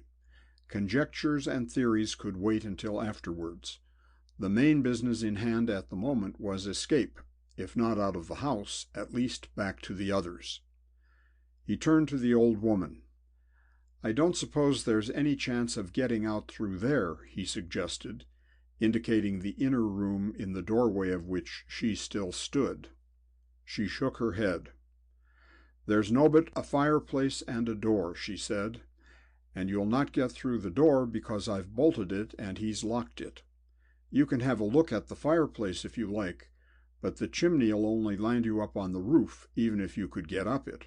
Best wait till Wednesday, till my son comes." Abbershaw was inclined to enlighten her on the chances her son was likely to have against the armed Herr von Faber, but he desisted, and contented himself by shaking his head. Maggie, ever practical, came forward with a new question. "But do you eat? Have you been starved all this time?" she said. Mrs. Meade looked properly aggrieved. "Oh, they bring me my victuals," she said, "naturally." Apparently the event of her being starved out of her stronghold had not occurred to her. "Lizzie Tiddy brings me up a tray night and morning." "Lizzie Tiddy?" Abbershaw looked up inquiringly. "Who's that?" A smile, derisive and unpleasant, spread over the wrinkled face. "She's a natural," she said, and laughed. "A natural?" "She's not right in her head. All them Tiddies are a bit crazed. Lizzie is the wust." "Does she work here?" Maggie's face expressed her disapproval. Mrs. Meade's smile broadened into a grin, and her quick eyes rested on the girl. "That's right. No one else wouldn't 'a' had her. She helps Mrs. Browning, the housekeeper, washes up and such like." "And brings up the food?" There was an eagerness in Abbershaw's tone. An idiot country girl was not likely to offer much resistance if they made an attempt to escape as soon as she opened the door. Mrs. Meade nodded. "Ah, Lizzie brings up the tray," she said. "She sets it on the floor while she unlocks my door. Then I pull the bolts back and open it ever such a little, and then I pull the tray in." It was such a simple procedure that Abbershaw's spirits rose. "When does this happen?" he said. "What time of day?" "Half after 8 in the morning and half after 8 at night." He glanced at his watch. "She's due now, then, practically." Mrs. Meade glanced up at the window. "Shouldn't be at all surprised," she agreed. "Light looks about right. I'll go back to my own room, then, if you don't mind. Best not to let anybody know that I've been having any truck with you." On the last word she turned her back on him, and after closing the door connecting the two rooms silently, they heard her softly pressing the bolts home. "What an extraordinary old woman," whispered Maggie. "Is she mad, do you think?" Abbershaw shook his head. "No," he said, "I almost wish she were. But she's certainly not crazy, and I believe every word of her story is absolutely true. My dear girl, consider. She certainly hasn't the imagination to invent it." The girl nodded slowly. "That's true," she said, and added suddenly, But, George, you don't really believe that those dreadful men didn't kill Colonel Coombe?" Abbershaw looked at her seriously. "I don't see why they should, do you?" he asked. "Think of it in the light of what we know." "Then that means that either Albert Campion or— Oh, George, it's horrible." Abbershaw's face grew even more serious. "I know," he said, and was silent for a minute or so. "But that is not what is worrying me at the moment," he went on suddenly, as though banishing the thought from his mind. "I've got you into this appalling mess, and I've got to get you out of it. And that, unless I'm mistaken, is Lizzie Tiddy coming up the stairs now." The girl held her breath, and for a moment or two they stood silent, listening. There was certainly the sound of footsteps on the stone landing outside, and the uneasy rattle of crockery on an unsteady tray. Abbershaw's hand closed round the girl's arm. "Now," he whispered, "keep behind me, and at your first opportunity nip out of here into the room immediately on your left, and go straight for the chest I told you of. You can't miss it. It's in the corner and enormous. I'll follow you." The girl nodded, and at the same moment the key turned in the lock, and whatever hopes Abbershaw had entertained vanished immediately. The door opened some 2 inches, and there appeared in the aperture the muzzle of a revolver. Abbershaw groaned. He might have known, he told himself bitterly, that their captors were not absolute fools. The girl clung to him, and he could feel her heart beating against his arm. Gradually the door opened wider, and a face appeared above the gun. It was the stranger whom Dawlish had addressed as Wendon on the day before.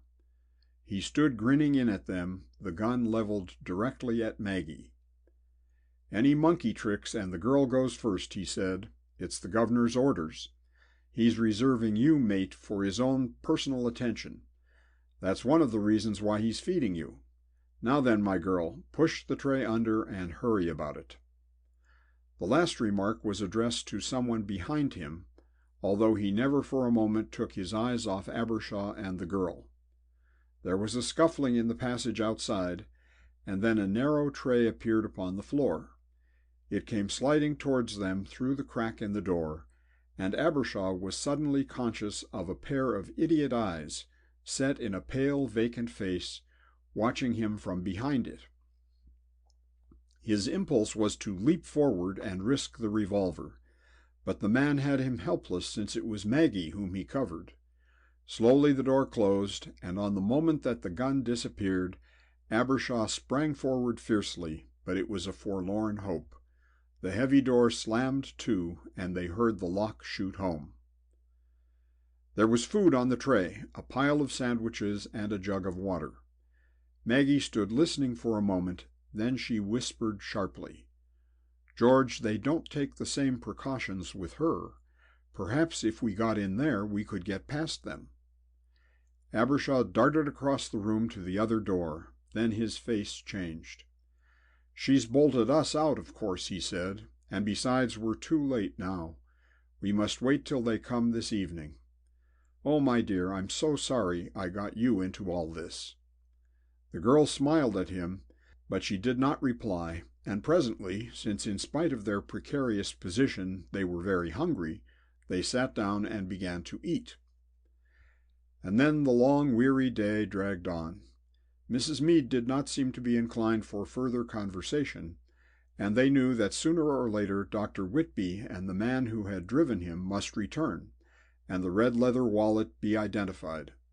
What would happen then they could only conjecture, but since Dawlish was already prejudiced against Abbershaw, he was not likely to be unmoved when he discovered the story of the burning of the papers to be true.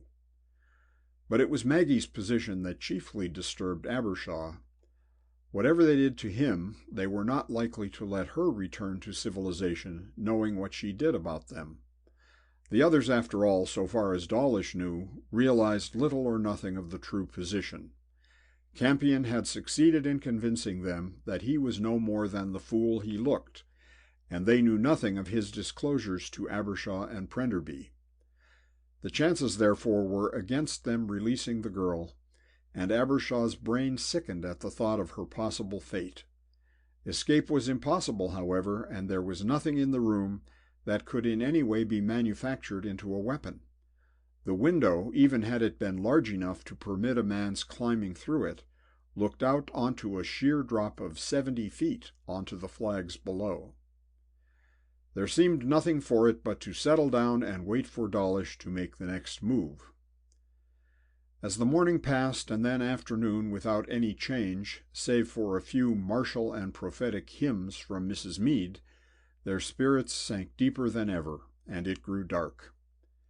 Clearly Whitby had not yet returned, and Abbershaw reflected that he might quite possibly have experienced some trouble with the cremation authorities, in which case there were distinct chances of the police coming to their rescue. He wondered, if that occasion should arise, what Dawlish would do, if he would remove Maggie and himself, or simply make a dash for it with his own gang, risking detection afterwards. On the face of it, he reflected, as he considered what he knew of the man, both from what he had heard and his own experience, the chances were against Maggie and himself being left to tell their story. The prospects looked very black.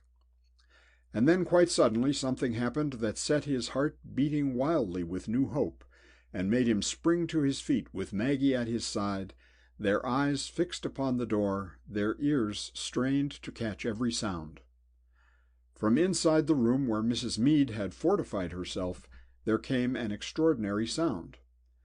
A gentle scraping, followed by a burst of shrill indignation from the old woman herself, and the next moment, clear and distinct, a slightly nervous falsetto voice said briskly, "It's all right, my dear madam. I'm not from the Assurance Company." Maggie grasped Abbershaw's arm. "Albert Campion," she said. Abbershaw nodded. The voice was unmistakable, and he moved over to the inner door and tapped upon it gently. "Campion," he called softly, "we're in here." "That's all right, old bird. I'm coming. You couldn't call the old lady off, could you?" Campion's voice sounded a little strained. "She seems to think I'm not the sort of person you ought to know. Can't you tell her that many a true heart beats beneath a ready-made suit?" "Mrs. Meade?" Abbershaw raised his voice a little. "Mr. Campion is a friend of ours. Could you let him in to us?" "You keep strange company," came the woman's strident voice from the other side of the door. "A man that creeps down a chimney upon a body isn't one that I'd put up with." Abbershaw and Maggie exchanged glances. Apparently Mr. Campion had descended from the skies. Then the absurd voice came out to them again, raised a little in indignation. "But even if your son is coming, my dear old bird," he was saying, "there's really no reason why my friends and I should not meet before that happy moment. After all, I too have a mother." The exact significance of his last remark was not apparent, but it seemed to work like a charm upon the old woman, and with a few mumbled words she opened the door, and Albert Campion stood upon the threshold, beaming at them. "I don't think I'll come in," he said cheerfully. "This lady seems crazy for me to meet her son, and I'm afraid that she may compel me to do so by locking me in with you if I get far enough out of the room for her to shut this door. And as the laddie is not expected to call till Wednesday, I don't want him to get his diploma from me in person. I think if you're both ready, we'll all go back the way I came." "Down the chimney?" said Maggie, in some trepidation. "Through the chimney," corrected Campion with pride. "I've been fooling about all day trying to find the money-back handle, and now I've got the 2 coppers, he added brightly, grinning at the 2 red-headed young people before him. "You can't possibly dislike puns more than I do," he went on hastily. "Let's get back, shall we? This is an unhealthy spot." They followed him into the old woman's room. She stood glaring at them suspiciously with her little bright eyes. "Where are you going?" she demanded. "I don't know as how I ought to let ye go." "Aren't you coming with us?" said Maggie quickly. "Surely you want to get away from those dreadful men at once. You'll be much safer with us." "What, and miss seeing my son beat 'em up?" said Mrs. Meade contemptuously. "Not me, miss. Besides," she added sharply, "I don't know as I'm not safer with the German gentleman than I am with a natural." She pointed to Campion suggestively. "Lizzie Titty's not the only half-wit in this house. Chimney climbing." Her remark reminded them, as they turned to where an old stone fireplace, wide and primitive, stood on one side of the small room. It seemed at first utterly impracticable as a means of exit, but Campion led them over to it with a certain pride. "Look," he said, "it's so simple when you think of it. The same chimney serves for both this room and the room behind it, which is no other, ladies and gentlemen, than the one which Mr. Campion performed his now famous disappearing trick in. Admission 4d. Roll up in your hundreds. In fact," he went on more seriously, "virtually speaking, both rooms have the same fireplace, separated only by this little wall arrangement, quite low, you see, to divide the two grates, and topped by a thin sheet of iron to separate the flames." He paused and surveyed them owlishly through his horn-rimmed spectacles. "I discovered all by myself and with no grown-up aid that this natty device was removable. I lifted it out and stepped deftly into the presence of this lady on my right, whose opening remark rather cooled my ardor." "I said, 'The wicked shall be cast into hell,'" put in Mrs. Meade, "and so they shall, into a burning fiery furnace, same as if that grate there was piled up with logs and you atop of them." This remark was addressed to Abbershaw, but she turned with tremendous agility upon Campion. "And the fools," she said. "The Lord hisself couldn't abide fools."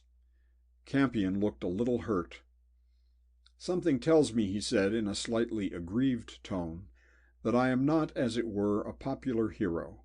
Perhaps it might be as well if we went.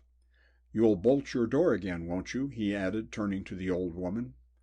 "You may lay I will," said she meaningly. "Are you sure you won't come with us?" It was Maggie who spoke, and the old woman eyed her less fiercely than she had done the others. "Thank you, I'll bide where I am," she said. "I know what I am up to, which is more than you do, I reckon, trapezing round with a pair of Gorbies." Campion touched the girl's arm. "Come," he said softly. "I thought I heard someone. I'll go first, then you follow me." He stepped up on the stone hob as he spoke, and then swung his leg over the brick back of the grate, which they now saw was little over 3 feet high, and disappeared out of sight. Maggie followed him, and Abbershaw sprang after her. Within 3 minutes they had emerged into the box room, and Campion raised the lid of the chest in the far corner. Maggie suffered herself to be led down the dusty passage, Campion in front of her and Abbershaw behind.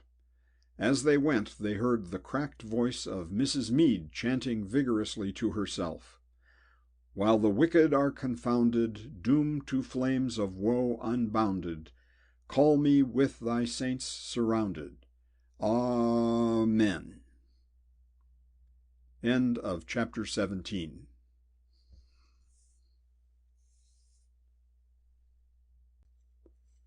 Chapter 18. Mr. Kennedy's Counsel. When Albert Campion and his 2 refugees crawled out at the far end of the passage, they found the cupboard door open and the entire crowd assembled in the bedroom without, waiting for them. Anne Edgware threw herself across the room towards Maggie with a little squeaky cry that was part sympathy, part relief. Prenderby's little Jean had not been a reassuring companion. The strain of the last 24 hours had told upon them all. The atmosphere in the wide, old-fashioned room was electric, and Campion's somewhat foolish voice and fatuous expression struck an incongruous note.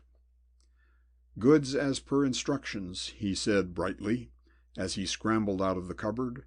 "Sign along the dotted line, please." As soon as they were all in the room, however, he shut the cupboard door carefully, betraying that he was especially anxious that no sound should percolate through into the little box room they had just left. Chris Kennedy was the first to speak. He was a little flushed, and there was an air of suppressed excitement about him that showed that his wounded arm no longer damped his spirits. "Now we're all here," he said, "we can get right down to this thing and work out a scheme to get us out of here, and those customers what they deserve. I'm for a fight." "Here, I say, hold on a minute, my son," drawled Martin Watt. "Let's all start fair. What have you two lost souls been up to, first of all?" he went on, turning to Maggie and Abbershaw. "How did our little Albert get hold of you? No bickering, I hope." "No, all done by kindness," said Mr. Campion cheerfully. "There was only one dragon in my path, a female of the species, and full of good words. Most of them new to me," he added thoughtfully. The portion of Abbershaw's story which the little doctor felt inclined to tell did not take very long. The others also had had their adventures. Martin Watt seemed to have instituted himself spokesman, and as soon as the other had finished, he began. "We've had sport too, in our own way. Old Dachshund Dawlish has had us up one at a time, you know, heard our catechism and our family history, searched our pockets, and let us go again. He has also locked us all up in the central big hall and had another go at our rooms. Old Prenderby tried to square a servant and got the business end of a gun in his tummy by way of retort. The girls have been overhauled by a ghastly old housekeeper woman and a loony maid. And last but not least, we had a confidential lecture from Gideon, who gave us the jolliest little character sketch of his pal that one can imagine." He paused, and a faint smile at the recollection passed over his indolent face. "According to him, the old boy is a cross between Mr. Hyde, Gilles de Rais, and Napoleon, but without the finesse of any of the three. On the whole, I'm inclined to agree with him," he continued, "but a fat lot of good it's doing him, or us for that matter, because he can't find his package, and we can't get home to our mammas. I told him that, but he didn't seem to see the argument. I'm afraid he's rather a stupid man." Abbershaw nodded. "Perhaps he is," he said, "but at the same time he's a very dangerous one. I may as well tell you fellows," he went on, with sudden determination in his gray eyes, "there's something that's on my conscience. I had those papers. They were papers, as a matter of fact, the first morning we were down here, and I burnt them. I told him what I'd done when I went in to see him yesterday, but he wouldn't believe me." He paused and looked round him. Campion's pale eyes were goggling behind his enormous spectacles, and Wyatt met Abbershaw's appealing glance sympathetically. The rest were more surprised than anything else, and on the whole approving. Campion voiced the general thought. "Do you know what they were, the papers, I mean?" he said, and there was something very like wonderment in his tone. Abbershaw nodded. "They were all written in code, but I had a pretty shrewd idea," he said, and he explained to them the outline of his ideas on the subject. Campion listened to him in silence, and when he had finished glanced across and spoke softly. "You burnt them?" he said dreamily, and then remarked, as if he had switched on to an entirely new subject, "I wonder if the smoke from 500,000 pounds in notes looks any different from any other sort of firing." Abbershaw glanced at him sharply. 500,000 pounds, he said. "Why not?" said Campion lightly. "Half a crown here, half a crown there, you know, it soon tells up." The others turned to him, attributing the remark to his usual fatuity, but Abbershaw met the pale eyes behind the big spectacles steadily, and his apprehension increased. It was not likely that Mr. Campion would be far out in his estimation, since he knew so much about the affair. 500,000 pounds, the colossal sum brought home to him the extent of the Germans' loss, and he understood the crook's grim determination to recover the lost plans. He had not thought that the men were playing for such great stakes. In a flash he saw the situation as it really was, and his next words were sharp and imperative. "It's more important than I can say that we should get out of here," he said. "In fact, we've got to get out of here at once. Of course, I know it's been the idea all along, but now it's imperative. At any moment now Whitby may return, and Dawlish will be convinced that I told him the truth yesterday, and then heaven only knows what he will do. Our one hope is to get out before Whitby comes back." "There's only one way. I've been saying it all along." It was Chris Kennedy who spoke. He was seated on the end of the bed, his knees crossed, and his young face alert and eager. "We shall have to make a straight fight for it," he said. "It's our only hope. No one trying to sneak out on his own to inform the local bobby would have an earthly. I've thought of that. They'd spot us, and we know they don't mind shooting." "There's a suit of armor in the hall," suggested Campion suddenly. "I'll put it on and toddle forth into the night, if you like. They could pot at me as much as they pleased. How about that?" Abbershaw glanced at him sharply, but there was no trace of a sneer on the pleasant, vacuous face, and he looked abashed when Kennedy spoke a little brutally. "Sorry," he said, without looking round. "We haven't got time for that sort of stuff now. We're in a devilish unpleasant situation, and we've got to get the girls and ourselves out of it. I tell you, a straight fight is the only thing for it. Look here, I've got it all taped. We've got our first chance coming in a moment. We've had dinner every night so far, so I expect we can reasonably suppose that we'll get it again tonight. 2 fellows wait on us then. They're both armed, we know, and judging from the way they treated Michael, they know how to use their guns all right." "Why, they're not very tricky, are they?" said Mr. Campion, a faint expression of surprise appearing in his face. "I understood you just pressed the trigger and pop, off it went." Chris Kennedy granted him one withering look and went on with his scheme.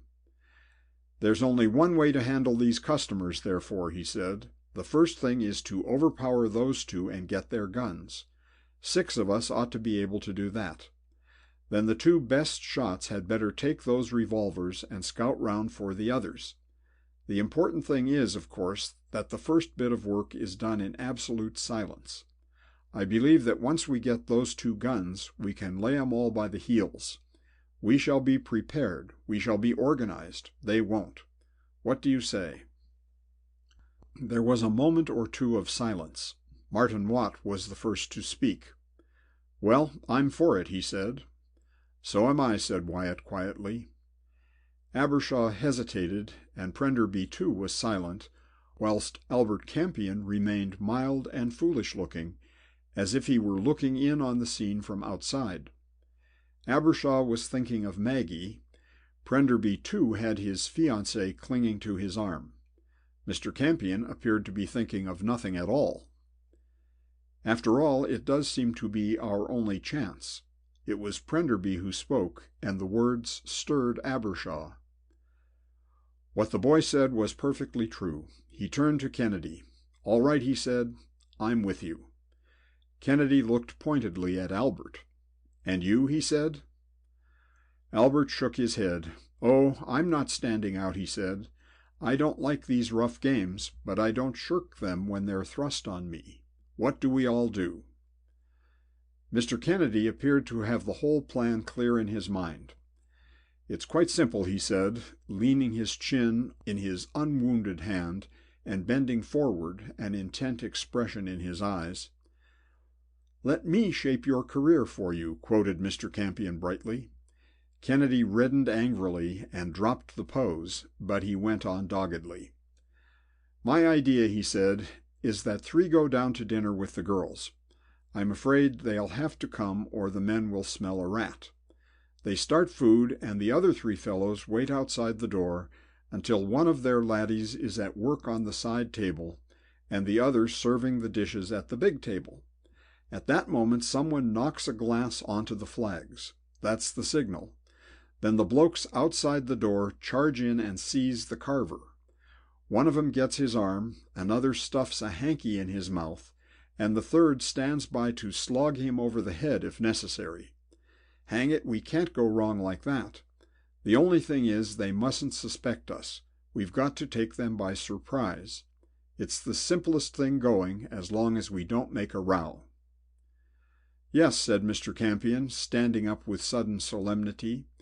"A very clever idea, but what we have to ask ourselves is it quite fair? 3 men onto 1? Come, come, we must remember that we are British, and all that. Perhaps we could each tie a hand behind our backs, or shall I offer them single combat instead?" Chris Kennedy rose to his feet, and walking across to Mr. Campion spoke quietly but vigorously. Mr. Campion blushed. "I didn't think you'd take it like that. You will have it your own way, of course. I shan't say anything." "You'd better not," said Kennedy, and walked back to his seat. "Abbershaw, you, Michael, and Mr. Campion had better go down with the girls, and Wyatt, Martin, and I will wait for the signal of the broken glass. Who's going to do that? It had better be a girl. Miss Oliphant, will you do it?" Maggie nodded. "As soon as one man is at the carving table and the other serving us," she said. Kennedy smiled at her. "That's it," he said. "Now is that clear?" he went on, glancing around him, his eyes dancing with excitement.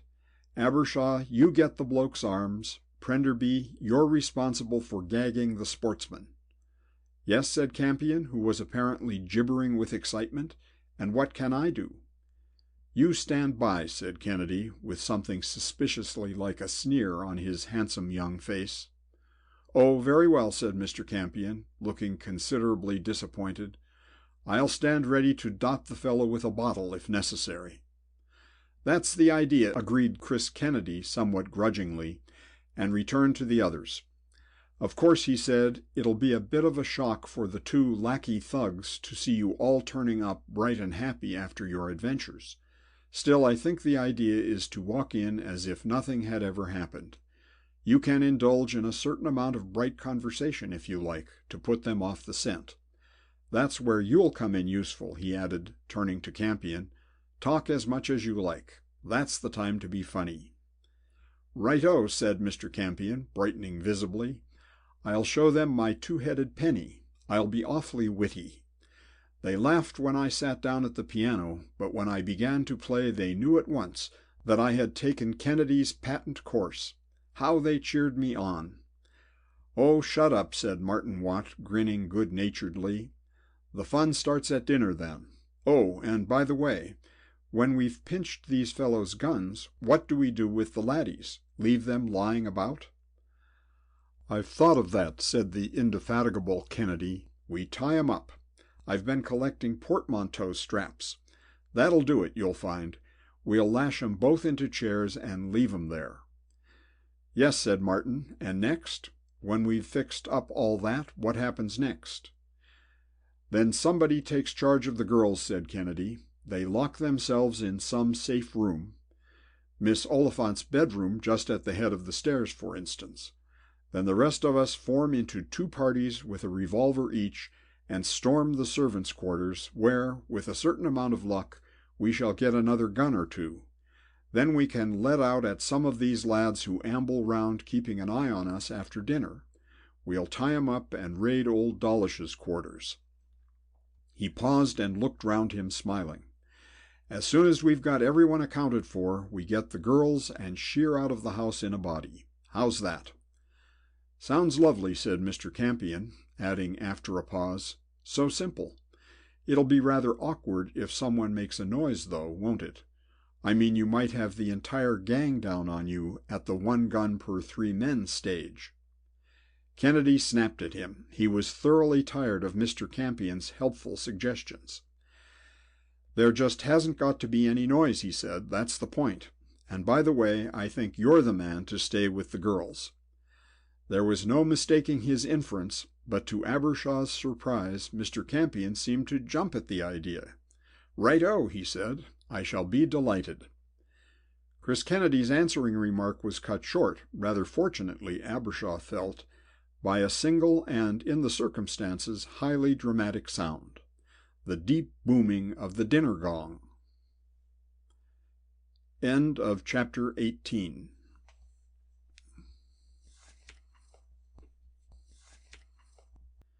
Chapter 19. Mr. Campion's Conjuring Trick. The 6 young people went down to the big dining hall with a certain amount of trepidation. Jean clung to Prenderby, the other 2 girls stuck together, and Abbershaw was able to have a word or two with Mr. Campion. "You don't like the idea?" he murmured. The other shrugged his shoulders. "It's the risk, my old bird," he said softly.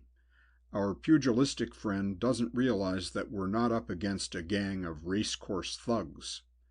I tried to point it out to him, but I'm afraid he just thought I was trying to be funny. People without humor always have curious ideas on that subject. However, it may come off. It'll be the last thing he'll expect us to do anyway, and if you really have burnt that paper, it's the best thing we could do." "I suppose you think I'm a fool," said Abbershaw, a little defiantly. Campion grinned. "On the contrary, young sir, I think you're a humorist. A trifle unconscious, perhaps, but none the worse for that." Their conversation ended abruptly, for they had reached the foot of the staircase and were approaching the dining room. The door stood open, and they went in to find the table set for all 9 of them, and the 2 men who had acted as footmen during the week-end awaiting their coming. They sat down at the table. "The others won't be a moment, but we'll start, please," said Campion, and the meal began. For some minutes it seemed as if the funereal atmosphere which surrounded the whole house was going to damp any attempt at bright conversation that anyone might feel disposed to make, but Mr. Campion sailed nobly into the breach.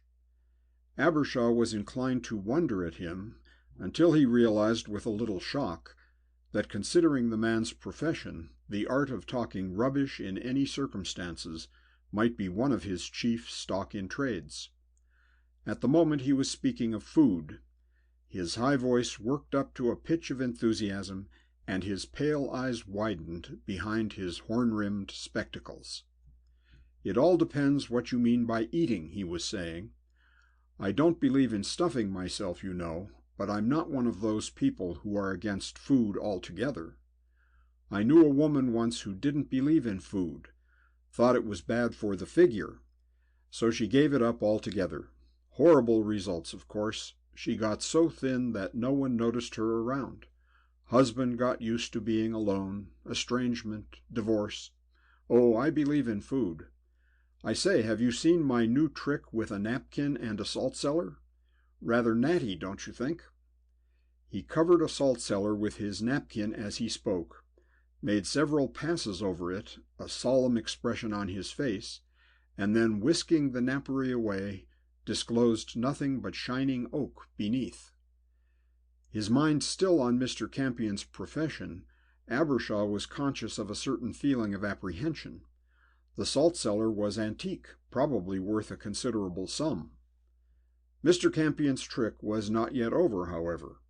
A few more passes, and the salt cellar was discovered, issuing from the waistcoat of the manservant who happened to be attending to him at the time. "There," he said, "a pretty little piece of work, isn't it? All done by astrology. For my next I shall require 2 assistants, any live fish, 4 aspidistras, and 1 small packet of goldflake." As he uttered the last words he turned sharply to beam around the table, and his elbow caught Maggie's glass and sent it crashing to the floor. A little breathless silence would have followed the smash had he not bounded up from his chair immediately and bent down ostensibly to gather up the fragments, jabbering the whole time. "What an idiot! What an idiot! Have I splashed your dress, Miss Oliphant? All over the floor. What a mess! What a mess! Come here, my man, here. Bring a dustpan and broom with you." He was making such a fuss and such a noise that no one had noticed the door open and the somewhat self-conscious entry of Chris Kennedy's little band. No one, that is, save Campion, who from his place of vantage halfway under the table had an excellent view of the feat. At the moment when Martin Watt leaped forward at the man by the carving table, Campion threw his arms round the other manservant's legs just below the knees, and jerked him back onto the flags with an almost professional neatness.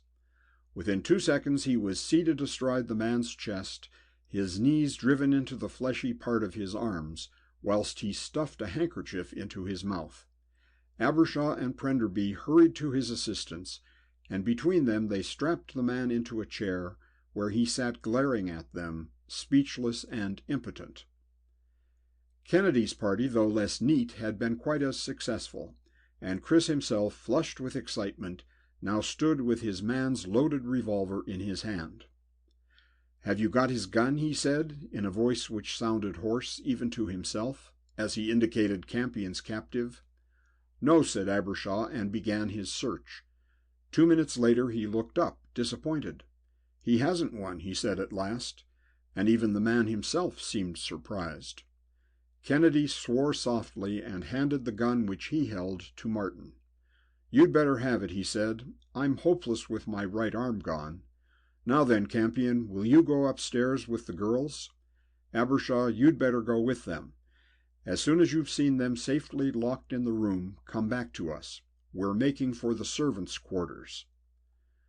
They obeyed in silence, and Abbershaw led Campion and the 3 girls quietly out of the room, across the hall, and up the wide staircase. On the first landing they paused abruptly.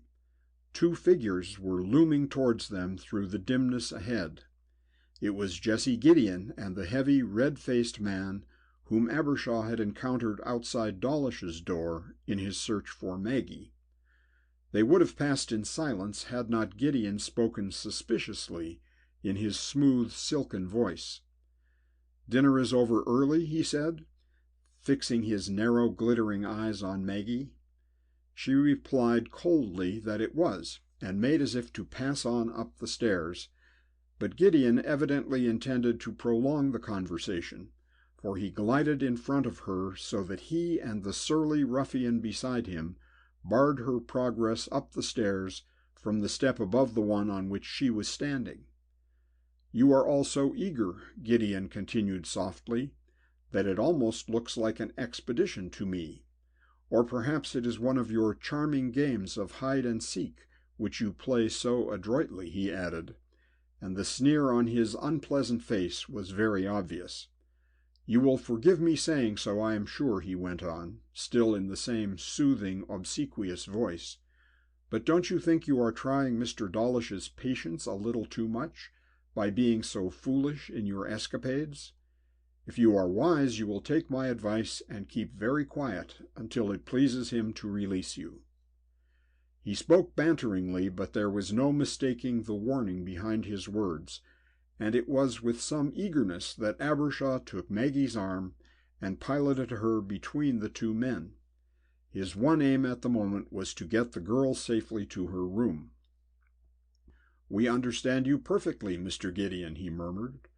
Gideon's sneer deepened into a contemptuous smile, and he moved aside a little to let them pass. Abbershaw deliberately ignored his attitude. He wanted no arguments till the girls were safe.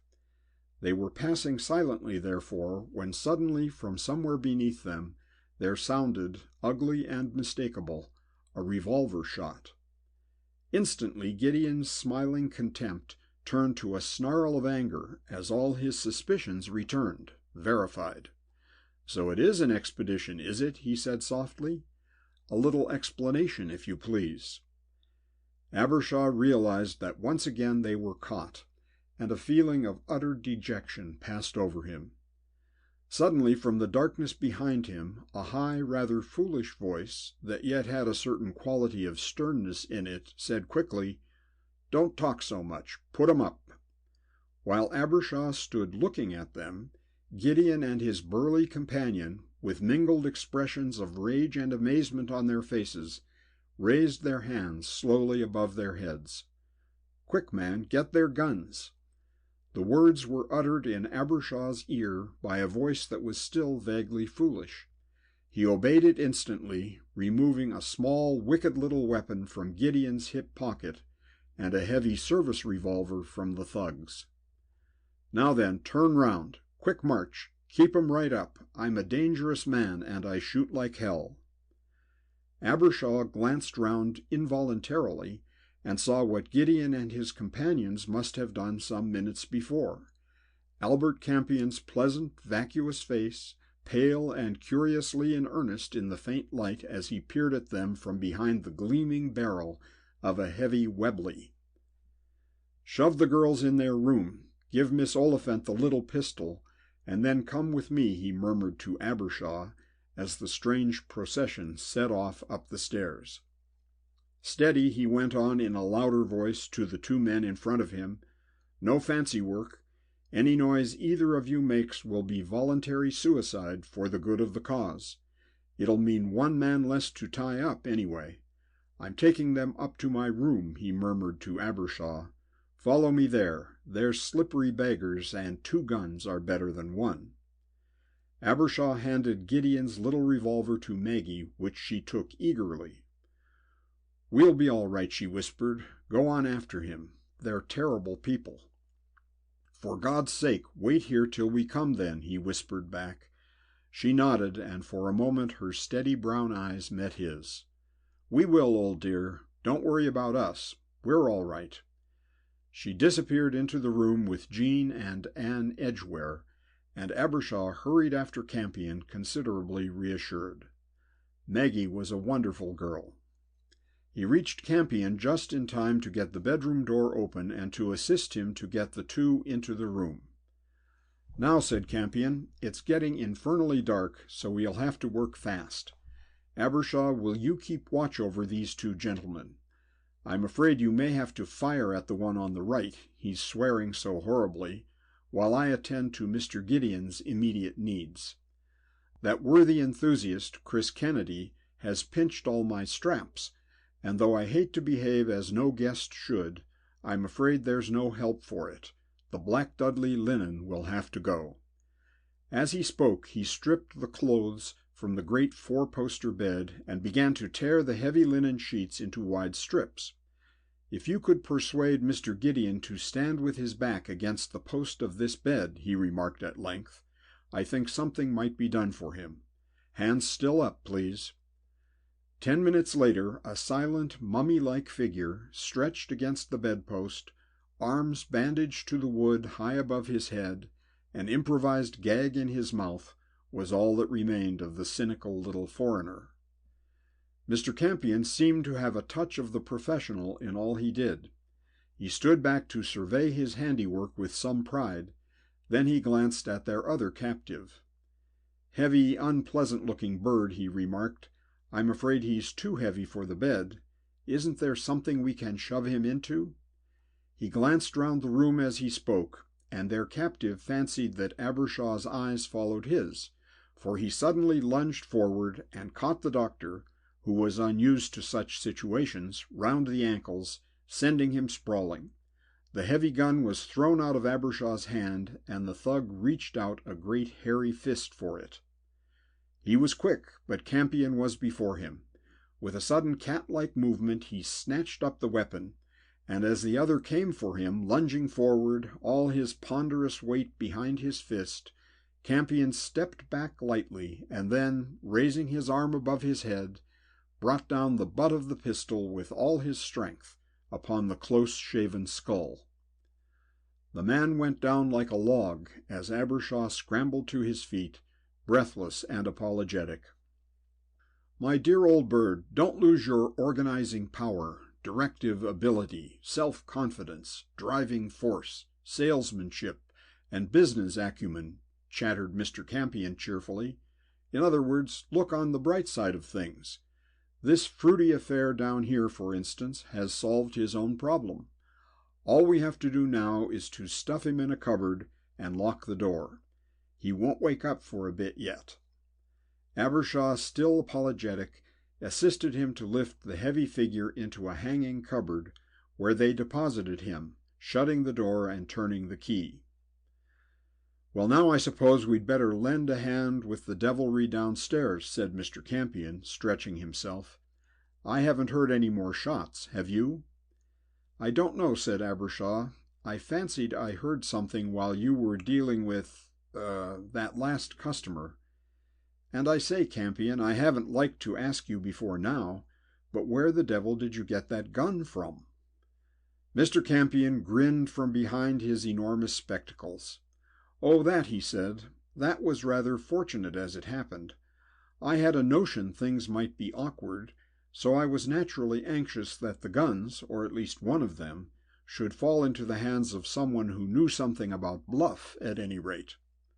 "Where did you get it from?" demanded Abbershaw. "I thought only one of those men in the dining room had a gun."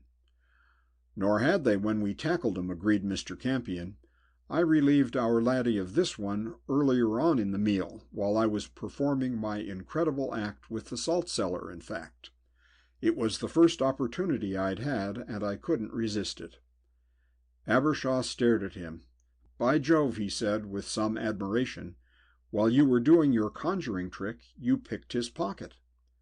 Mr. Campion hesitated, and Abbershaw had the uncomfortable impression that he reddened slightly. "Well," he said at last, "in a way, yes. But if you don't mind, let's call it le jeu de main, shall we?" End of chapter 19.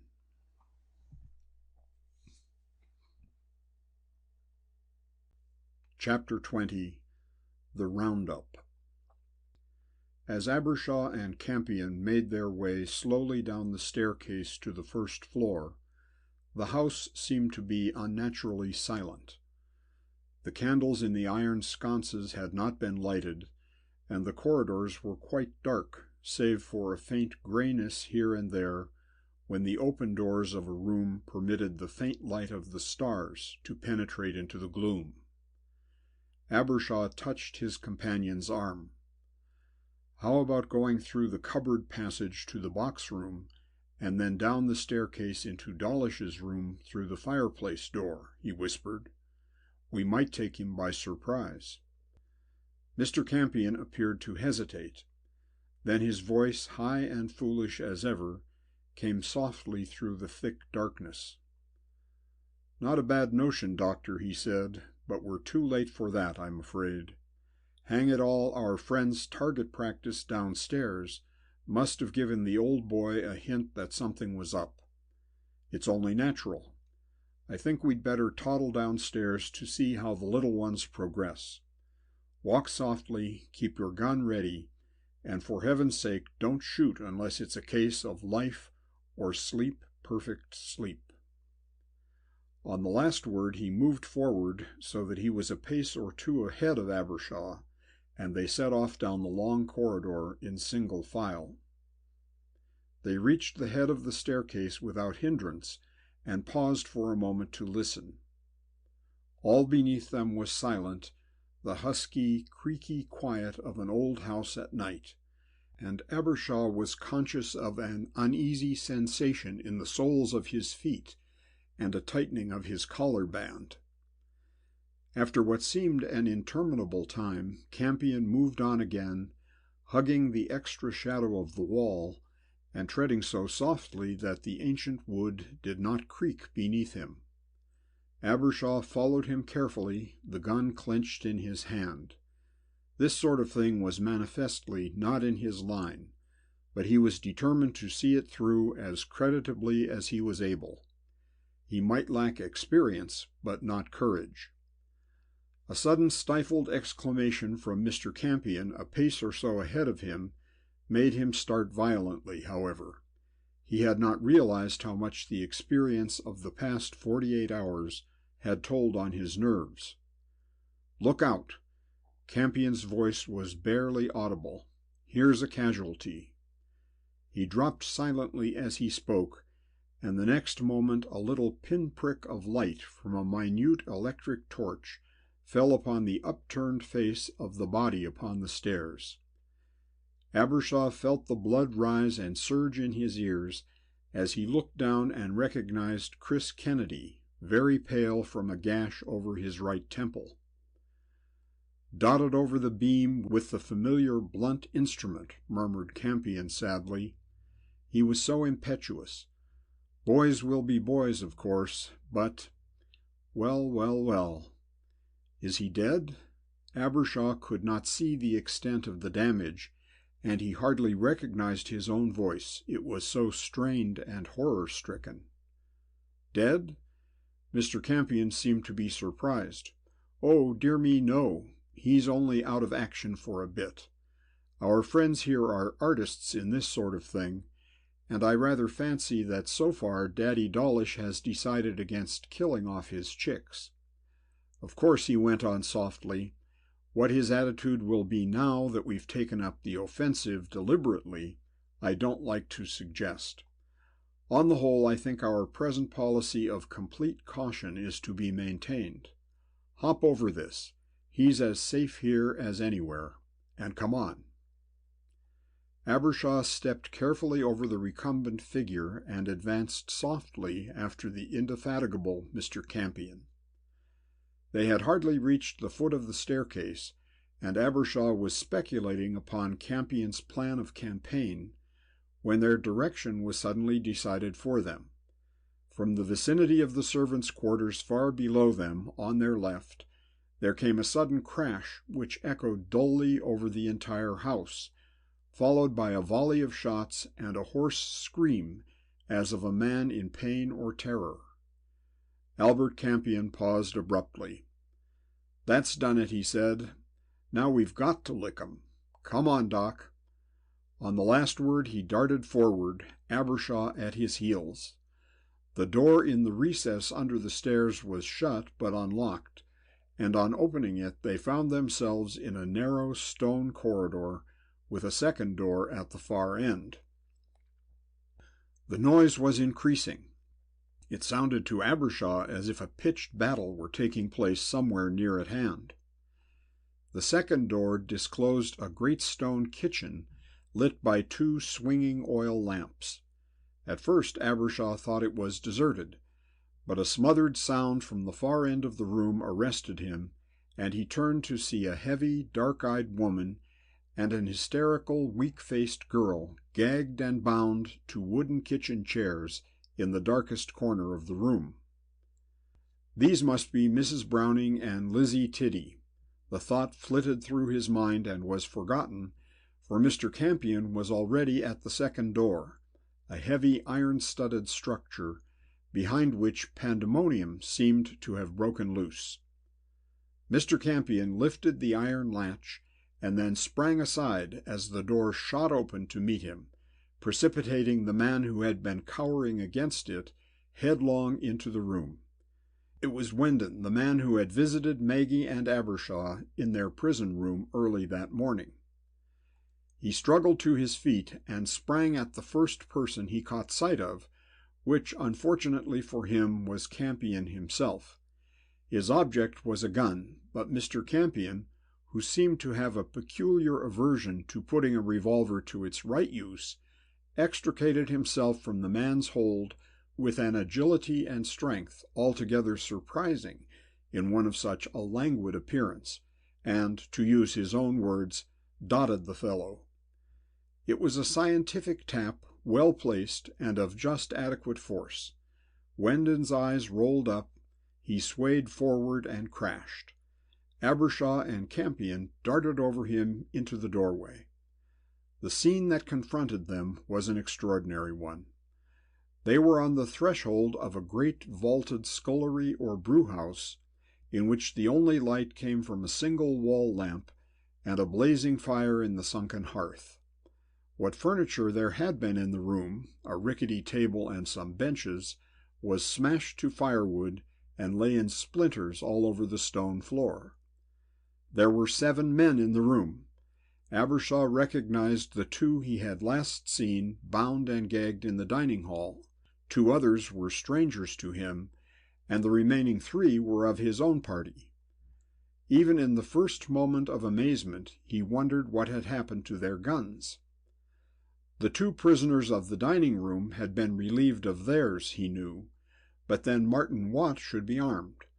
Wendon, too, had had a revolver that morning, and the other 2, quick-footed cockneys with narrow, suspicious eyes, should both have had weapons, surely. Besides, there were the shots he had just heard. There was evidence of gunfire also.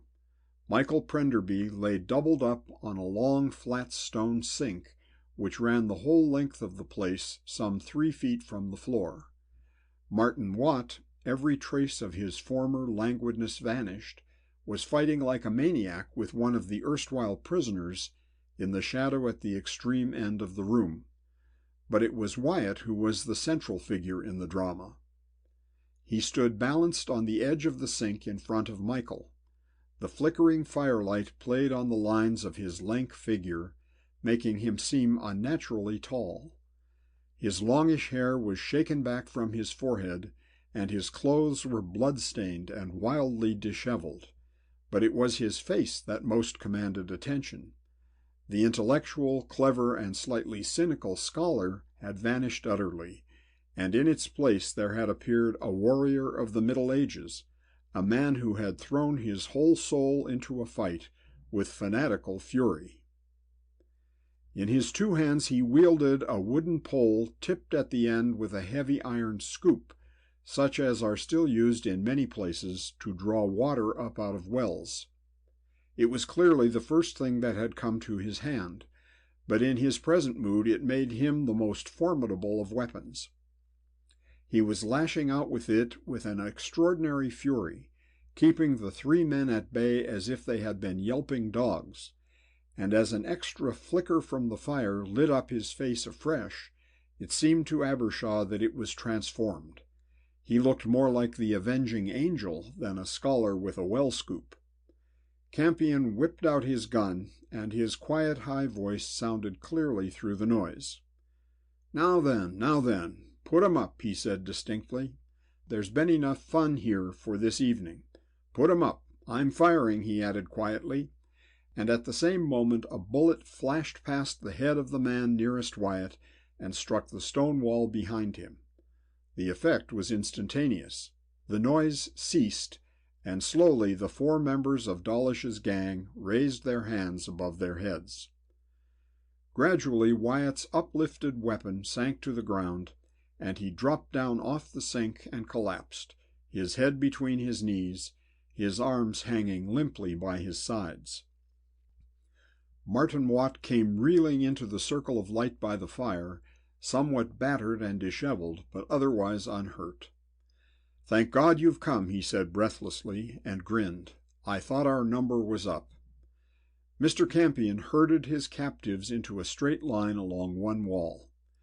"Now if you fellows will hold them up," he said pleasantly, "I will repeat my celebrated rope trick. For this performance I shall employ nothing less than actual rope, which I see is already waiting for me." As he spoke, he was unfastening the hank of clothesline which hung ready for use near the fire. He handed Martin his gun, while Abbershaw, more alert this time, held up their captives. As he corded up the 4, Martin Watt, still breathless, recounted briefly the events which had led up to the scene they had just witnessed. "We got into the kitchen first," he said. "There didn't seem to be a soul about except the women. They started to scream the place down, though, so we tied 'em up. It wasn't till we'd done that we realized that Chris wasn't with us. We guessed he'd met trouble, so we started to go back. We hadn't got halfway across the room, though, before the door burst open and a man came in." He paused and took a deep breath. "I told him to put up his hands or I'd fire at him," he went on jerkily, "but he didn't. He just came for me, so I did fire. I didn't hit him, of course. I didn't mean to, but the noise seemed to start things up generally. There seemed to be footsteps all round us. We didn't know where to shove the cove. The door into here seemed handy, and we just got him inside, when these 4 charged in on us from the kitchen passage. Michael had got the first fellow's gun by that time.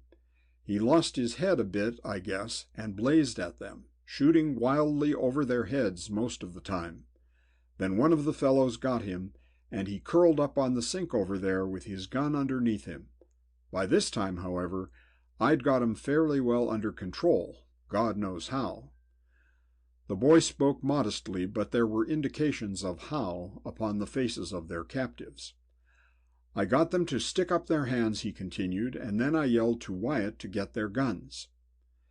He paused and glanced at the silent figure hunched up on the flags. Poor old chap, he said. I think he went barmy, almost ran amuck. He got the guns all right, there were only 2 of them, and before I could stop him or yell at him even, he had chucked them into that bricked-in place over there. See what it is? A darn great well. I heard them splash ages after they went in.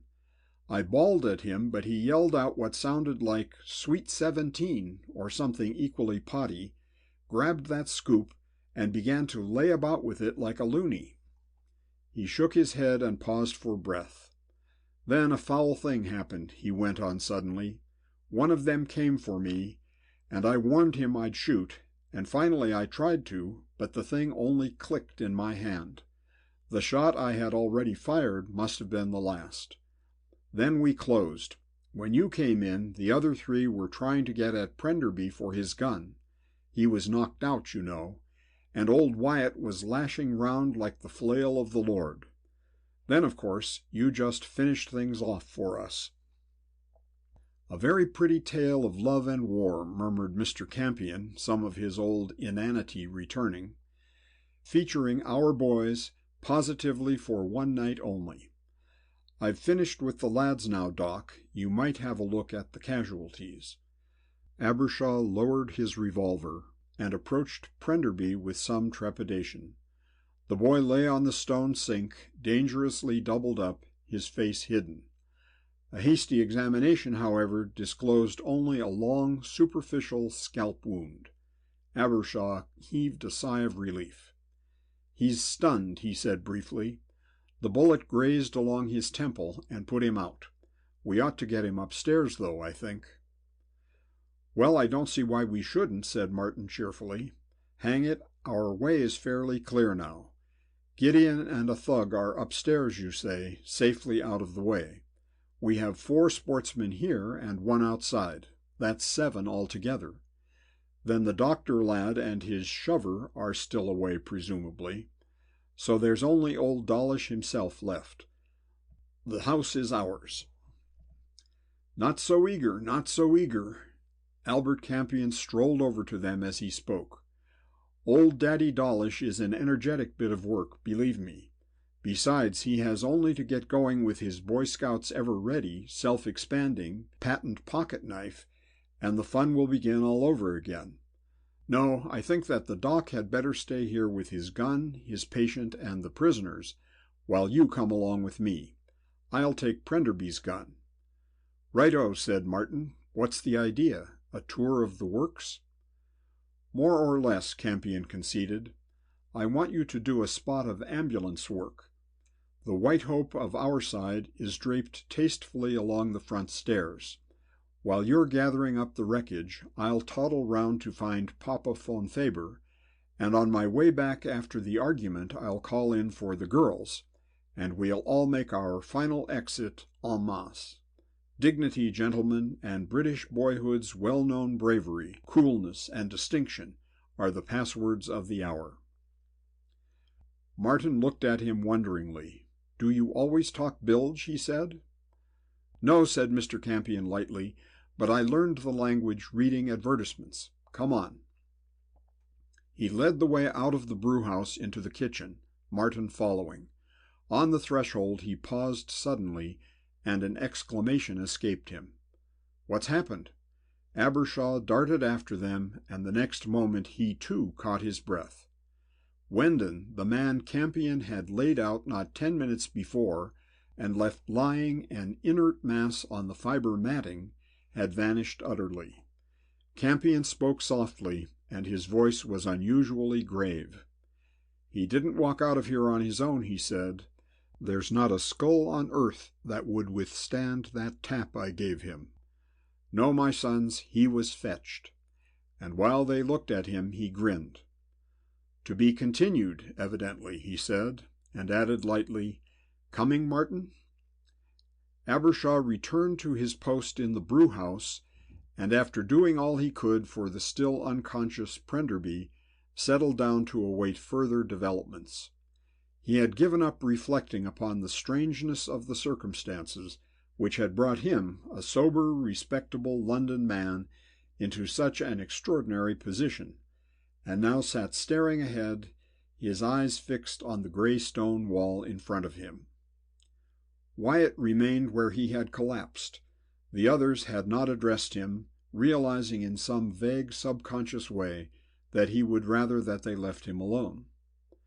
Abbershaw had forgotten him entirely, so that when he raised himself suddenly and staggered to his feet, the little red-haired doctor was considerably startled. Wyatt's face was unnaturally pale, and his dark eyes had become lackluster and without expression. "I'm sorry," he said quietly. "I had a brainstorm, I think. I must get old Harcourt Gives to overhaul me if we ever get back to London again." "If we ever get back?" The words started out of Abbershaw's mouth. "My dear fellow, don't be absurd. We're bound to get back sometime or other." He heard his own voice speaking testily in the silence of the room, and then with a species of forced cheerfulness foreign to him, "But now I think we shall be out of the house in an hour or so, and I shall be delighted to inform the county police of this amazing outrage." Even while he spoke, he wondered at himself. The words and the voice were those of a small man speaking of a small thing. He was up against something much bigger than that. Further conversation was cut short by the arrival of Martin with the now conscious but still dazed Kennedy. The four prisoners remained quiet, and after the first jerky word of greeting and explanation, there was no sound in the brewhouse save the crackling of the fire in the great hearth. It was Abbershaw himself who first broke the silence. It seemed that they had waited an age, and there was still no audible movement in the house above them. "I hope he's all right," he said nervily. Martin Watt looked up. "An extraordinary chap," he said slowly. "What is he?" Abbershaw hesitated. The more he thought about Mr. Albert Campion's profession, the more confused in mind he became. It was not easy to reconcile what he knew of the man with his ideas on con men and that type of shady character in general. There was even a possibility, of course, that Campion was a murderer, but the farther away his interview with Mrs. Meade became, the more ridiculous and absurd that supposition seemed. He did not answer Martin's question, and the boy went on lazily, almost as if he were speaking to himself. "The fellow strikes one as a congenital idiot," he said. "Even now I'm not sure that he's not one. Yet if it hadn't been for him, we'd all be in a nasty mess at the present moment. It isn't that he suddenly stops fooling and becomes serious, though," he went on. "He's fooling the whole time, all right. He is a fool, in fact." "He's an amazing man," said Abbershaw, adding as though in duty bound, "and a good fellow." But he would not commit himself further, and the silence began again. Yet no one heard the kitchen door open or noticed any approach until a shadow fell over the bright doorway, and Mr. Campion, inoffensive and slightly absurd as ever, appeared on the threshold. "I've scoured the house," he murmured. "Not a soul about. Old Daddy Hun and his pal are not the birds I took them for. They appear to have vamoosed. I fancy I heard a car. Ready?" "Did you get the women?" It was Abbershaw who spoke. Campion nodded. "They're here behind me, game as hell. Bring Prenderby over your shoulder, Watt. We'll all hang together, women in the center and the guns on the outside. I don't think there's anyone around, but we may as well be careful. Now for the wide open spaces." Martin hoisted the unconscious boy over his shoulder, and Abbershaw and Wyatt supported Kennedy, who was now rapidly coming to himself, between them. The girls were waiting for them in the kitchen. Jean was crying quietly on Maggie's shoulder, and there was no trace of color in Anne Edgeware's round cheeks, but they showed no signs of panic. Campion marshaled the little force into advancing order, placing himself at the head, Maggie and Jean behind him, with Abbershaw on one side and Martin and Anne on the other, while Wyatt and Kennedy were behind. "The side door," said Campion. "It takes us nearest the garage.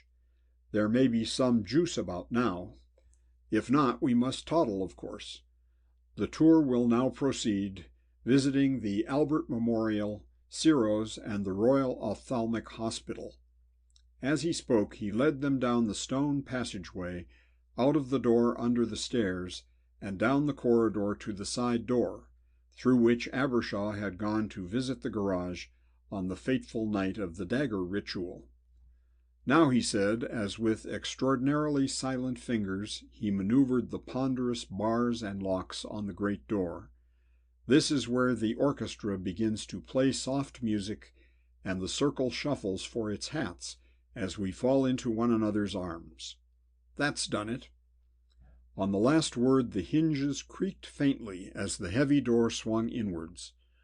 The night was pitch dark but warm and pleasant, and they went out eagerly on the gravel, each conscious of an unspeakable relief as the realization of freedom came to them. "My God!" The words were uttered in a sob as Campion started forward. At the same moment the others caught a shadowy glimpse of the radiator of a great car not 2 yards ahead of them. Then they were enveloped in the glare of enormous headlights which completely blinded them. They stood dazed and helpless for an instant, caught mercilessly and held by the glare. A quiet German voice spoke out of the brightness, cold and inexplicably horrible in its tonelessness. "I have covered the girl with red hair with my revolver. My assistant has the woman on the left as his aim. If there is any movement from anybody other than those I shall command, we shall both fire. Put your hands over your heads. Everybody, so." End of chapter 20.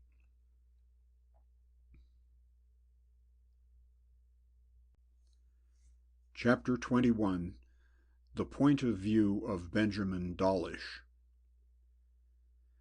It was all over very quickly. There was no way of telling if the cold, merciless voice behind the blinding lights was speaking the truth or no, but in the circumstances it was impossible not to regard it. The little party stood there, hands raised above their heads. Then hurrying footsteps echoed down the stone corridor behind them, and their erstwhile prisoners surrounded them. The German had lied when he spoke of his assistant then. The man must have slipped into the house by the other door and released the men in the brewhouse. "You will now go up to a room on the top floor to which my men will lead you. Anyone who makes the least attempt to escape will be shot instantly. By shot, I mean shot dead."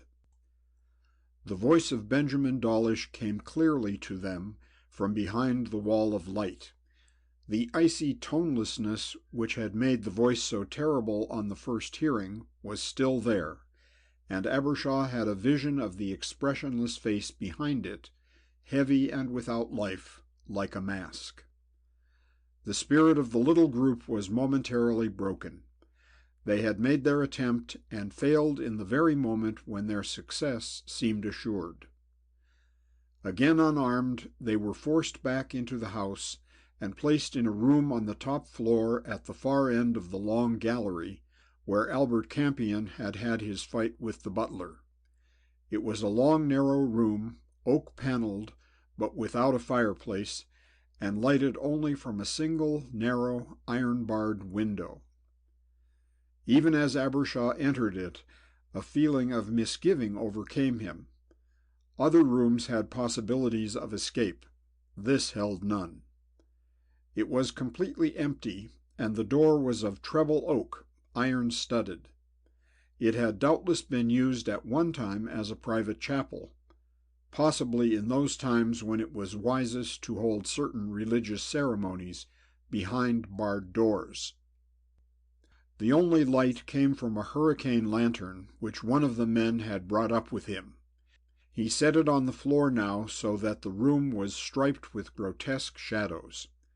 The prisoners were herded down to the end of the room, 2 men keeping them covered the whole time. Martin Watts set Prenderby down in a corner, and Jean, still crying quietly, squatted down beside him and took his head in her lap. Abbershaw darted forward towards their captors. "This is absurd," he said bitterly.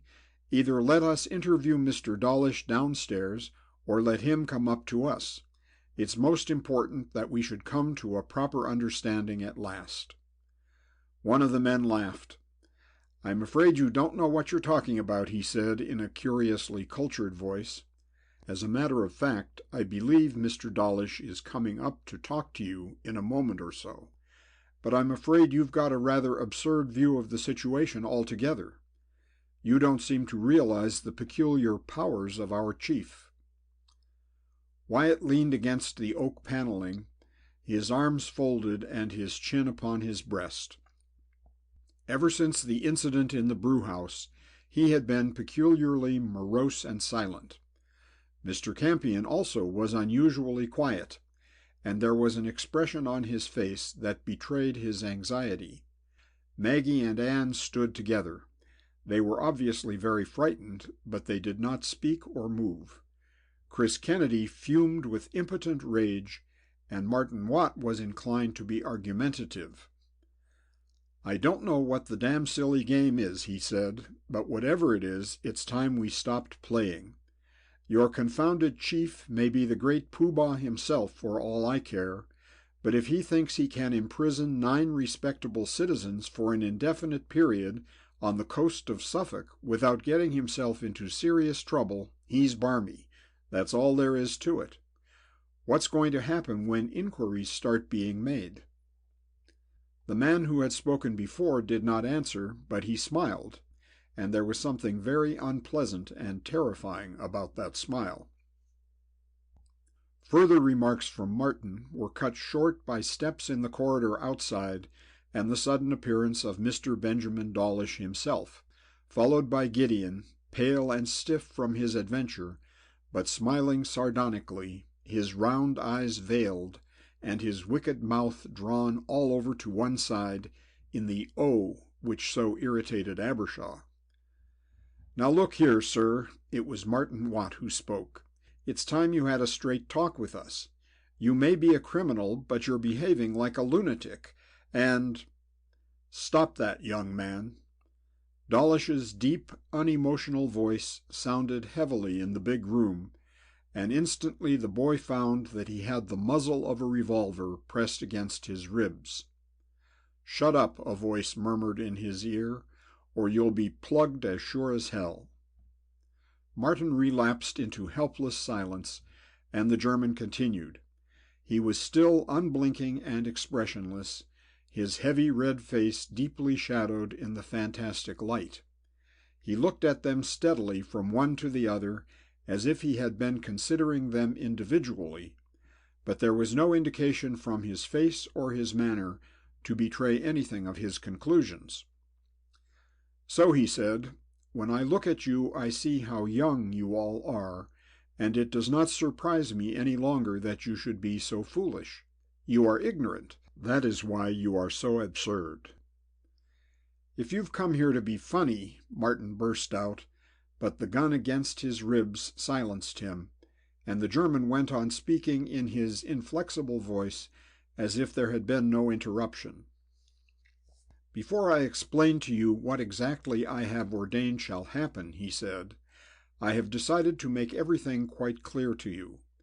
I do this because it is my fancy that none of you should consider I have behaved in any way unreasonably. I shall begin at the beginning. On Friday night Colonel Coombe was murdered in this house while you were playing in the dark with that ancient dagger which hangs in the hall. It was with that dagger that he was killed."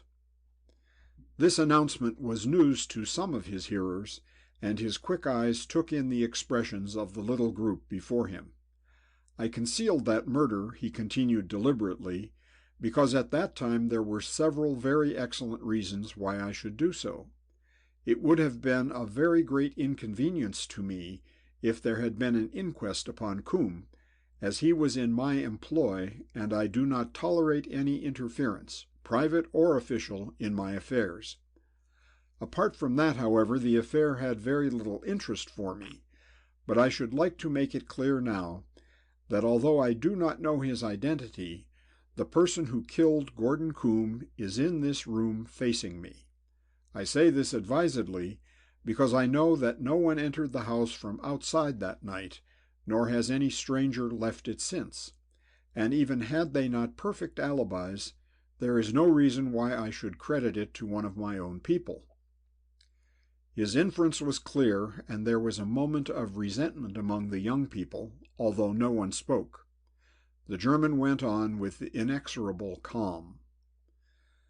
"But as I have said," he repeated in his awkward, pedantic English, "that does not interest me. What is more important to me is this. Either the murderer stole a packet of papers off the body of his victim, or else Colonel Combe handed them at some time or other in that evening to one of you. Those papers are mine. I think I estimate their value to me at something over half £1,000,000. There is one other man in the world to whom they would be worth something approaching the same value.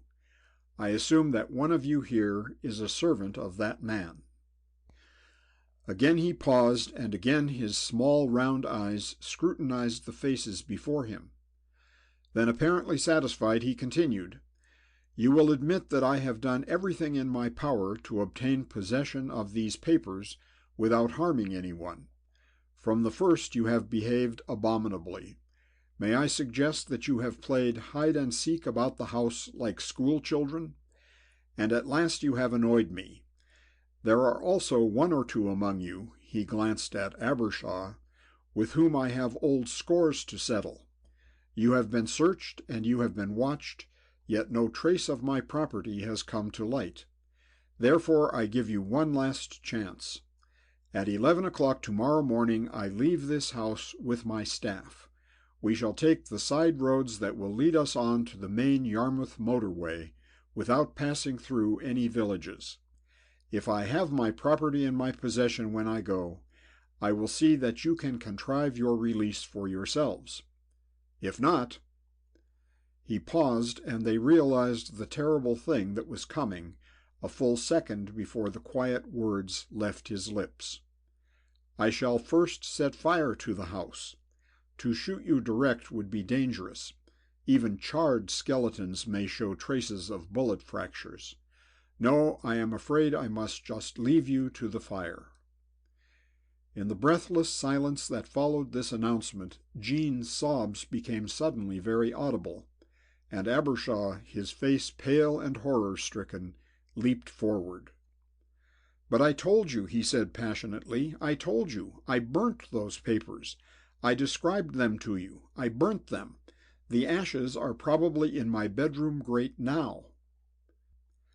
A sound that was half a snarl, half a cry, broke from the German, and for the second time they saw the granite composure of his face broken, and had a vision of the livid malevolence behind the mask.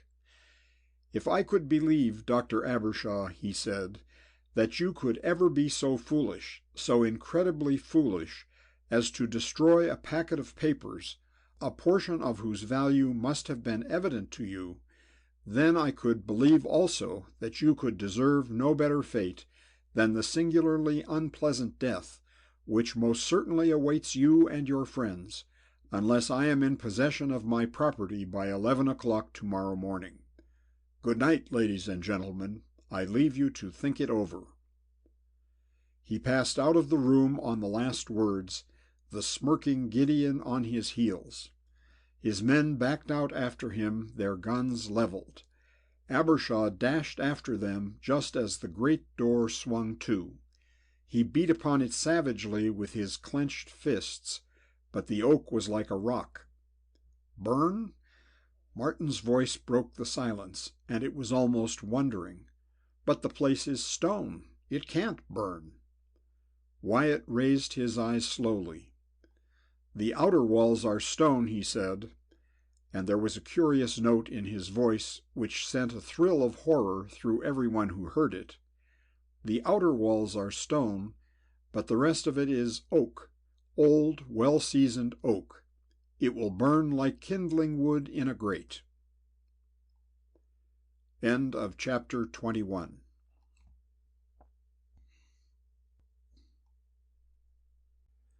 Chapter 22. The Darkest Hour. "The time," said Mr. Campion, "is 9 o'clock." Chris Kennedy stretched himself wearily. 6 hours since that swine left us, he said. "Do you think we've got an earthly?"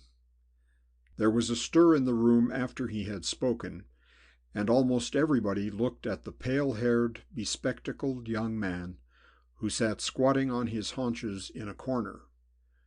Jean and Prenderby were alone unconscious of what was going on.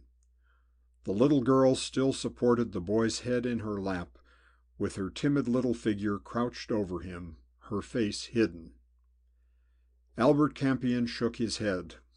"I don't know," he said, but there was no hopefulness in his tone, and once again the little group relapsed into the silence that had settled over them after the first outburst which had followed Von Faber's departure. Whatever their attitude had been before, they were all now very much alive to the real peril of their position. Von Faber had not been wasting his time when he had spoken to them, and they had each been struck by the stark callousness which had been visible in him throughout the entire interview. At last Campion rose to his feet and came across to where Maggie and Abbershaw were seated. Gravely he offered Abbershaw his cigarette case, in which there was a single cigarette neatly cut into 2 pieces. "I did it with a razor blade," he said. "Rather neat, don't you think?" Abbershaw took the half gratefully, and they shared a match. "I suppose," said Campion suddenly, speaking in a quiet and confidential tone, "I suppose you did really burn that junk, Doc." Abbershaw glanced at him sharply.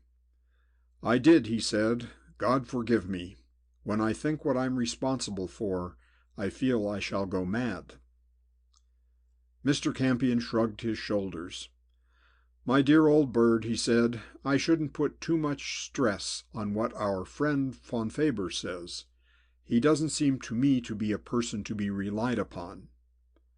"Why? Do you think he's just trying to frighten us?" Abbershaw spoke eagerly, and the other shook his head. "I'm afraid not in the sense you mean," he said. "I think he's set his heart on this little conflagration scene. The man is a criminal loony, of course. No, I only meant that probably, had someone handed over his $1,000,000 book of the words, the Guy Fawkes celebrations would have gone forward all the same. I'm afraid he's just a nasty, vindictive person." Maggie shuddered, but her voice was quite firm. "Do you mean to say that you really think he'll burn the house down with us up here?" she said. Campion looked up at her and then at Abbershaw. "Not a nice type, is he?" he murmured. "I'm afraid we're for it, unless by a miracle the villagers see the bonfire before we're part of it, or the son of our friend in the attic calls earlier than was expected." Maggie stiffened. "Mrs. Meade," she said. "I'd forgotten all about her. What will Mr. Dawlish do about her, do you suppose?" Mr. Campion spoke grimly. "I could guess," he said, and there was silence for a while after that. "But how terrible!" Maggie burst out suddenly. "I didn't believe that people like this were allowed to exist. I thought we were civilized. I thought this sort of thing couldn't happen." Mr. Campion sighed. "A lot of people believe things like that," he said. "They imagine the world is a well-ordered nursery, with Scotland Yard and the British Army standing by to whack anybody who quarrels or uses a naughty word. I thought that at one time. I suppose everybody does. But it's not like that really, you know. Look at me, for example. Who would dream of the cunning criminal brain that lurks beneath my inoffensive exterior?" The two regarded him curiously. In any other circumstances they would have been embarrassed. Abbershaw was the first to speak. "I say," he said, If you don't mind my asking such a thing, what on earth made you take up your, present profession?" Mr. Campion regarded him owlishly through his enormous spectacles. "Profession?" he said indignantly. "It's my vocation. It seemed to me that I had no talent for anything else, but in this line I can eke out the family pittance with tolerable comfort. Of course," he went on suddenly as he caught sight of Maggie's face, "I don't exactly crim, you know, as I told the doc here. My taste is impeccable. Most of my commissions are more secret than shady. I occasionally do a spot of work for the government, though, of course, that isn't as lucrative as honest crime. This little affair, of course, was perfectly simple. I had only to join this house party, take a packet of letters from the old gentleman, toddle back to the Savoy, and my client would be waiting for me. 100 guineas and all clean fun, no brain work required." He beamed at them. "Of course, I knew what I was in for," he went on. "I knew that more or less as soon as I got down here. I didn't expect anything quite like this, though, I admit. I'm afraid the gay career and all that is in the soup." He spoke lightly, but there was no callousness in his face, and it suddenly occurred to Abbershaw that he was doing his best to cheer them up. For after a moment or two of silence, he remarked suddenly, "After all, I don't see why the place should burn as he says it will, and I know people do escape from burning houses, because I've seen it on the pictures." His remarks were cut short by a thundering blow upon the door, and in the complete silence that followed, a voice spoke slowly and distinctly, so that it was audible throughout the entire room. "You have another hour," it said, "in which to restore Mr. Dawlish's property. If it is not forthcoming by that time, there will be another of these old country mansion fires which have been so frequent of late. It is not insured, and so it is not likely that anyone will inquire into the cause too closely." Martin Watt threw himself against the door with all his strength, and there was a soft, amused laugh from outside. "We heard your attempts to batter down the door last night," said the voice, "and Mr. Dawlish would like you to know that although he has perfect faith in it holding, he has taken the precaution to reinforce it considerably on this side. As you have probably found out, the walls, too, are not negotiable, and the window won't afford you much satisfaction." "You dirty swine!" shouted Chris Kennedy weakly from his corner, and Martin Watt turned slowly upon his heel and came back into the center of the room, an expression of utter hopelessness on his face. "I'm afraid we're sunk," he said slowly and quietly, and moved over towards the window, where he stood peering out between the bars. Wyatt sat propped up against the wall, his chin supported in his hands, and his eyes fixed steadily upon the floor in front of him. For some time he had neither moved nor spoken. As Abbershaw glanced at him, he could not help being reminded once again of the family portraits in the big dining hall, and he seemed somehow part and parcel of the old house, sitting there morosely, waiting for the end. Maggie suddenly lifted her head. "How extraordinary," she said softly, "to think that everything is going on just the same only a mile or two away. I heard a dog barking somewhere. It's incredible that this fearful thing should be happening to us, and no one near enough to get us out. Think of it," she went on quietly, "a man murdered and taken away casually as if it were a light thing, and then a criminal lunatic," she paused and her brown eyes narrowed, "I hope he's a lunatic, calmly proposes to massacre us all. It's unthinkable." There was silence for a moment after she had spoken, and then Campion looked at Abbershaw. "That yarn about Coombe," he said quietly, "I can't get over it. Are you sure he was murdered?" Abbershaw glanced at him shrewdly. It seemed unbelievable that this pleasant, inoffensive-looking young man could be a murderer attempting to cast off any suspicion against himself, and yet, on the face of Mrs. Meade's story, The evidence looked very black against him. As he did not reply, Campion went on. "I don't understand it at all," he said.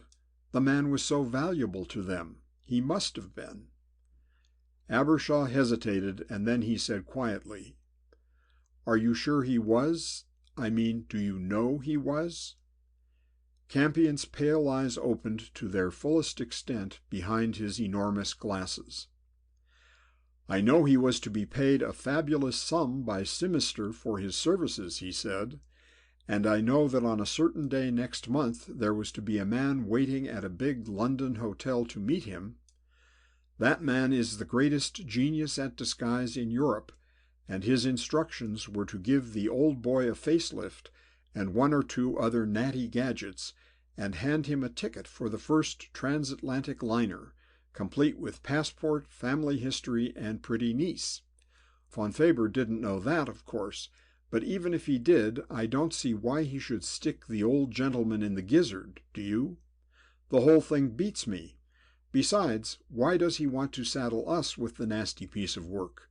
It's the sort of thing he'd never convince us about. I don't see it myself. It can't be some bright notion of easing his own conscience." Abbershaw remained silent. He could not forget the old woman's strangely convincing story, the likelihood of which was borne out by Campion's own argument. But the more he thought about the man at his side, the more absurd did an explanation in that direction seem. A smothered cry of horror from Martin at the window brought them all to their feet. "The swine!" he said bitterly, turning to them, his face pale and his eyes glittering. "Look, I saw Dawlish coming out of the garage towards the house. He was carrying petrol cans. He intends to have a good bonfire." "Good God," said Chris Kennedy, who had taken his place at the window. "Here comes a lad with a faggot. Oh, why can't I get at 'em? They're going to burn us." For the first time the true significance of the situation seemed to dawn upon little Jean, and she burst into loud hysterical sobbing, which was peculiarly unnerving in the tense atmosphere. Maggie crossed over to her and attempted to soothe her, but her self-control had gone completely, and she continued to cry violently. Anne Edgware, too, was crying, but less noisily, and the tension became intolerable. Abbershaw felt for his watch and was about to draw it out when Albert Campion laid a hand over his warningly.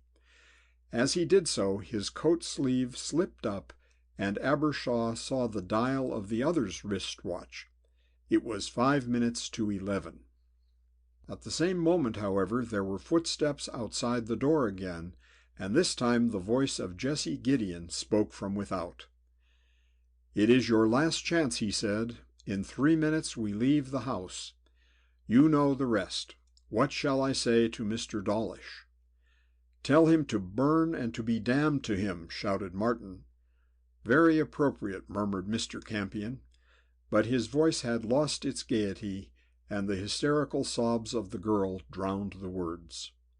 And then, quite suddenly, from somewhere far across the fields, there came a sound which everybody in the room recognized, a sound which brought them to their feet, the blood returning to their cheeks, and sent them crowding to the window, a new hope in their eyes. It was the thin, far-off call of a hunting horn.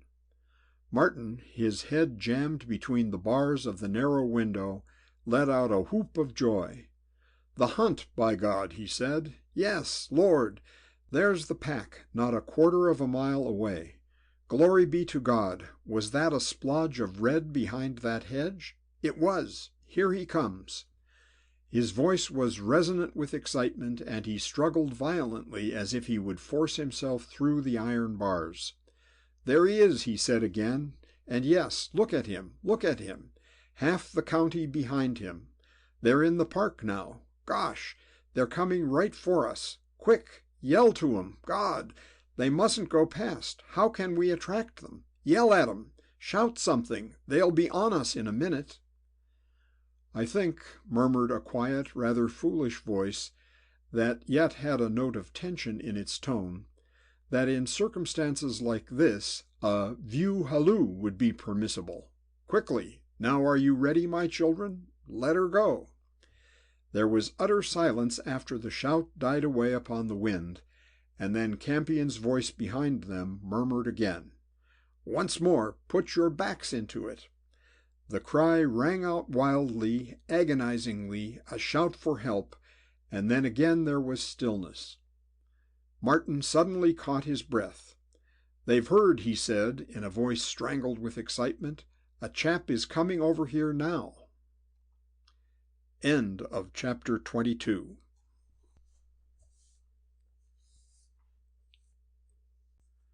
Chapter 23. An Error in Taste. "What shall I shout to him?" said Martin nervously, as the solitary horseman came cantering across the turf towards the house. "I can't blab out the whole story." "Yell, 'We're prisoners,'" suggested Kennedy, and "Get us out for the love of Mike." "It's a young chap," murmured Martin. "Sits his horse well. Must be a decent cove. Here goes." He thrust his head as far out of the window as the bars would permit, and his clear young voice echoed out across the grass.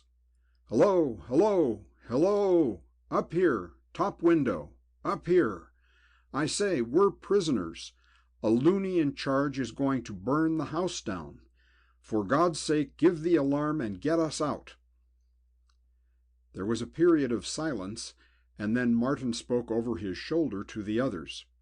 "He can't hear. He's coming closer. He seems to be a bit of an ass." "For heaven's sake, get him to understand," said Wyatt. "Everything depends on him." Martin nodded and strained out of the window again. "We're locked in here, prisoners, I tell you. He broke off suddenly, and they heard him catch his breath. "Dawlish," he said, "the brute's down there talking to him quietly, as if nothing were up." "We're imprisoned up here, I tell you," he shouted again. "That man is a lunatic, a criminal. For heaven's sake, don't take any notice of him." He paused breathless, and they heard the heavy German voice raised a little, as though with suppressed anger.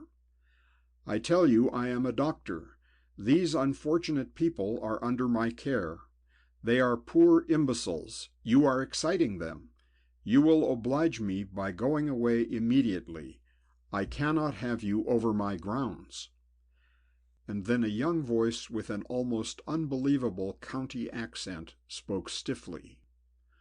"I am sorry. I will go away immediately, of course. I had no idea you kept lunatics. But they gave the view halloo, and naturally I thought they'd seen." Martin groaned. "The rest of the field's coming up. The pack will be past in a moment." Mr. Campion's slightly falsetto voice interrupted him. He was very excited. "I know that voice," he said wildly. "That's old Guffey Randall. Half a moment." On the last word he leaped up behind Martin and thrust his head in through the bars above the boys. "Guffey," he shouted, "Guffey Randall, your own little Bertie is behind these prison bars in desperate need of succor. The old gentleman on your right is a fly bird. Look out for him." "That's done it." Martin's voice was triumphant. "He's looking up. He's recognized you, Campion. Great Scott! The Hun is getting out his gun."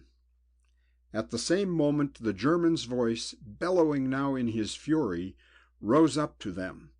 "Go away. You are trespassing. I am an angry man, sir. You are more than unwise to remain here." And then the other voice, well-bred and protesting, "My dear sir, you have a friend of mine apparently imprisoned in your house. I must have an explanation." "Good old Guff," began Mr. Campion, but the words died on his lips as the German's voice again sounded from the turf beneath them. "You fool! Can none of you see when I am in earnest? Will that teach you?" A pistol shot followed the last word, and Martin gasped. "Good God, he hasn't shot him!" The words broke from Abbershaw in horror.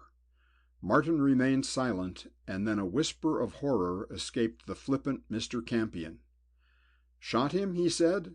No, the unmitigated arch-idiot has shot one of the hounds. Just caught the tail end of the pack. Hullo! Here comes the huntsman with the field bouncing up behind him like Queen Victoria rampant. Now he's for it. The noise below grew to a babble, and Albert Campion turned a pink, excited face towards the anxious group behind him. "How like the damn fool Guffey," he said. "So upset about the hound, he's forgotten me." He returned to his lookout, and the next moment his voice resounded cheerfully over the tumult. "I think they're going to lynch Papa von Faber. I say, I'm enjoying this." Now that the danger was less imminent, the spirits of the whole party were reviving rapidly. There was an excited guffaw from Martin. "Campion," he said, "look at this." "Coo," said Mr. Campion idiotically, and was silent. "The most militant old dear I've ever seen in all my life," murmured Martin aloud. "Probably a lady Di something or other, 14 stone if she weighs an ounce, and a face like her own mount. God, she's angry. Hullo, she's dismounting." "She's coming for him," yelped Mr. Campion. "Oh, Inky Pinky, God's in his heaven, all's right with the world. She's caught him across the face with her crop. Guffey!" The last word was bellowed at the top of his voice, and the note of appeal in it penetrated through the uproar. "Get us out and take care for yourselves. They're armed and desperate." "With you, my son." The cheering voice from outside thrilled them more than anything had done in their lives before, and Martin dropped back from the window, breathless and flushed. "What a miracle," he said. "What a heaven-sent, glorious miracle. Looks as if our guardian angel had a sense of humor." "Yes, but will they be able to get to us?" Maggie spoke nervously. "After all, they are armed and—" "My dear girl, you haven't seen." Martin turned upon her. "He can't murder half the county. There's a crowd outside the house that makes the place look like the local horse show. Daddy Dawlish's stunt for putting the fear of God into Campion's little friend has brought the entire hunt down upon him, thirsting for his blood. Looks as if they'll get it now, too. Hullo, here they come." His last words were occasioned by the sound of footsteps outside, and then a horrified voice said clearly, "Good heavens, what's the smell of kerosene?" Several heavy blows outside followed, then there was the grating of bolts, and the heavy door swung open. On the threshold stood Guffey Randall, a pleasant, horsey young man with a broken nose and an engaging smile. He was backed by half a dozen or so eager and bewildered horsemen. "I say, Bertie," he said, without further introduction, "what's up? The passage out here is soaked with paraffin, and there's a small mountain of faggots on the stairs." Martin Watt grasped his arm. "All explanations later, my son," he said. "The one thing we've got to do now is to prevent Uncle Bosch from getting away. He's got a gang of about 10, too, but they're not so important. He's the lad we want, and a little sheeny pal of his." "Right-o, we're with you. Of course the man's clean off the bean. Did you see that hound?" "Yes," said Martin soothingly, "but it's the chappie we want now. He'll make for his car." "He won't get to it yet awhile," said the newcomer grimly. "He's surrounded by a tight hedge composed of the oldest members, and they're all seeing red. But still, we'll go down." Campion turned to Abbershaw. "I think the girls had better come out," he said. "We don't want any mistakes at this juncture. Poor old Prenderby, too, if we can bring him. The place is as inflammable as gun cotton. I'll give you a hand with him." They carried the boy downstairs between them. As Randall had said, the corridors smelt of paraffin, and there were enormous faggots of dry kindling wood in advantageous positions all the way down to the hall. Clearly Herr von Faber had intended to leave nothing to chance. "What a swine," muttered Abbershaw. "The man must be crazy, of course." Albert Campion caught his eye. "I don't think so, my son," he said. "In fact, I shouldn't be at all surprised if at this very moment our friend Bosch wasn't proving his sanity pretty conclusively. Did it occur to you that his gang of boyfriends have been a little conspicuous by their absence this morning?" Abbershaw halted suddenly and looked at him. "What are you driving at?" he demanded. Mr. Campion's pale eyes were lazy behind his big spectacles. "I thought I heard a couple of cars sneaking off in the night," he said.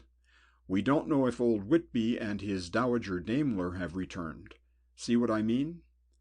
"Are you suggesting Dawlish is here alone?" said Abbershaw. "Not exactly alone," conceded Campion. "We know Gideon is still about, and that county bird with the face like a thug also. But I don't expect the others are around. Consider it. Dawlish has us just where he wants us. He decides to make one last search for his precious package, which by now he realizes is pretty hopelessly gone. Then he means to make the place ready for his firework display, set light to it, and bunk for home and mother. Naturally, he doesn't want all his pals standing by. It's not a pretty bit of work even for those lads. Besides, even if they do use the side roads, he doesn't want 3 cars dashing from the scene at the same time, does he?" Abbershaw nodded. "I see," he said slowly. "And so now—" The rest of his sentence was cut short by the sound of a shot from the turf outside, followed by a woman's scream that had more indignation than fear in it.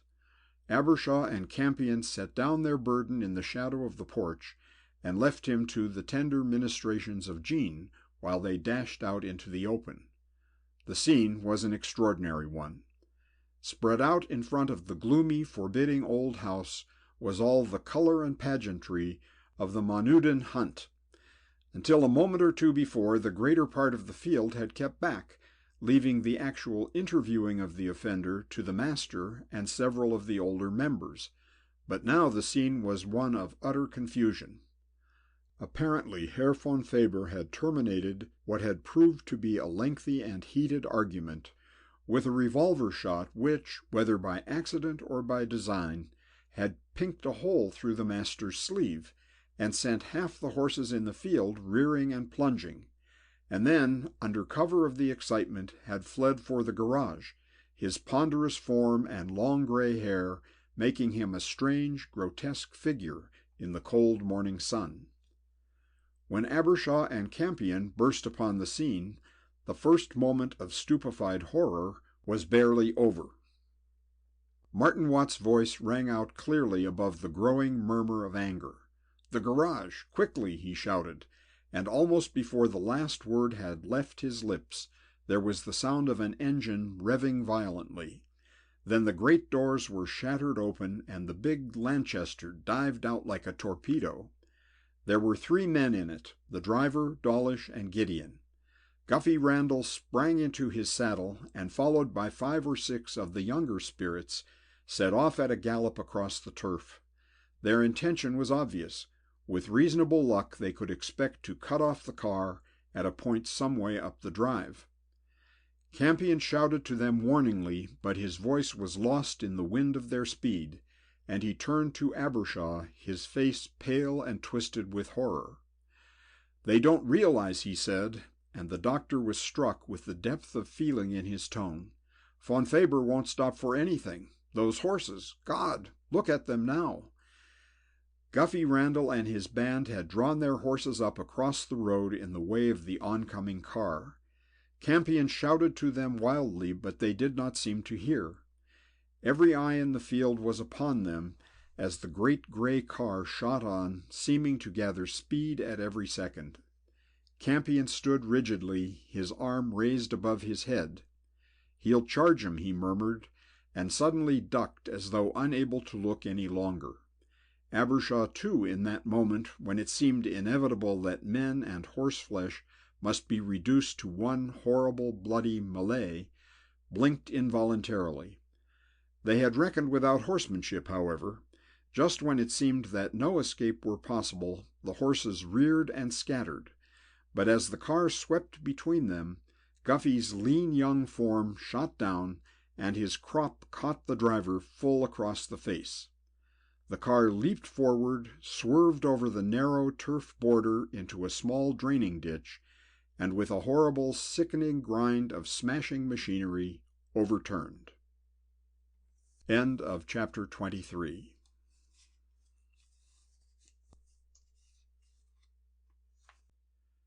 Chapter 24. The Last of Black Dudley. I'm sorry to have had to trouble you, sir. Detective Inspector Pillow of the County Police flapped back a closely written page of his notebook and resettled himself on the wooden chair which seemed so small for him as he spoke.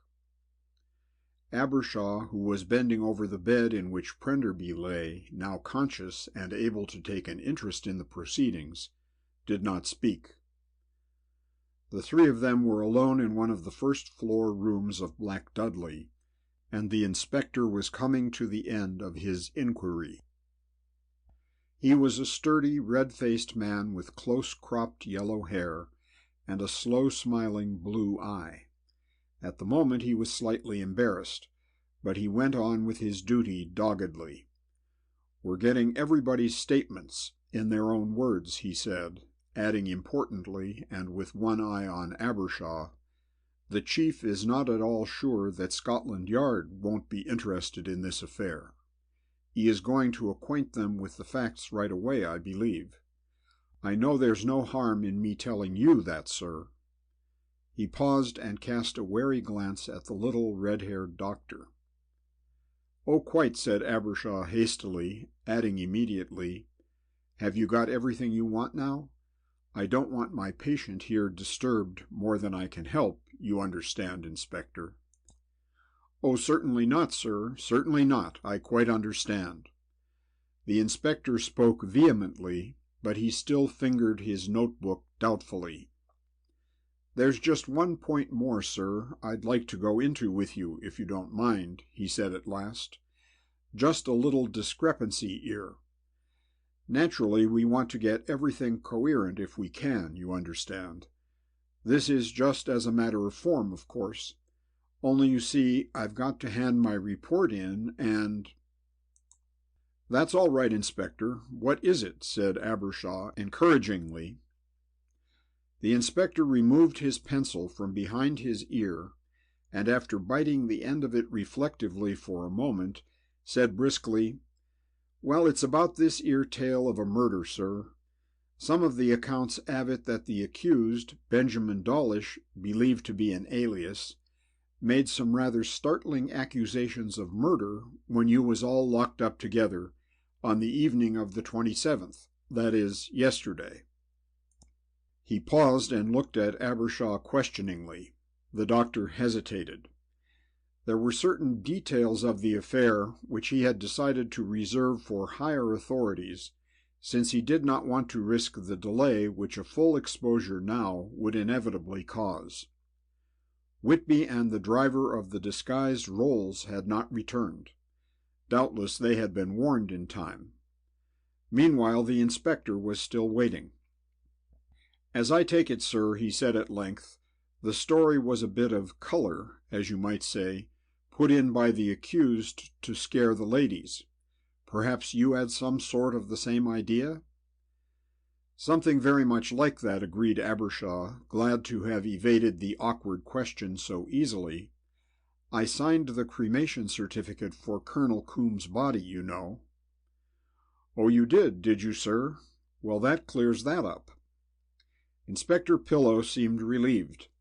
Clearly he regarded Abbershaw as something of an oracle, since he was so closely associated with Scotland Yard, and incidentally he appeared to consider that the affair was tangled enough already, without the introduction of further complications.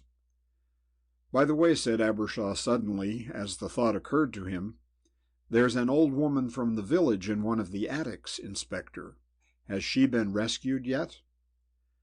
A steely look came into the inspector's kindly blue eyes. "Mrs. Meade?" he said heavily. "Yes, the party 'as been attended to. The local constable 'as her in charge at the moment." He sniffed. "And 'e's got his 'ands full," he added feelingly. She seems to be a well-known character round here. A regular Tartar," he went on more confidentially. "Between you and me, sir," he tapped his forehead significantly, "she seems to be a case for the county asylum. It took 3 men half an hour to get her out of the house. Kept raving about hellfire and her son coming of a Wednesday or something. I don't know. However, Police Officer Meade has her in hand. Seems he understands her more or less. Her daughter does his washing, and it's well known the old lady's a bit queer. We come across strange things in our work, sir, don't we?" Abbershaw was properly flattered by this assumption of colleagueship. "So you expect Scotland Yard in on this, Inspector?" he said. The policeman wagged his head seriously. "I shouldn't be at all surprised, sir," he said. "Although," he added, a trifle regretfully, "if they don't hurry up, I shouldn't wonder if there wasn't much for them to do, except to attend the inquest. Our Dr. Rollins thinks he may pull 'em round, but he can't say yet for certain." Abbershaw nodded. "It was Dawlish himself who got the worst of it, wasn't it?" he said. "That is so," agreed the inspector.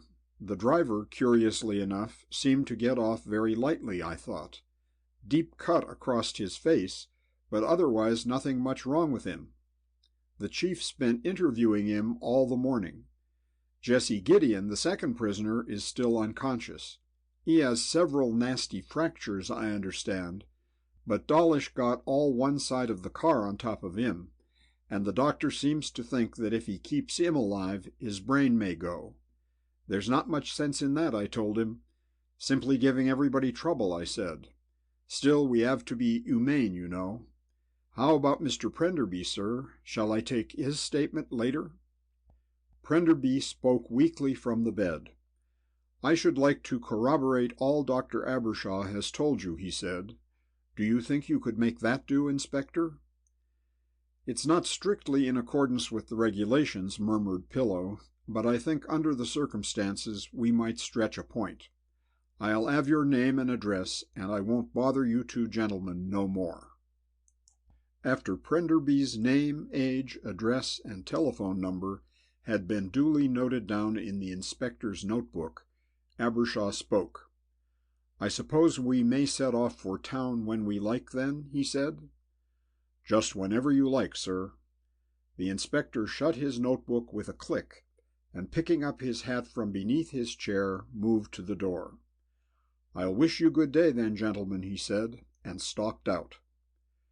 Prenderby looked at Abbershaw. "You didn't tell him about Coombe?" he said. Abbershaw shook his head. "No," he said. "But surely if we're going to make the charge, we ought to do it at once. You're not going to let the old bird get away with it, are you?" Abbershaw looked at him curiously. "I've been a damned fool all the way through," he said, "but now I'm on ground I understand, and I'm not going to live up to my record. You didn't hear what Dawlish said to us last night, but if you had, and if you had heard that old woman's story, I think you'd see what I'm thinking. He didn't murder Coombe." Prenderby looked at him blankly. "My head may still be batty," he said, "but I'm hanged if I get you. If the Hun or his staff aren't responsible, who is?" Abbershaw looked at him fixedly, and Prenderby was moved to sarcasm. "Anne Edgware, or your priceless barmy crook who showed up so well when things got tight, I suppose," he suggested. Abbershaw continued to stare at him, and something in his voice when he spoke startled the boy by its gravity. "I don't know, Michael," he said. "That's the devil of it. I don't know." Prenderby opened his mouth to speak, but he was cut short by a tap on the door. It was Jean and Maggie. "This will have to wait, old boy," he murmured as they came in. "I'll come round and have a talk with you, if I may, when we get back." "May Michael be moved?" It was Maggie who spoke. "I'm driving Jean up to town," she explained, "and we wondered if we might take Michael, too." Prenderby grinned to Abbershaw. "As one physician to another," he said, "perhaps not. But speaking as man to man, I don't think the atmosphere of this house is good for my aura. I think with proper feminine care and light conversation only, the journey might be effected without much danger, don't you?" Abbershaw laughed. "I believe in the feminine care," he said. "I'd like to come with you, but I've got the old AC in the garage, so I must reconcile myself to a lonely trip." "Not at all," said Maggie. "You're taking Mr. Campion. Anne and Chris are going up with Martin. Chris's car is hopeless, and Anne says she'll never drive again until her nerves have recovered. The garage man is taking her car into Ipswich and sending it up from there." "Where's Wyatt?" said Prenderby. "Oh, he's staying down here, till the evening at any rate." It was Jean who spoke. "It's his house, you see, and naturally there are several arrangements to make. I told him I thought it was very terrible of us to go off, but he said he'd rather we didn't stay. You see, the place is quite empty. There's not a servant anywhere, and naturally it's a bit awkward for him. You'd better talk to him, Dr. Abbershaw." Abbershaw nodded. "I will," he said. "He ought to get away from here pretty soon, or he'll be pestered to death by journalists." Maggie slipped her arm through his. "Go and find him then, dear, will you?" she said. "It must be terrible for him. I'll look after these two. Come and see me when you get back." Abbershaw glanced across the room, but Jean and Michael were too engrossed in each other to be paying any attention to anything else, so he bent forward impetuously and kissed her, and she clung to him for a moment. "You bet I will," he said, and as he went out of the room he felt himself, in spite of his problems, the happiest man alive. He found Wyatt alone in the great hall. He was standing with his back to the fireplace, in which the cold embers of yesterday's fire still lay. "No, thanks awfully, old boy," he said, in response to Abbershaw's suggestion. "I'd rather stay on my own, if you don't mind. There's only the miserable business of caretakers and locking up to be seen to. There are my uncle's private papers to be gone through, too, though Dawlish seems to have destroyed a lot of them.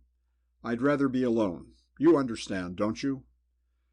"Why, of course, my dear fellow." Abbershaw spoke hastily. "I'll see you in town, no doubt, when you get back." "Why, yes, I hope so. You do see how it is, don't you? I must go through the old boy's personalia." Abbershaw looked at him curiously. "Wyatt," he said suddenly, "do you know much about your uncle?" The other glanced at him sharply. "How do you mean?" he demanded. The little doctor's courage seemed suddenly to fail him. "Oh, nothing," he said, and added somewhat idiotically, he felt, "I only wondered." Wyatt let the feeble explanation suffice, and presently Abbershaw, realizing that he wished to be alone, made his adieu, and went off to find Campion and to prepare for the oncoming journey. His round cherubic face was graver than its wont, however, and there was a distinctly puzzled expression in his gray eyes. It was not until he and Campion were entering the outskirts of London late that evening that he again discussed the subject which perplexed him chiefly. Mr. Campion had chatted in his own particular fashion all the way up, but now he turned to Abbershaw with something more serious in his face. "I say," he said, "what did happen about old Daddy Combe? No one raised any row, I see. What's the idea? Dawlish said he was murdered. You said he was murdered. Prenderby said he was murdered. Was he?" His expression was curious, but certainly not fearful. Abbershaw was certain. "I didn't say anything, of course, to the old inspector person," Campion went on, "because I didn't know anything. But I thought you fellows would have got busy. Why the reticence? You didn't do it by any chance, did you?" "No," said Abbershaw shortly, some of his old pompousness returning at the suggestion of such a likelihood. "No offense meant," said Mr. Campion, dropping into the vernacular of the neighborhood through which they were passing. "Nor none taken, I hope. No, what I was suggesting, my dear old bird, was this. Are you sleuthing a bit in your own inimitable way? Is the old cerebral machine ticking over? Who and what and why and wherefore, so to speak?" "I don't know, Campion," said Abbershaw slowly. "I don't know any more than you do who did it. But Colonel Coombe was murdered, of that I'm perfectly certain, and I don't think Dawlish or his gang had anything to do with it." "My dear Holmes," said Mr. Campion, "you've got me all of a flutter. You're not serious, are you?" "Perfectly," said Abbershaw. "After all, who might not have done it, with an opportunity like that, if they wanted to? Hang it all, how do I know that you didn't do it?" Mr. Campion hesitated and then shrugged his shoulders. "I'm afraid you've got a very wrong idea of me," he said. "When I told you that I never did anything in bad taste, I meant it. Sticking an old boy in the middle of a house party parlor game occurs to me to be the height of bad form. Besides, consider, I was only getting 100 guineas. Had my taste been execrable, I wouldn't have risked putting my neck in a noose for 100 guineas, would I?" Abbershaw was silent. The other had voiced the argument that had occurred to himself, but it left the mystery no clearer than before. Campion smiled. "Put me down as near Piccadilly as you can, old man, will you?" he said. Abbershaw nodded, and they drove on in silence. At last, after some considerable time, he drew up against the curb on the corner of Berkeley Street. "Will this do you?" he said. "Splendidly. Thanks awfully, old bird. I shall run into you sometime, I hope." Campion held out his hand as he spoke, and Abbershaw, overcome by an impulse, shook it warmly, and the question that had been on his lips all the drive suddenly escaped him. "I say, Campion," he said, "who the hell are you?" Mr. Campion paused on the running board, and there was a faintly puckish expression behind his enormous glasses. "Ah," he said, "shall I tell you? Listen, do you know who my mother is?" "No," said Abbershaw, with great curiosity. Mr. Campion leaned over the side of the car until his mouth was an inch or two from the other man's ear, and murmured a name so illustrious that Abbershaw started back and stared at him in astonishment. "Good God," he said, "you don't mean that!" "No," said Mr. Campion cheerfully, and went off striding jauntily down the street until, to Abbershaw's amazement, he disappeared through the portals of one of the most famous and exclusive clubs in the world. End of chapter 24.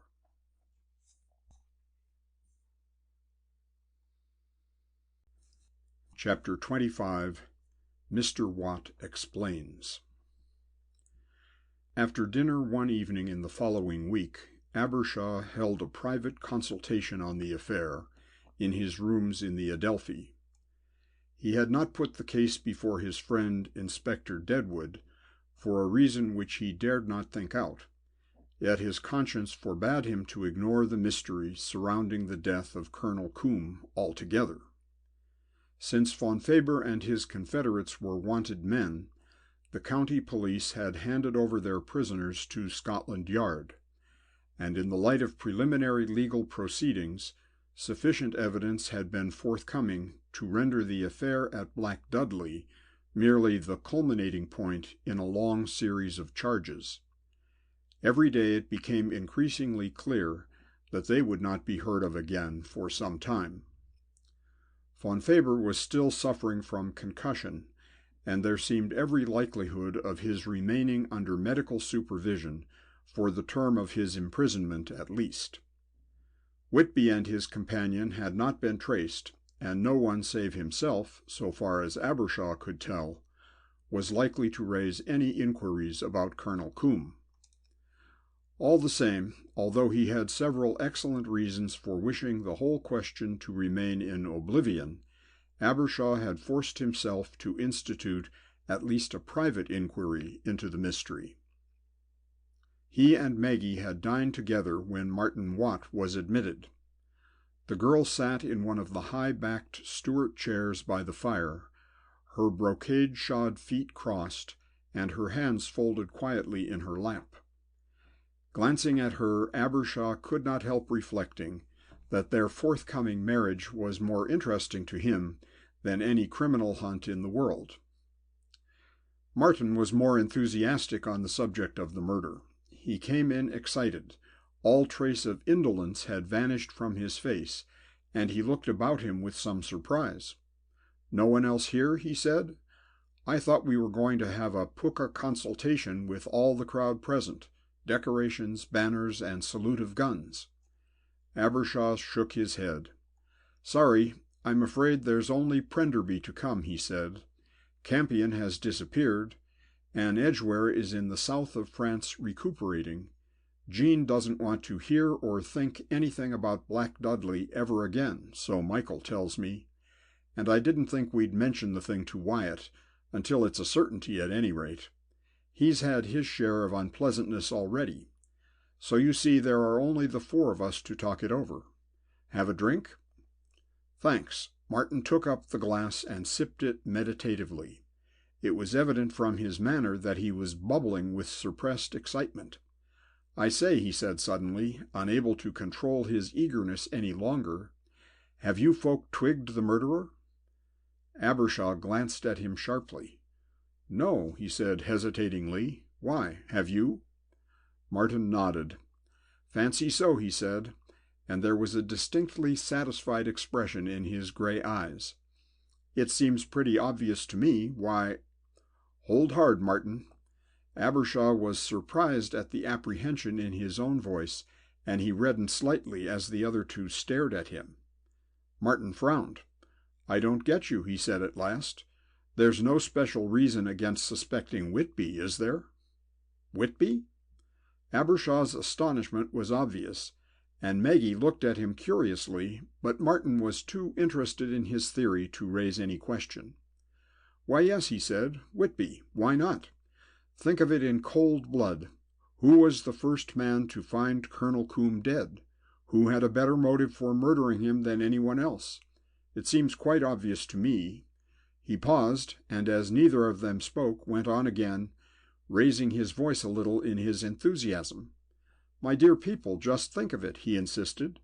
"It struck me as soon as it occurred to me that it was so obvious that I've been wondering ever since why we didn't hit on it at once. We should have done, of course, if we hadn't all been having fun in our quiet way. Look here, this is exactly how it happened." He perched himself on an armchair and regarded them seriously. "Our little friend Albert is the first person to be considered. There is absolutely no reason to doubt that fellow's word. His yarn sounds true.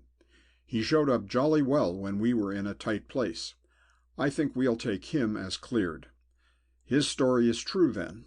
That is to say, during Act 1 of the drama, when we were all playing touch with the haunted Dagger, little Albert stepped smartly up, murmured abracadabra in the old man's ear, and collected the doings, leaving the colonel hale and hearty. What happened next?" He paused and glanced at them eagerly. "See what I'm driving at? No? Well, see column 2, the remarkable story of the aged and batty housemaid. Now have you got it?" Maggie started to her feet, her eyes brightening. "George," she said, "I do believe he's got it. Don't you see, Mrs. Meade told us that she had actually seen Whitby come in with the news that the colonel was stabbed in the back. Why, it's quite clear." "Not so fast, not so fast, young lady, if you please. Let the clever detective tell his story in his own words." Martin leaned forward as he spoke and beamed at them triumphantly. "I've worked it all out," he said, "and putting my becoming modesty aside, I will now detail to you the facts which my superlative deductions have brought to light, and which only require the paltry matter of proof to make them as clear as glass to the meanest intelligence. Get the scene into your mind. Whitby, a poor pawn in his chief's hands, a man whose liberty, perhaps his very life, hangs upon the word of his superior, Fonfabre. This man leads his chief to the colonel's desk to find that precious income tax form or whatever it was they were all so keen about, and when he gets there the cupboard is bare, as the classics have it. Martin, who had been gradually working himself up, now broke into a snatch of imaginary dialogue. "It must be on Coombe himself," growls the Hun, he began. "Of course," agrees the Pawn, adding mentally, "Heaven pray it may be so," or words to that effect. "Go and see, you," venoms the Hun, and off goes Whitby, fear padding at his heels. He paused for breath and regarded them soberly. "Seriously, though," he continued with sudden gravity, "the chap must have had a nasty 10 minutes. He knew that if anything had gone wrong and old Coombe had somehow managed to double-cross the gang, as guardian he was for it with Von Faber at his nastiest. Look now," he went on cheerfully, "this is where the deduction comes in. As I work it out, as soon as Whitby entered the darkened part of the house, someone put the dagger in his hand, and then, I should say, the whole idea occurred to him. He went up to old Coombe in the dark, asked him for the papers. Coombe replied that he hadn't got them. Then Whitby, maddened with the thought of the yarn he was bound to take back to Von Faber, struck the old boy in the back, and after making a rapid search, took the dagger, joined in the game for 30 seconds maybe, just enough time to hand the thing on to somebody, and then dashed back to Faber and Gideon with his news. How about that?" He smiled at them with deep satisfaction. He had no doubts himself. For some minutes his audience were silent. This solution was certainly very plausible. At last Abbershaw raised his head. The expression on his face was almost hopeful. "It's not a bad idea, Martin," he said thoughtfully. "In fact, the more I think about it, the more likely it seems to become." Martin pressed his argument home eagerly. "I feel like that too," he said. "You see, it explains so many things. First of all, it gives a good reason why Von Faber thought that one of our crowd had done it. Then it also makes it clear why Whitby never turned up again. And then it has another advantage. It provides a motive. No one else had any reason for killing the old boy. As far as I can see, he seems to have been very useful to his own gang, and no harm to anybody else. Candidly now, don't you think I'm obviously right?" He looked from one to the other of them questioningly. Maggie was frowning. "There is just one thing you haven't explained, Martin," she said slowly. "What happened to the dagger? When it was in my hand, it had blood on it. Someone snatched it from me before I could scream, and it wasn't seen again until the next morning, when it was all bright and clean again, and back in its place in the trophy." Martin looked a little crestfallen. "That had occurred to me," he admitted, "but I decided that in the excitement of the alarm, whoever had it chucked it down where it was found next morning by one of the servants and put back." Maggie looked at him and smiled. "Martin," she said, "your mother has the most marvelous butler in the world. Plantagenet, I do believe, would pick up a blood-stained dagger in the early morning, have it cleaned, and hang it up on its proper nail, and then consider it beneath his dignity to mention so trifling a matter during the police inquiries afterwards. But believe me, that man is unique. Besides, the only servants there were members of the gang. Had they found it, we should probably have heard about it. Anyway, they wouldn't have cleaned it and hung it up again." Martin nodded dubiously, and the momentary gleam of hope disappeared from Abbershaw's face. "Of course," said Martin, "Whitby may have put it back himself. Gone nosing around during the night, you know, and found it, and thinking, 'Well, we can't have this about,' put it back in its proper place, and said no more about it." He brightened visibly. "Come to think of it, it's very likely. That makes my theory all the stronger. What?" The others were not so easily convinced. "He might," said Maggie, "but there's not much reason why he should go nosing about at night, as you say. And even so, it doesn't explain who took it out of my hand, does it?"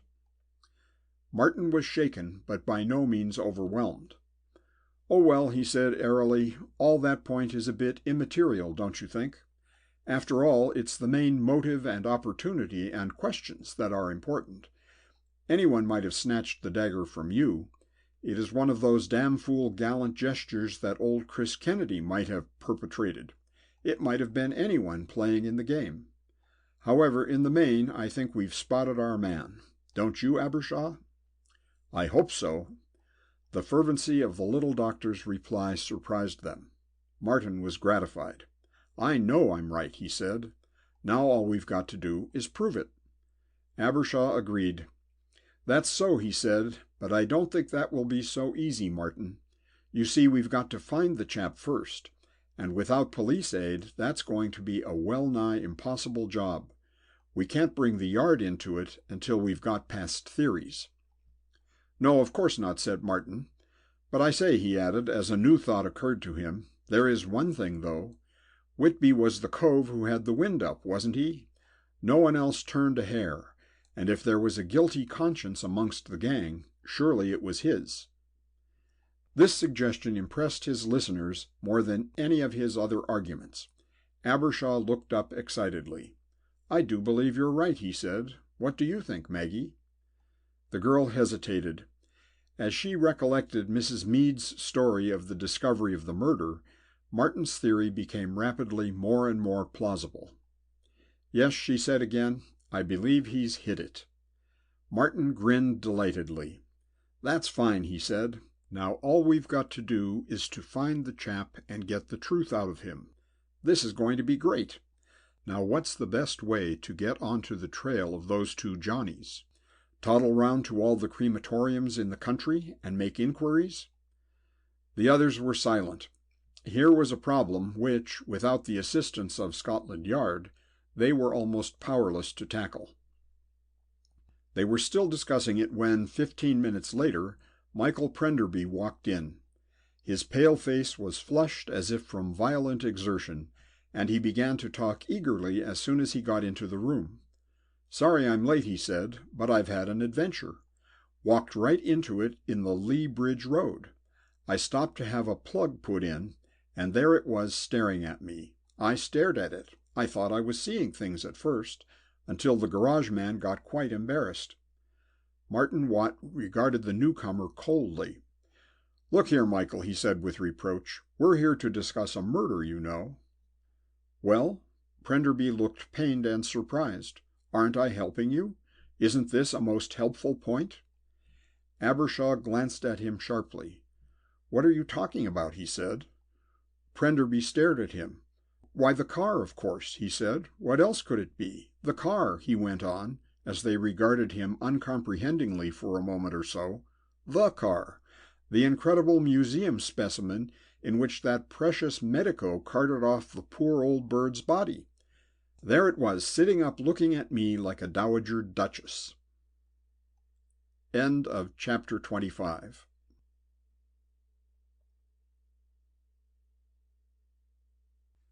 Chapter 26. Cherchez la Femme. "If you'd only keep quiet," said Michael Prenderby, edging a chair between himself and the vigorous Martin, who was loudly demanding particulars, "I'll tell you all about it.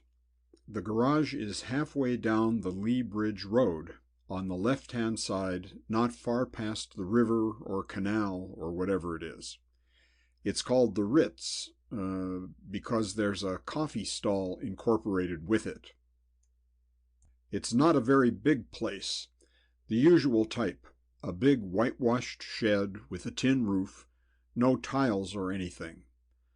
While the chap was fixing the plug, the doors were open, so I looked in, and there, sitting in a corner, a bit like Dora and a bit like a duchess, but unmistakably herself, was Colonel Coombs' original mechanical brougham." "But are you sure?" Martin was dancing with excitement. "Absolutely positive." Prenderby was emphatic. "I went and had a look at the thing." The laddie in the garage was enjoying the joke as much as anyone. He hadn't had time to examine it, he said, but he'd never set eyes on anything like it in his life. "I didn't know what to do. I didn't think I'd wait and see the fellows without telling you, because I didn't know what schemes you were hatching. So I told the garage man that I'd like to buy the bus as a museum piece. He told me that the people who brought it in were coming back for it sometime tonight, and he'd tell them. I thought we'd get down there first and be waiting for them as they came in. Of course, the old car may have changed hands, but even so—" "Rather!" Martin was enthusiastic. "We'll go down there right away, shall we? All of us?" "Not Maggie," said Abbershaw quickly. "No," he added with determination, as she turned to him appealingly, "you had your share of Von Faber's gang at Black Dudley, and I'm not going to risk anything like that again."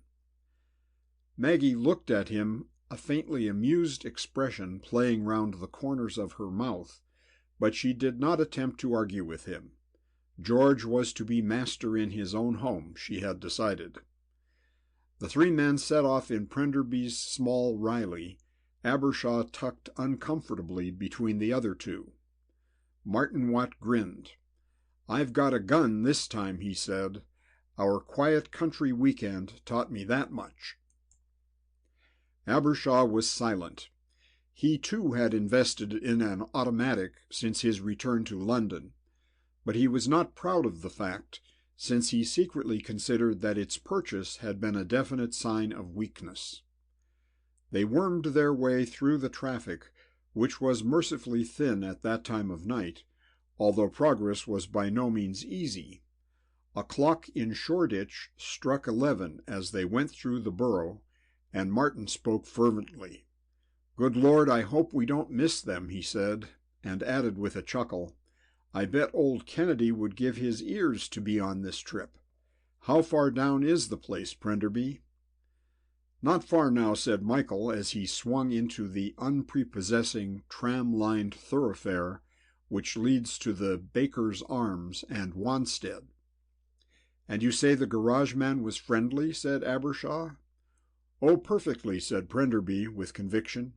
"I think we can count on him. What exactly is our plan of campaign?"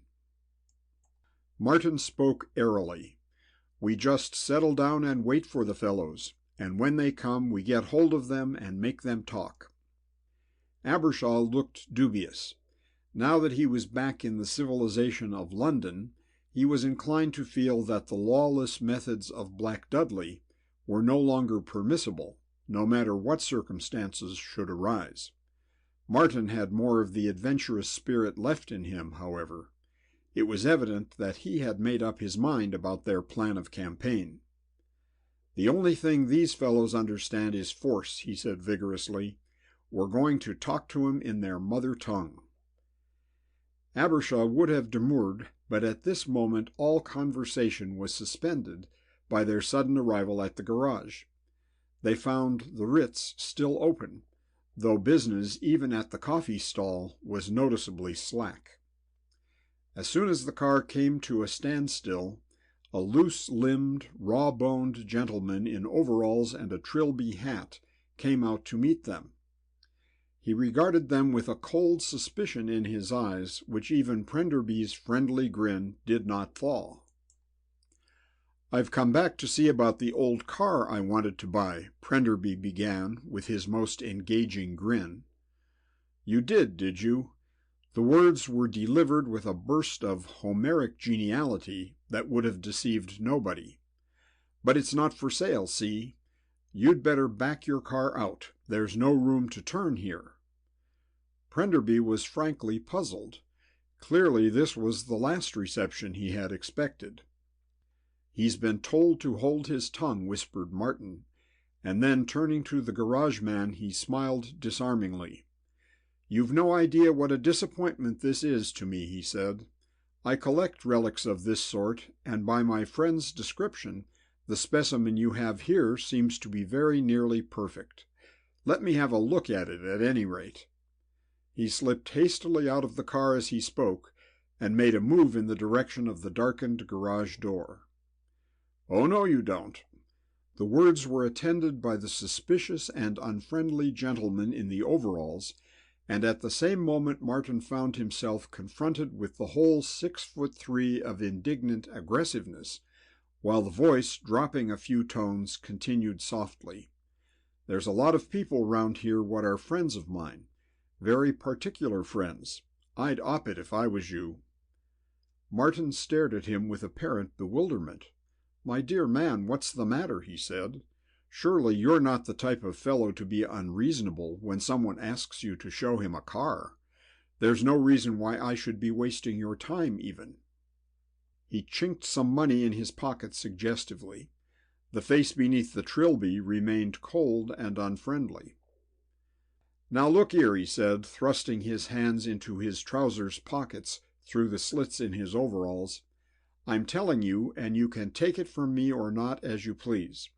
But if you do take it, and I hope for your sake you do, you'll go right away from this place. I've got my reasons for telling you, see?" Martin still seemed bewildered. "But this is extraordinary," he said, and added, as if the thought had suddenly occurred to him, "I suppose this doesn't interest you?" A crackle of notes sounded as he spoke, and then his quiet, lazy voice continued. "So attractive, I always think. That view of the Houses of Parliament on the back is rather sweet. Or perhaps you like this one better, or this. I've got two here printed in green as well. What do you say?" For a moment the man did not answer, but it was evident that some of his pugnacity had abated. "A fiver," he said, and went on more reasonably after a considerable pause. "Look here, what is this game you're up to? What's your business is your business, and I'm not interfering. But this I ope and arsk. I don't want any fooling around my garage. I've got hundreds of pounds worth of cars in here, and I've got my reputation to think of. So no setting fire to anything or calling of the police, see? If I let you in here to have a look at that car, that's got to be understood." "Why, of course not. Let us have a look at the car at any rate," said Martin, handing him the notes. The man was still doubtful, but the money had a warming and soothing effect upon his temper. "Are you all coming in?" he said at last. "Because if so, you'd better hurry up. The owners may be back any time now." This was a step forward at any rate. Abbershaw and Prenderby climbed out of the Riley and followed Martin with the visibly softening proprietor into the garage. The man switched on the light, and the three surveyed the miscellaneous collection of cars with interest. "There she is," said Prenderby, his voice betraying his excitement, "over in that corner there. Now I ask you, could you miss her anywhere?" The others followed the direction of his eyes, and an exclamation broke from Martin. "She certainly has it," he said. "Once seen, never forgotten." He turned to the garage proprietor. "Have you looked at her, Mr. He hesitated, at a loss for the name. "A whistle," said the man stolidly, "and I ain't. I don't know anything about her, nor don't want to. Now, have you seen enough to keep you happy?" Martin looked at him curiously. "Look here, Captain," he said, "you come over here. I want to show you something if you haven't seen it already."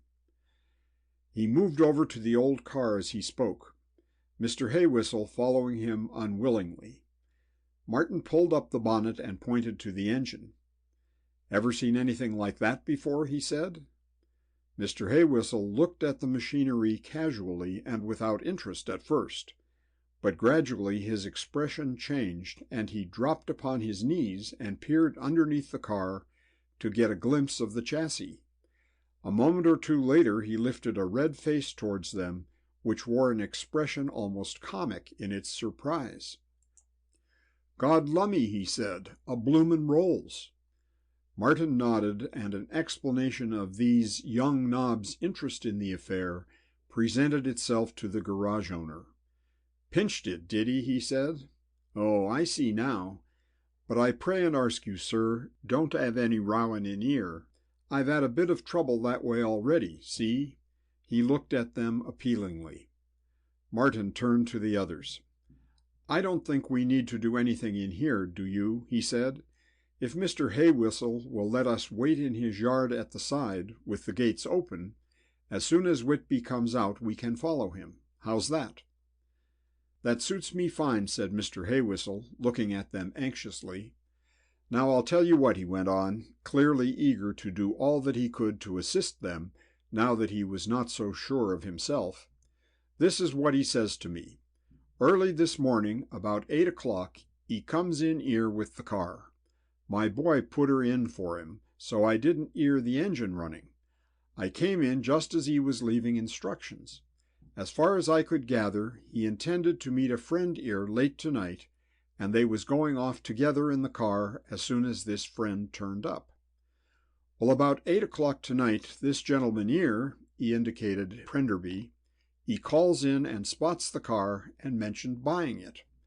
Of course, I see where 'is artfulness comes in now," he added, beaming at them affably. "However, I didn't notice anything fishy at the time, so when the owner of the car comes in about 'alf an hour ago, I tells him that there was a gentleman interested in the old bus. Whereupon he went in the air, a fair treat. 'Tell me,' says he, 'was he anything like this?' Thereupon he gives a description of a little red-headed cove, which I see now is this gentleman 'ere." He nodded at Abbershaw. "Perhaps it's your car, sir?" he suggested. Abbershaw smiled noncommittally, and Mr. Haywhistle went on. "Well, what eventually transpired," he said ponderously, "was this. I was not to show his property to anybody, and a very nasty way he said it, too. He said he was coming back this side of 12, and if his friend turned up before him, I was to ask him to wait." Abbershaw looked at his watch. "We'd better get into the yard straight away," he said. Mr. Haywhistle glanced up at a big clock on the bare whitewashed wall. "Lummy, yes," he said. "'Alf a minute. I'll come and help you." With his assistance they backed the Riley into the dark yard by the side of the Ritz and put out their lights. "You get into her and sit waiting. Then as soon as they come out on the road you can nip after them. See?" he said. Since there was nothing better to do, they took his advice, and the three sat silent in the car waiting. Martin was grinning to himself. The promise of adventure had chased the lazy expression out of his eyes, and he appeared alert and interested. Prenderby leant on the steering wheel, his thin, pale face utterly expressionless. Abbershaw alone looked a little perturbed. He had some doubts as to the Rileys' capabilities as far as chasing the disguised roles were concerned. He was also a little afraid of Martin's gun. He realized that they were on a lawless errand, since they were acting entirely without proof, and any casualties that might occur would be difficult to explain afterwards, even to so obliging a person as Inspector Deadwood. He was disturbed in his reflections by Martin's elbow gently prodded into his ribs. He looked up to see a tall, burly figure in a light overcoat and a cap pulled down well on his head, standing in the wedge of light cast through the open doorway of the garage. "The butler," whispered Prenderby excitedly. Abbershaw nodded. He too had recognized the man. Mr. Haywhistle's manner was perfect. "Here you are, sir," they heard him say cheerfully. "Your friend won't be long. Said he'd be round just before 12. I shouldn't stand out there," he went on tactfully, as the man showed a disposition to look about him. "I'm always having cars swing in here without looking where they're going. I can't stop 'em. It's dangerous, you know. That's right, come inside." As the two figures disappeared, a third, moving rapidly with quick, nervous steps, hurried in out of the darkness. The three men in the car caught a glimpse of him as he passed into the garage. It was Whitby himself. "Shall I start the engine?" murmured Prenderby. Martin put a warning hand on his. "Wait till they start theirs," he said. "Now." Michael trod softly on the starter, and the Riley began to purr.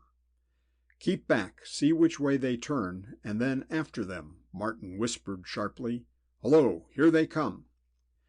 Even as he spoke, there was the soft rustle of wheels on the concrete, and then the curious, top-heavy old car glided softly and gently into the road, taking the direction of Wanstead, away from the city. Prenderby dropped in the clutch, and the Riley slipped out of its hiding place and darted out in pursuit, a graceful silver fish amid the traffic. End of chapter 26.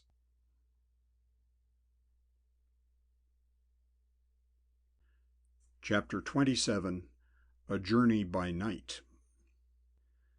For the first few miles, while they were still in the traffic, Prenderby contented himself with keeping the disguised Rolls in sight. It would be absurd, he realized, to overtake them while still in London, since they were acting in an unofficial capacity, and he was particularly anxious not to arouse the suspicions of the occupants of the car in front of them. He went warily, therefore, contriving always to keep a fair amount of traffic between them. Martin was exultant. He was convinced by his own theory, and was certain that the last act of the Black Dudley mystery was about to take place. Prenderby was too much absorbed by the details of the chase to give any adequate thought to the ultimate result. Abbershaw alone was dubious. This, like everything else connected with the whole extraordinary business, appalled him by its amazing informality. He could not rid his mind of the thought that it was all terribly illegal. And besides that, at the back of his mind, there was always that other question, that problem which had caused him so many sleepless nights since his return to London. He hoped Martin was right in his theory, but he was sufficiently alarmed by his own secret thought to wish not to put Martin's idea to the test. He wanted to think Martin was right, to find out nothing that would make him look elsewhere for the murderer. As they escaped from the tramway lines and came out into that waste of little new houses which separates the city from the fields, they and the grotesque old car in front were practically alone on the wide, ill-lighted roads. It was growing cold, and there was a suggestion of a ground mist, so that the car in front looked like a dim ghost returned from the early days of motoring. As the last of the houses vanished and they settled down into that long, straight strip of road through the forest, Prenderby spoke. "How about now?" he said. "Shall I open out?" Martin glanced at Abbershaw. "What do you think?" he said. Abbershaw hesitated. "I don't quite see what you intend to do," he said. "Suppose you succeed in stopping them. What are you going to say? We have no proof against the man, and no authority to do anything if we had." "But we're going to get proof," said Martin cheerfully. "That's the big idea. First we stop them, then we sit on their heads while they talk." Abbershaw shook his head. "I don't think we'd get much out of them that way," he said, "and if we did, it wouldn't be evidence. No, if you take my advice, you'll run them to earth. Then perhaps we'll find something. Although really, my dear Martin, I can't help feeling—" "Let's kick him out," Prenderby said. "Martin, he's trying to spoil the party." Abbershaw grinned. "I think we're doing all we can do," he said. "After all, it's no good letting them out of our sight." Prenderby sighed. "I wish you'd decided to overtake," he said. "This is a marvelous road. It wouldn't hurt us to be a bit nearer, anyway, would it?" Martin nudged him gently. "If you want to try your speed, my lad," he said, "here's your opportunity. The old lady has started to move." The other two glanced ahead sharply. The Rolls had suddenly begun to move at something far beyond her previous respectable rate. The red tail light was already disappearing into the distance. Prenderby's share in the conversation came to an abrupt end. The Riley began to purr happily, and they shot forward at an ever-increasing pace until the speedometer showed 60. "Steady," said Martin. "Don't pass them in your excitement. We don't want them to spot us either." "What makes you so sure that they haven't done so already?" said Abbershaw shrewdly, and added as they glanced at him inquiringly, "I couldn't help thinking as we came along that they were going very leisurely, taking their time, when there was plenty of other traffic on the road. As soon as we were alone together, they began to move. I believe they've spotted us." Prenderby spoke without looking round. "He's right," he said. "Either that, or they're suddenly in the deuce of a hurry. I'm afraid they're suspicious of us. They can't possibly know who we are with lights like these."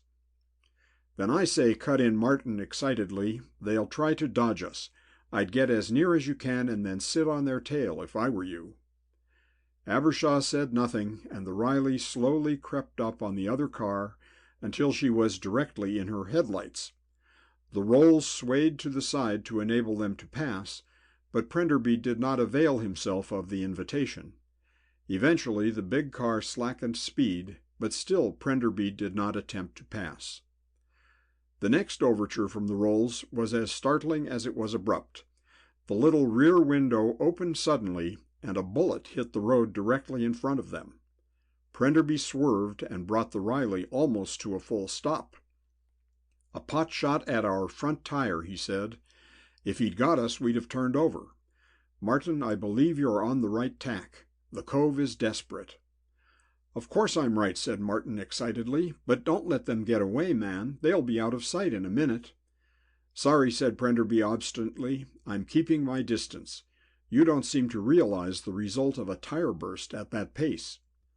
"Oh, he won't do it again," said Martin cheerfully. "Besides, he's a rotten shot anyway."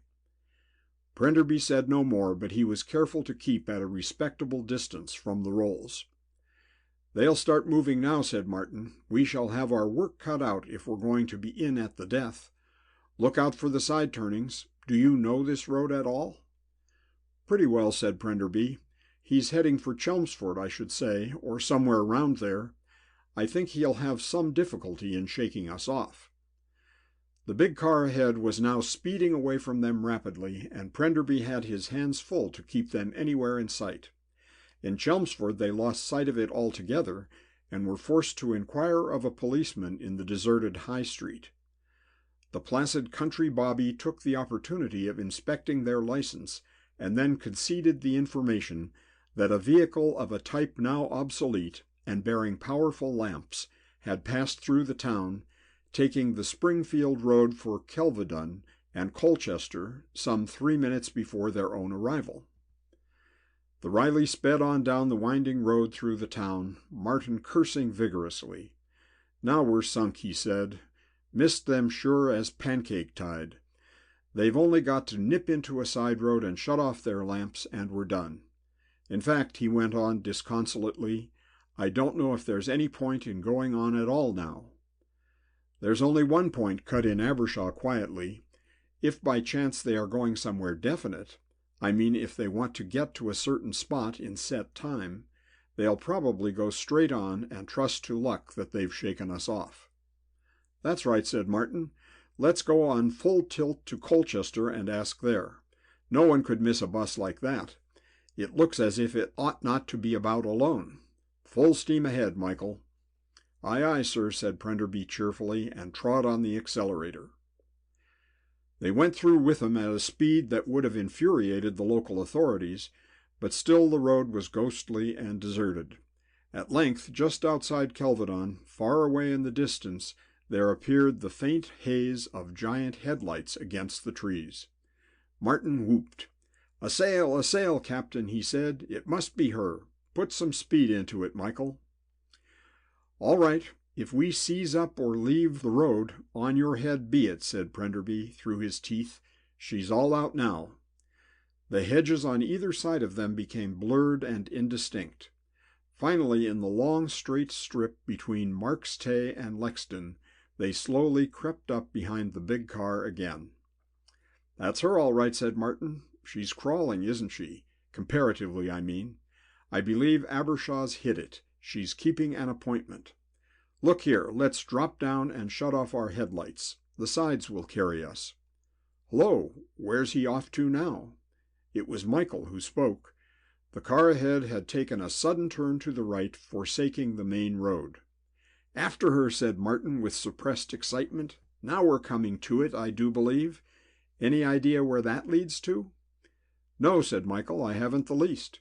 There's only a lane there, if I remember. Probably the drive of a house." "All the better." Martin was enthusiastic. "That means we have located them, anyway."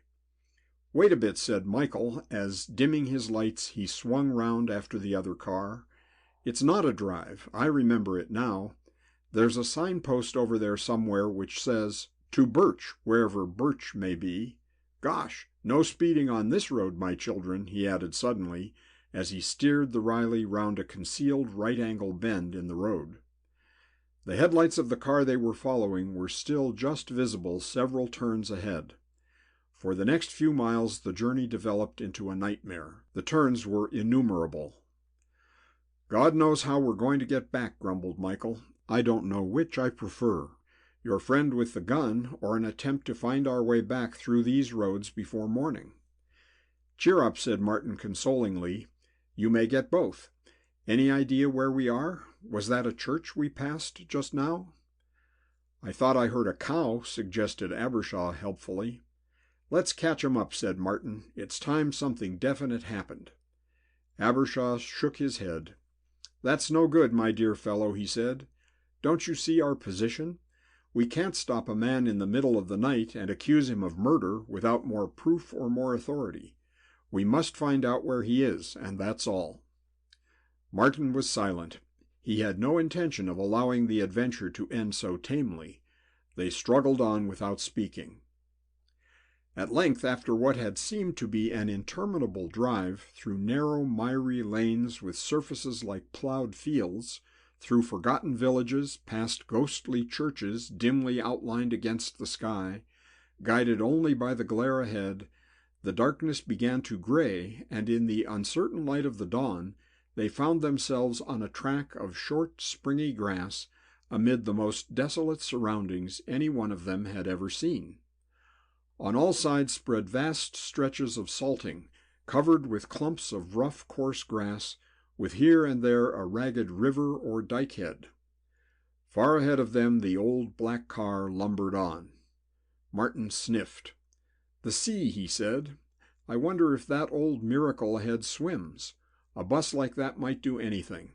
That would just about sink us if we went to follow them." "Just about," said Michael dryly. "What do we do now?" "I suppose we go on to the bitter end," said Martin. "They may have a family houseboat out there. Hullo, look at them now." The Rolls had at last come to a full stop, although the headlights were still streaming out over the turf. Michael brought the Riley up sharply. "What now?" he said. "Now the fun begins," said Martin.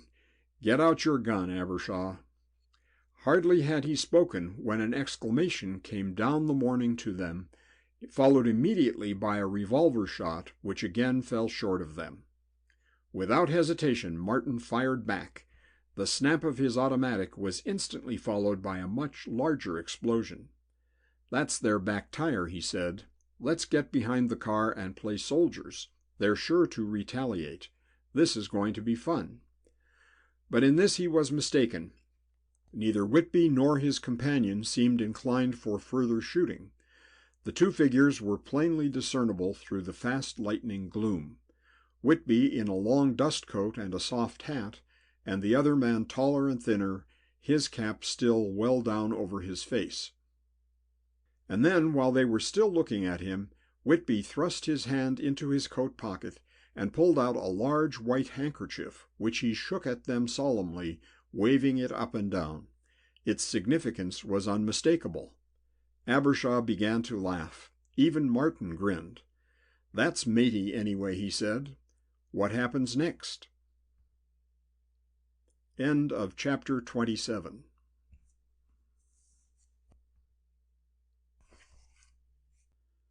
Chapter 28.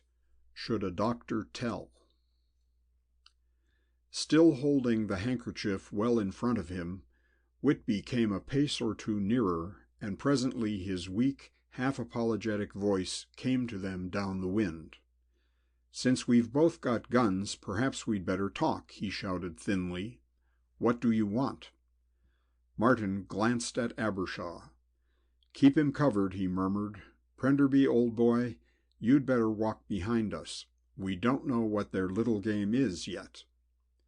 They advanced slowly, absurdly, Abbershaw could not help thinking, on that vast open salting, miles from anywhere. Whitby was still the harassed, scared-looking little man who had come to ask Abbershaw for his assistance on that fateful night at Black Dudley. He was, if anything, a little more composed now than then, and he greeted them affably. "Well, here we are, aren't we?" he said, and paused. "What do you want?" Martin Watt opened his mouth to speak. He had a very clear notion of what he wanted, and was anxious to explain it. Abbershaw cut him short, however. "A word or two of conversation, Doctor," he said. The little man blinked at him dubiously. "Why, yes, of course," he said. "Of course. I should hate to disappoint you. You've come a long way for it, haven't you?" He was so patently nervous that in spite of themselves they could not get away from the thought that they were very unfairly matched. "Where shall we talk?" continued the little doctor, still timidly. "I suppose there must be quite a lot of things you want to ask me." Martin pocketed his gun. "Look here, Whitby," he said. "That is the point. There are lots of things. That's why we've come. If you're sensible, you'll give us straight answers. You know what happened at Black Dudley after you left, of course." I read in the papers," faltered the little figure in front of them. "Most regrettable. Who would have thought that such a clever, intelligent man would turn out to be such a dreadful criminal?" Martin shook his head. "That's no good, Doc," he said. "You see, not everything came out in the papers." Whitby sighed. "I see," he said. "Perhaps if you told me exactly how much you know, I should see precisely what to tell you." Martin grinned at this somewhat ambiguous remark. "Suppose we don't make things quite so simple as that," he said. "Suppose we both put our cards on the table. All of them." He had moved a step nearer as he spoke, and the little doctor put up his hand warningly. "Forgive me, Mr. Watt," he said, "but my friend behind me is very clever with his pistol, as you may have noticed, and we're right in his range now, aren't we? If I were you, I really think I'd take my gun out again." Martin stared at him and slowly drew his weapon out of his pocket. "That's right," said Whitby. "Now we'll go a little farther away from him, shall we? You were saying?" Martin was bewildered. This was the last attitude he had expected a fugitive to take up in the middle of a salt marsh at 4 o'clock in the morning. Abbershaw spoke quietly behind him. "It's Colonel Coombs' death we are interested in, Doctor," he said. "Your position at Black Dudley has been explained to us." He watched the little man narrowly as he spoke, but there was no trace of surprise or fear on the little man's face. He seemed relieved. "Oh, I see," he said. "You, Dr. Abbershaw, would naturally be interested in the fate of my patient's body.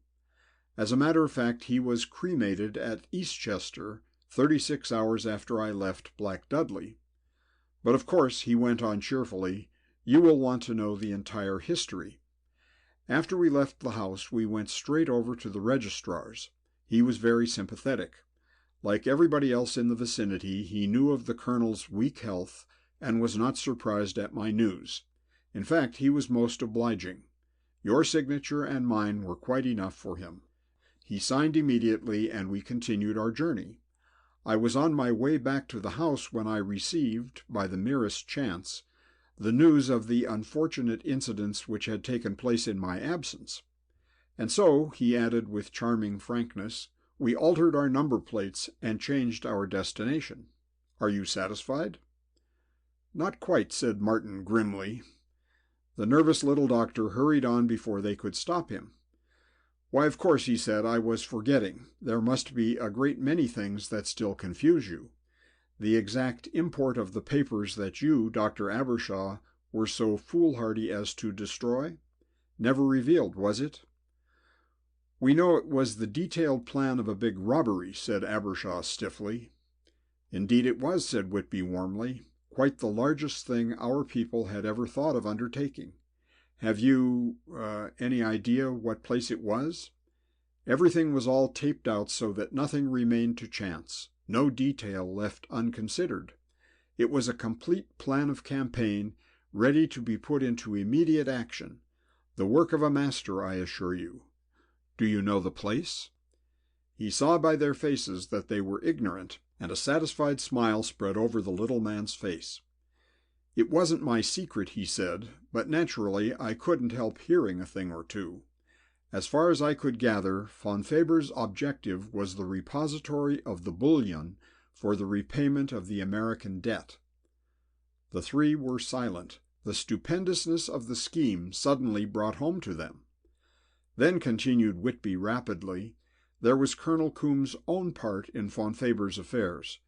Perhaps you don't know that for the greater part of his life, Colonel Coombe had been under Fonfaber's influence to an enormous extent. In fact, I think I might almost say that he was dominated absolutely by It's not Colonel Coombe's life, Dr. Whitby, which interests us so particularly, cut in Martin suddenly. It's his death. You know as well as we do that he was murdered. For an instant the nervous garrulousness of the little doctor vanished, and he stared at them blankly. "There are a lot of people interested in that point," he said at last. "I am myself, for one." "So we gathered," murmured Martin under his breath, while Abbershaw spoke hastily. "Dr. Whitby," he said, "you and I committed a very grave offense by signing those certificates." "Yes," said Whitby, and paused for a moment or so, after which he brightened up visibly and hurried on. "But really, my dear sir, in the circumstances, I don't see that we could have done anything else, do you? We were the victims of a stronger force." Abbershaw disregarded the other's smile and spoke steadily. "Dr. Whitby," he said, "do you know who murdered Colonel Coombe?" The little doctor's benign expression did not alter. "Why, of course," he said. "I should have thought that, at least, was obvious to everybody. Everybody who knew anything at all about the case, that is." Abbershaw shook his head. "I'm afraid we must plead either great stupidity or peculiarly untrusting dispositions," he said. "That is the point on which we are not at all satisfied." "But, my dear young people," for the first time during that interview the little man showed signs of impatience, "that is most obvious. Amongst your party, let us say Mr. Petrie's party as opposed to Fonfaber's, there was a member of the famous Sinister gang of America. Perhaps you have heard of it, Dr. Abbershaw. Colonel Coombe had been attempting to establish relations with them for some time. In fact, that was the reason why I and my pugnacious friend behind us were placed at Black Dudley, to keep an eye upon him. During the progress of the Dagger ritual, Sinister's man eluded our vigilance and chose that moment not only to get hold of the papers, but also to murder the unfortunate colonel. That, by the way, was only a title he adopted, you know." The three younger men remained unimpressed. Martin shook his head. "Not a bad story, but it won't wash," he said.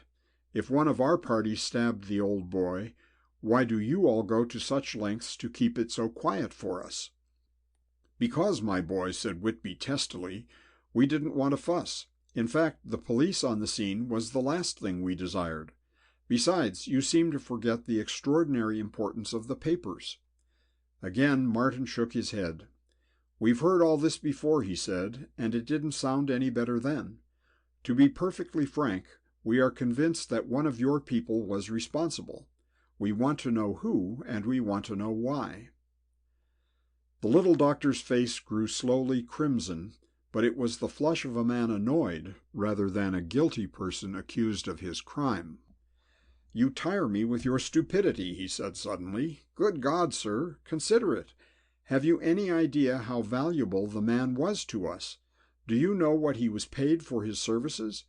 £20,000 for this coup alone. Sinister would probably have offered him more. You don't hear about these things. Government losses rarely get into the papers, certainly not with figures attached. Not the smallest member of our organization stood to gain anything at all by his death. I confess I was surprised at Sinister's man, unless he was double-crossing his own people." For a moment even Martin's faith in his own theory was shaken. "In that case," said Abbershaw unexpectedly, "it will doubtless surprise you to learn that the man employed by Sinister to obtain the package had a complete alibi. In fact, it was impossible for him ever to have laid hands upon the dagger." "Impossible?" The word broke from Whitby's lips like a cry, but although they were listening to him critically, to not one of them did it sound like a cry of fear. He stared at them, amazement in his eyes. "Have you proof of that?" he said at last. "Complete proof," said Abbershaw quietly. "I think you must reconsider your theory, Dr. Whitby. Consider how you yourself stand in the light of what I have just said." An expression of mild astonishment spread over the insignificant little face. Then, to everybody's surprise, he laughed. "Amateur detectives," he said. "I'm afraid you've had a long ride for nothing, gentlemen. I confess that my position as accessory after the fact is a dangerous one, but then so is Dr. Abbershaw's. Consider the likelihood of your suggestion. Have you provided me with a motive?" "I suggest," said Martin calmly, "that your position, when Von Faber discovered that your prisoner had eluded your vigilance, as you call it, would not have been too good." Whitby paused thoughtfully. "Not bad," he said. "Not bad at all. Very pretty. But," he shook his head, "unfortunately not true. My position with Combe dead was not good, as you call it. But had Combe been alive, he would have had to face the music, wouldn't he? It was Von Faber's own fault that I ever left his side at all." This was certainly a point which they had not considered. It silenced them for a moment, and in the lull a sound which had been gradually forcing itself upon their attention for the last few moments became suddenly very apparent: the steady droning of an aeroplane engine. Whitby looked up, mild interest on his face. It was now quite light, and the others, following his gaze, saw a huge Fokker monoplane flying low against the gray sky. "He's out early," remarked Prenderby. "Yes," said Whitby. "There's an aerodrome a couple of miles across here, you know. Quite near my house, in fact." Martin pricked up his ears. "Your house?" he echoed. The little doctor nodded. "Yes, I have a small place down here by the sea. Very lonely, you know, but I thought it suited my purpose very well just now. Frankly, I didn't like the idea of your following me, and it made my friend quite angry. Hullo, he's in difficulties or something." It was Prenderby who spoke. He had been watching the airplane, which was now almost directly above their heads. His excited cry made them all look up again to see the great plane circling into the wind. There was now no drone of the engine, but they could hear the sough of the air through the wires, and for a moment it seemed as if it were dropping directly on top of them. The next instant it passed so near that they almost felt its draft upon their faces. Then it taxied along the ground, coming to a halt in the glow of the still burning headlights of the big car. Instinctively they hurried towards it, and until they were within 20 yards, they did not realize that Whitby's confederate had got there first and was talking excitedly to the pilot. "Good God," said Martin suddenly, stopping dead in his tracks. The same thought struck the others at precisely the same instant. Through the waves of mingled anger and amazement which overwhelmed them, Whitby's precise little voice came clearly. "I observe that he carries a machine gun," he remarked. "That's what I like about these Germans, so efficient. In view of what my excitable colleague has probably said to the pilot, I really don't think I should come any nearer. Perhaps you would turn off our headlights when you go back. They have served their purpose. Take the car, too, if you like." He paused and beamed on them. "Goodbye," he said. "I suppose it would annoy you if I thanked you for coming to see me off? Don't do that," he added sharply as Martin's hand shot to his side pocket. "Please don't do that," he repeated more earnestly, "for my friends would most certainly kill you without the least compunction, and I don't want that. Believe me, my dear young people, whatever your theories may be, I am no murderer. I am leaving the country in this melodramatic fashion because it obviates the inconveniences which might arise if I showed my passport here just at present. Don't come any nearer. Goodbye, gentlemen." As they watched him go, Martin's hand again stole to his pocket. Abbershaw touched his arm. "Don't be a fool, old man," he said. "If he's done one murder, don't encourage him to do another. And if he hasn't, why help him to?" Martin nodded and made a remark which did nobody any credit. They stood there watching the machine with the gun trained upon them from its cockpit until it began to move again. Then they turned back towards the Riley. "Right up the garden," said Martin bitterly. "Fooled, done brown, put it how you like. There goes Coombe's murderer, and here are we poor mutts who listened trustingly while he told us fairy stories to pass the time away until his pals turned up for him. I wish we'd risked that machine gun." Prenderby nodded gloomily. "I feel sick," he said. "We spotted him, and then he got away with it." Abbershaw shook his head. "He got away, certainly," he said, "but I don't think we've got much cause to regret it." "What do you mean? Think he didn't kill him?" They looked at him incredulously. Abbershaw nodded. "I know he didn't kill him," he said quietly. Martin grunted. "I'm afraid I can't agree with you there," he said. "Gosh, I'll never forgive myself for being such a fool." Prenderby was inclined to agree with him, but Abbershaw stuck to his own opinion, and the expression on his face as they drove silently back to town was very serious and somehow afraid. End of chapter 28.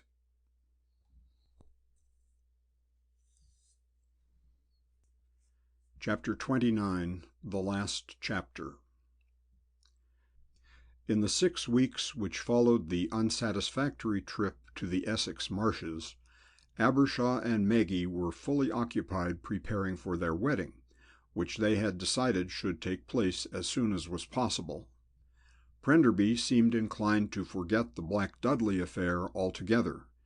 His own marriage to Jean was not far distant, and provided him with a more interesting topic of thought and conversation, and Martin Watt had gone back to his old haunts in the city and the West End. Wyatt was in his flat overlooking St. James's, apparently immersed as ever in the obscurities of his reading. But Abbershaw had not forgotten Colonel Coombe. He had not put the whole matter before his friend, Inspector Deadwood of Scotland Yard, for a reason which he was unable to express in definite words, even to himself. An idea was forming in his mind, an idea which he shrank from and yet could not wholly escape. In vain he argued with himself that his thought was preposterous and absurd. As the days went on and the whole affair sank more and more into its true perspective, the more the insidious theory grew upon him and began to haunt his nights as well as his days. At last, very unwillingly, he gave way to his suspicions and set out to test his theory. His procedure was somewhat erratic. He spent the best part of a week in the reading room of the British Museum. This was followed by a period of seclusion in his own library, with occasional descents upon the bookshops of Charing Cross Road. And then, as though his capacity for the tedium of a subject in which he was not naturally interested was not satiated, he spent an entire weekend in the Kensington house of his uncle, Sir Dorrington Wynne, one-time professor of archaeology in the University of Oxford, a man whose conversation never left the subject of his researches. Another day or so at the British Museum completed Abbershaw's investigations, and one evening found him driving down Whitehall in the direction of the Abbey, his face paler than usual and his eyes troubled. He went slowly, as if loath to reach his destination, and when a little later he pulled up outside a block of flats, he remained for some time at the wheel, staring moodily before him. Every moment the task he had set himself became more and more nauseous. Eventually he left the car and, mounting the carpeted stairs of the old Queen Anne house, walked slowly up to the first floor. A manservant admitted him, and within 3 minutes he was seated before a spacious fireplace in Wyatt Petrie's library. The room expressed its owner's personality.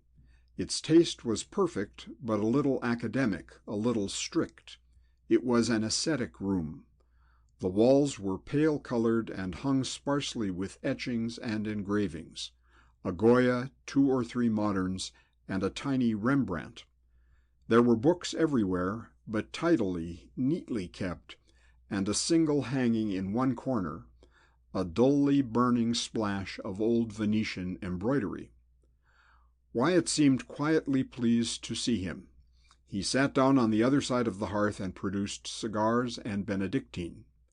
Abbershaw refused both. He was clearly ill at ease, and he sat silent for some moments after the first words of greeting, staring moodily into the fire.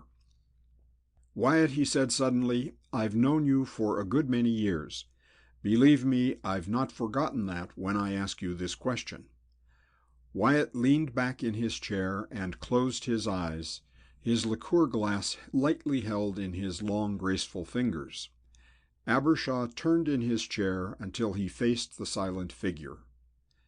"Wyatt," he said slowly and evenly, "why did you stab your uncle?" No expression appeared upon the still, pale face of the man to whom he had spoken. For some moments he did not appear to have heard. At last he sighed, and leaning forward, set his glass down upon the little book-table by his side. "I'll show you," he said. Abbershaw took a deep breath. He had not been prepared for this. Almost anything would have been easier to bear. Meanwhile, Wyatt crossed over to a small writing desk let into a wall of bookshelves, and unlocking it with a key which he took from his pocket, produced something from a drawer. Carrying it back to the fireplace, he handed it to his visitor. Abbershaw took it and looked at it with some astonishment. It was a photograph of a girl. The face was round and childlike, and was possessed of that peculiar innocent sweetness which seems to belong only to a particular type of blonde, whose beauty almost invariably hardens in maturity. At the time of the portrait, Abbershaw judged, the girl must have been about 17, possibly less. Undeniably lovely, but in the golden-haired, unsophisticated fashion of the medieval angel. The last face in the world that he would have suspected Wyatt of noticing. He turned the thing over in his hand. It was one of those cheap, glossy reproductions which circulate by the thousand in the theatrical profession. He sat looking at it helplessly, uncomprehending, and very much at sea. Wyatt came to the rescue. "Her stage name was Joy Love," he said slowly, and there was silence again. Abbershaw was still utterly perplexed, and opened his mouth to ask the obvious question, but the other man interrupted him, and the depth and bitterness of his tone surprised the doctor. "Her real name was Dolly Lord," he said. "She was 17 in that photograph, and I loved her. I do still love her, most truly and most deeply." He added simply, "I have never loved any other woman." He was silent, and Abbershaw, who felt himself drifting further and further out of his depth at every moment, looked at him blankly. There was no question that the man was sincere. The tone in his voice, every line of his face and body proclaimed his intensity. "I don't understand," said Abbershaw. Wyatt laughed softly and began to speak quickly, earnestly, and all in one key. "She was appearing in the crowd scene in The Faith of St. Hubert, that beautiful little semi-sacred opera that they did at the Victor Gordon Arts Theatre in Knightsbridge," he said. "That's where I first saw her. She looked superb in a snood and wimple. I fell in love with her. I found out who she was after considerable trouble. I was crazy about her by that time." He paused and looked at Abbershaw with his narrow, dark eyes, in which there now shone a rebellious, almost fanatical light. "You can call it absurd with your modern platonic suitability complexes," he said, "but I fell in love with a woman as 9/10 of the men have done since the race began, and will continue to do until all resemblance of the original animal is civilized out of us and the race ends. With her face, and with her carriage, and with her body, she seemed to me to fulfill all my ideals of womankind. She became my sole object. I wanted her. I wanted to marry her."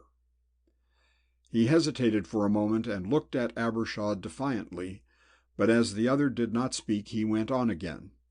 "I found out that in the ordinary way she was what they call a dancing instructress in one of the night clubs at the back of Shaftesbury Avenue. I went there to find her. From the manager in charge I discovered that for half a crown a dance and anything else I might choose to pay, I might talk as long as I liked with her." Again he hesitated, and Abbershaw was able to see in his face something of what the disillusionment had meant to him. "As you know," Wyatt continued, "I know very little of women. As a rule, they don't interest me at all. I think that is why Joy interested me so much.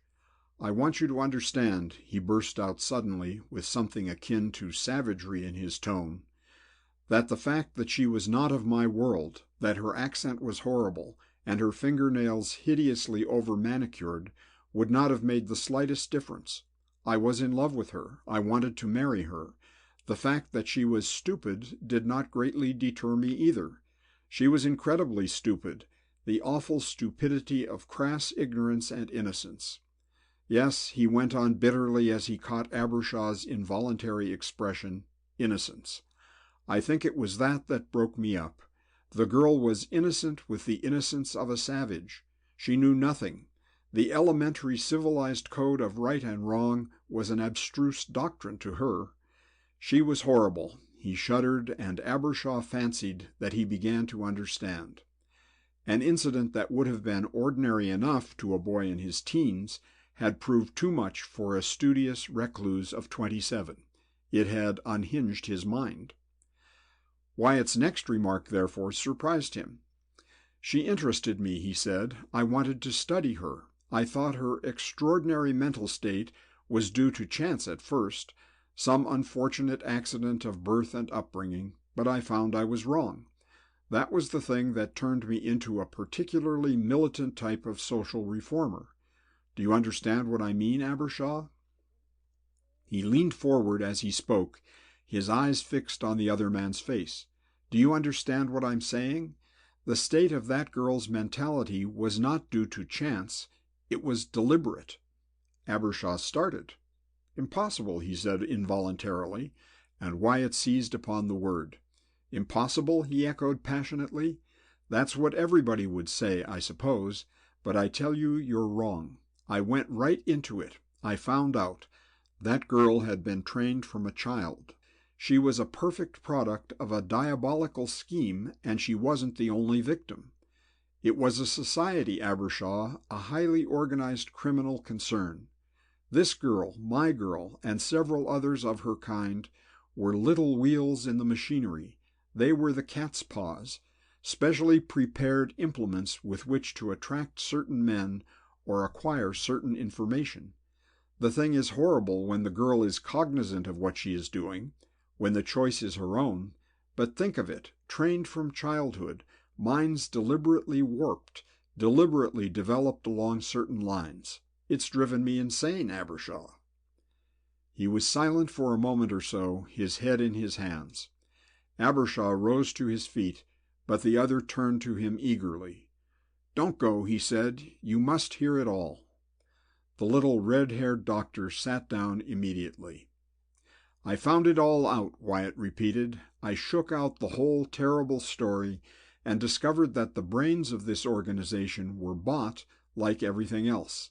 That is to say, they had a special brain to plan the crime that other men would commit. That appalled me. There's something revolting about mass production anyway, but when applied to crime, it's ghastly. I felt I'd wasted my life fooling around with books and theories, while all around me, on my very doorstep, these appalling things were happening. I worked it all out up here. It seemed to me that the thing to be done was to get at those brains, to destroy them.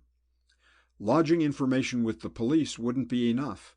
What's the good of sending brains like that to prison for a year or two, when at the end of the time they can come back and start afresh? It took me a year to trace those brains, and I found them in my own family, though not, thank God, in my own kin. My aunt's husband, Gordon Combe. I saw that there was no point in simply going down there and blowing his brains out. He was only the beginning. There were others, men who could organize the thing, men who could conceive such an abominable idea as the one which turned Dolly Lord into Joy Love, a creature not quite human, not quite animal, a machine, in fact. So I had to go warily.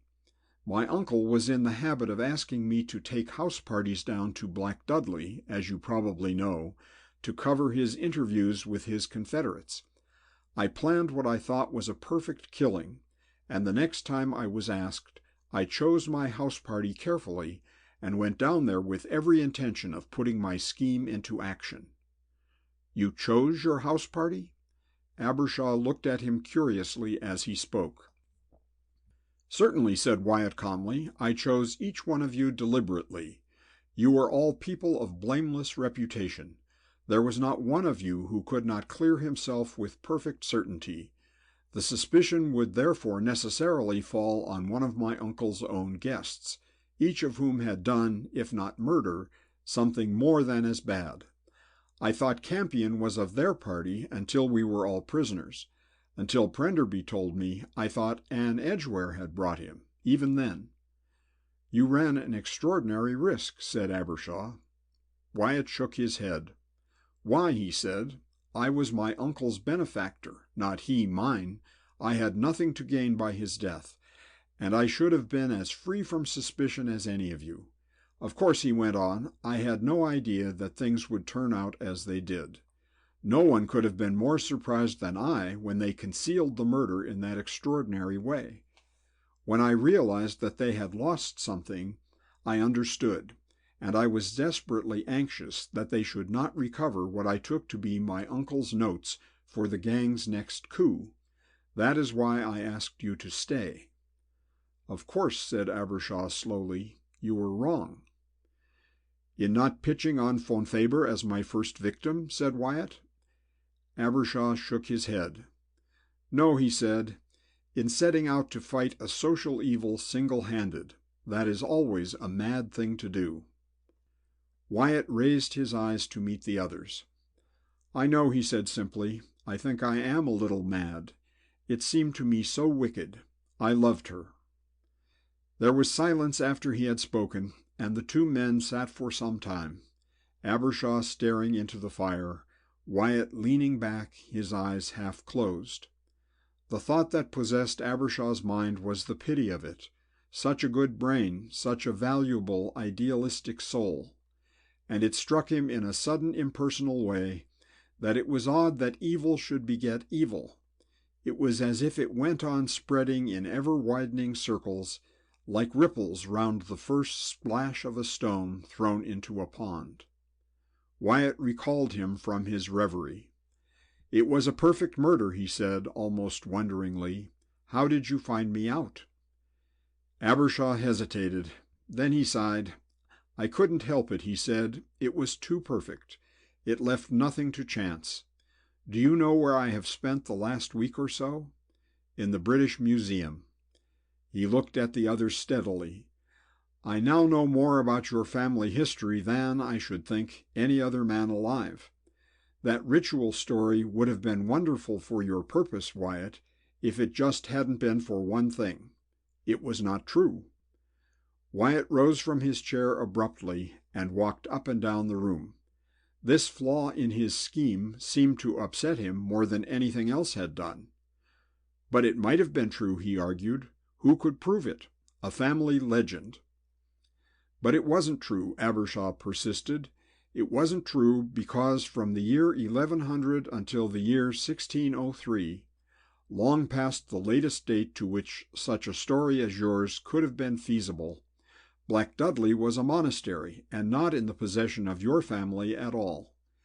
Your family estate was higher up the coast, in Norfolk, and I shouldn't think the Dagger came into your possession until 1650 at least, when an ancestor of yours is referred to as having returned from the Papal States laden with merchandise." Wyatt continued to pace up and down the room. "I see," he said, "I see. But otherwise it was a perfect murder. Think of it. Heaven knows how many fingerprints on the dagger handle, no one with any motive, no one who might not have committed the crime, and by the same reasoning no one who might. It had its moments of horror, too, though," he said, pausing suddenly. "The moment when I came upon Miss Oliphant in the dark. I had to follow the Dagger round, you see, to be in at the first alarm. I saw her pause under the window and stare at the blade, and I don't think it was until then that I realized that there was blood on it. So I took it from her. It was an impulsive, idiotic thing to do, and when the alarm did come, the thing was in my own hand. I didn't see what they were getting at first, and I was afraid I hadn't quite killed him, although I'd worked out the blow with a medical chart before I went down there. I took the dagger up to my own room. You nearly found me with it, by the way." Abbershaw nodded. "I know," he said. "I think it was instinct, but as you came in from the balcony, I caught a glimpse of something in your hand, and although I didn't see what it was, I couldn't get the idea of the dagger out of my mind." "Two flaws," said Wyatt, and was silent. The atmosphere in the pleasant room had become curiously cold, and Abbershaw shivered. The sordid, glossy photograph lay upon the floor, and the pretty, childish face, with the expression of innocence which had now become so sinister, smiled up at him from the carpet. "Well, what are you going to do?" It was Wyatt who spoke, pausing abruptly in his feverish stride. Abbershaw did not look at him. "What are you going to do?" he murmured. Wyatt hesitated. "There is a Dominican foundation in the rocky valley of El Puerto in the north of Spain," he said. "I have been in correspondence with them for some time. I have been disposing of all my books this week.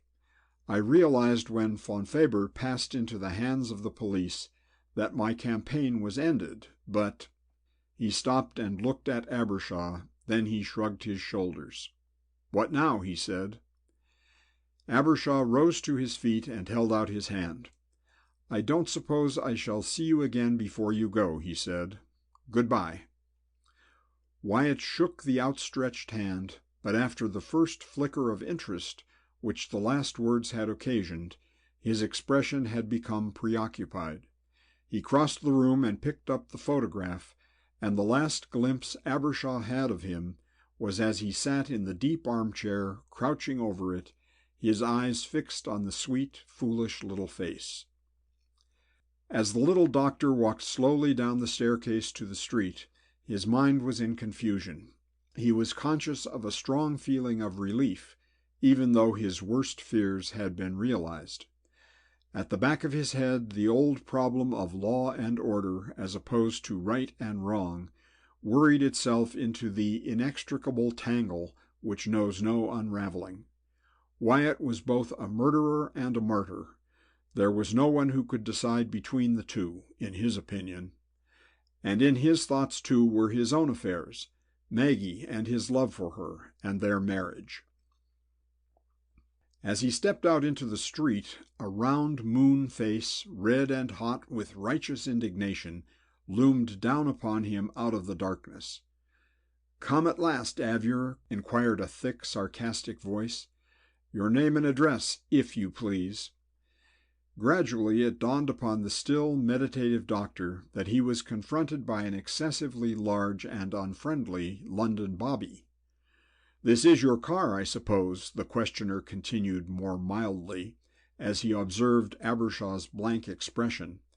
But upon receiving the assurance that it was, all his indignation returned. "This car's been left here over an hour to my certain personal knowledge," he bellowed, "unattended and drawn out a foot from the curb, which aggravates the offense. This'll mean a summons, you know." He flourished his notebook. "Name and address." Abbershaw having furnished him with this information, he replaced the pencil in its sheath, and clicking the book's elastic band smartly, continued his homily. He was clearly very much aggrieved. "It's people like you," he explained, as Abbershaw climbed into the driving seat, "what gives us officers all our work. But we're not going to have these offenses, I can tell you. We're making a clean sweep. Persons offending against the law are not going to be tolerated." He paused suspiciously. The slightly dazed expression upon the face of the little red-haired man in the car had suddenly given place to a smile. "Splendid," he said, and there was unmistakable enthusiasm in his tone. "Really, really splendid, officer. You don't know how comforting that sounds. My fervent wishes for your success." And he drove off, leaving the policeman looking after him, wondering a little wistfully if the charge in his notebook should not perhaps have read, "Drunk in charge of a car." End of chapter 29. End of The Crime at Black Dudley by Margery Allingham.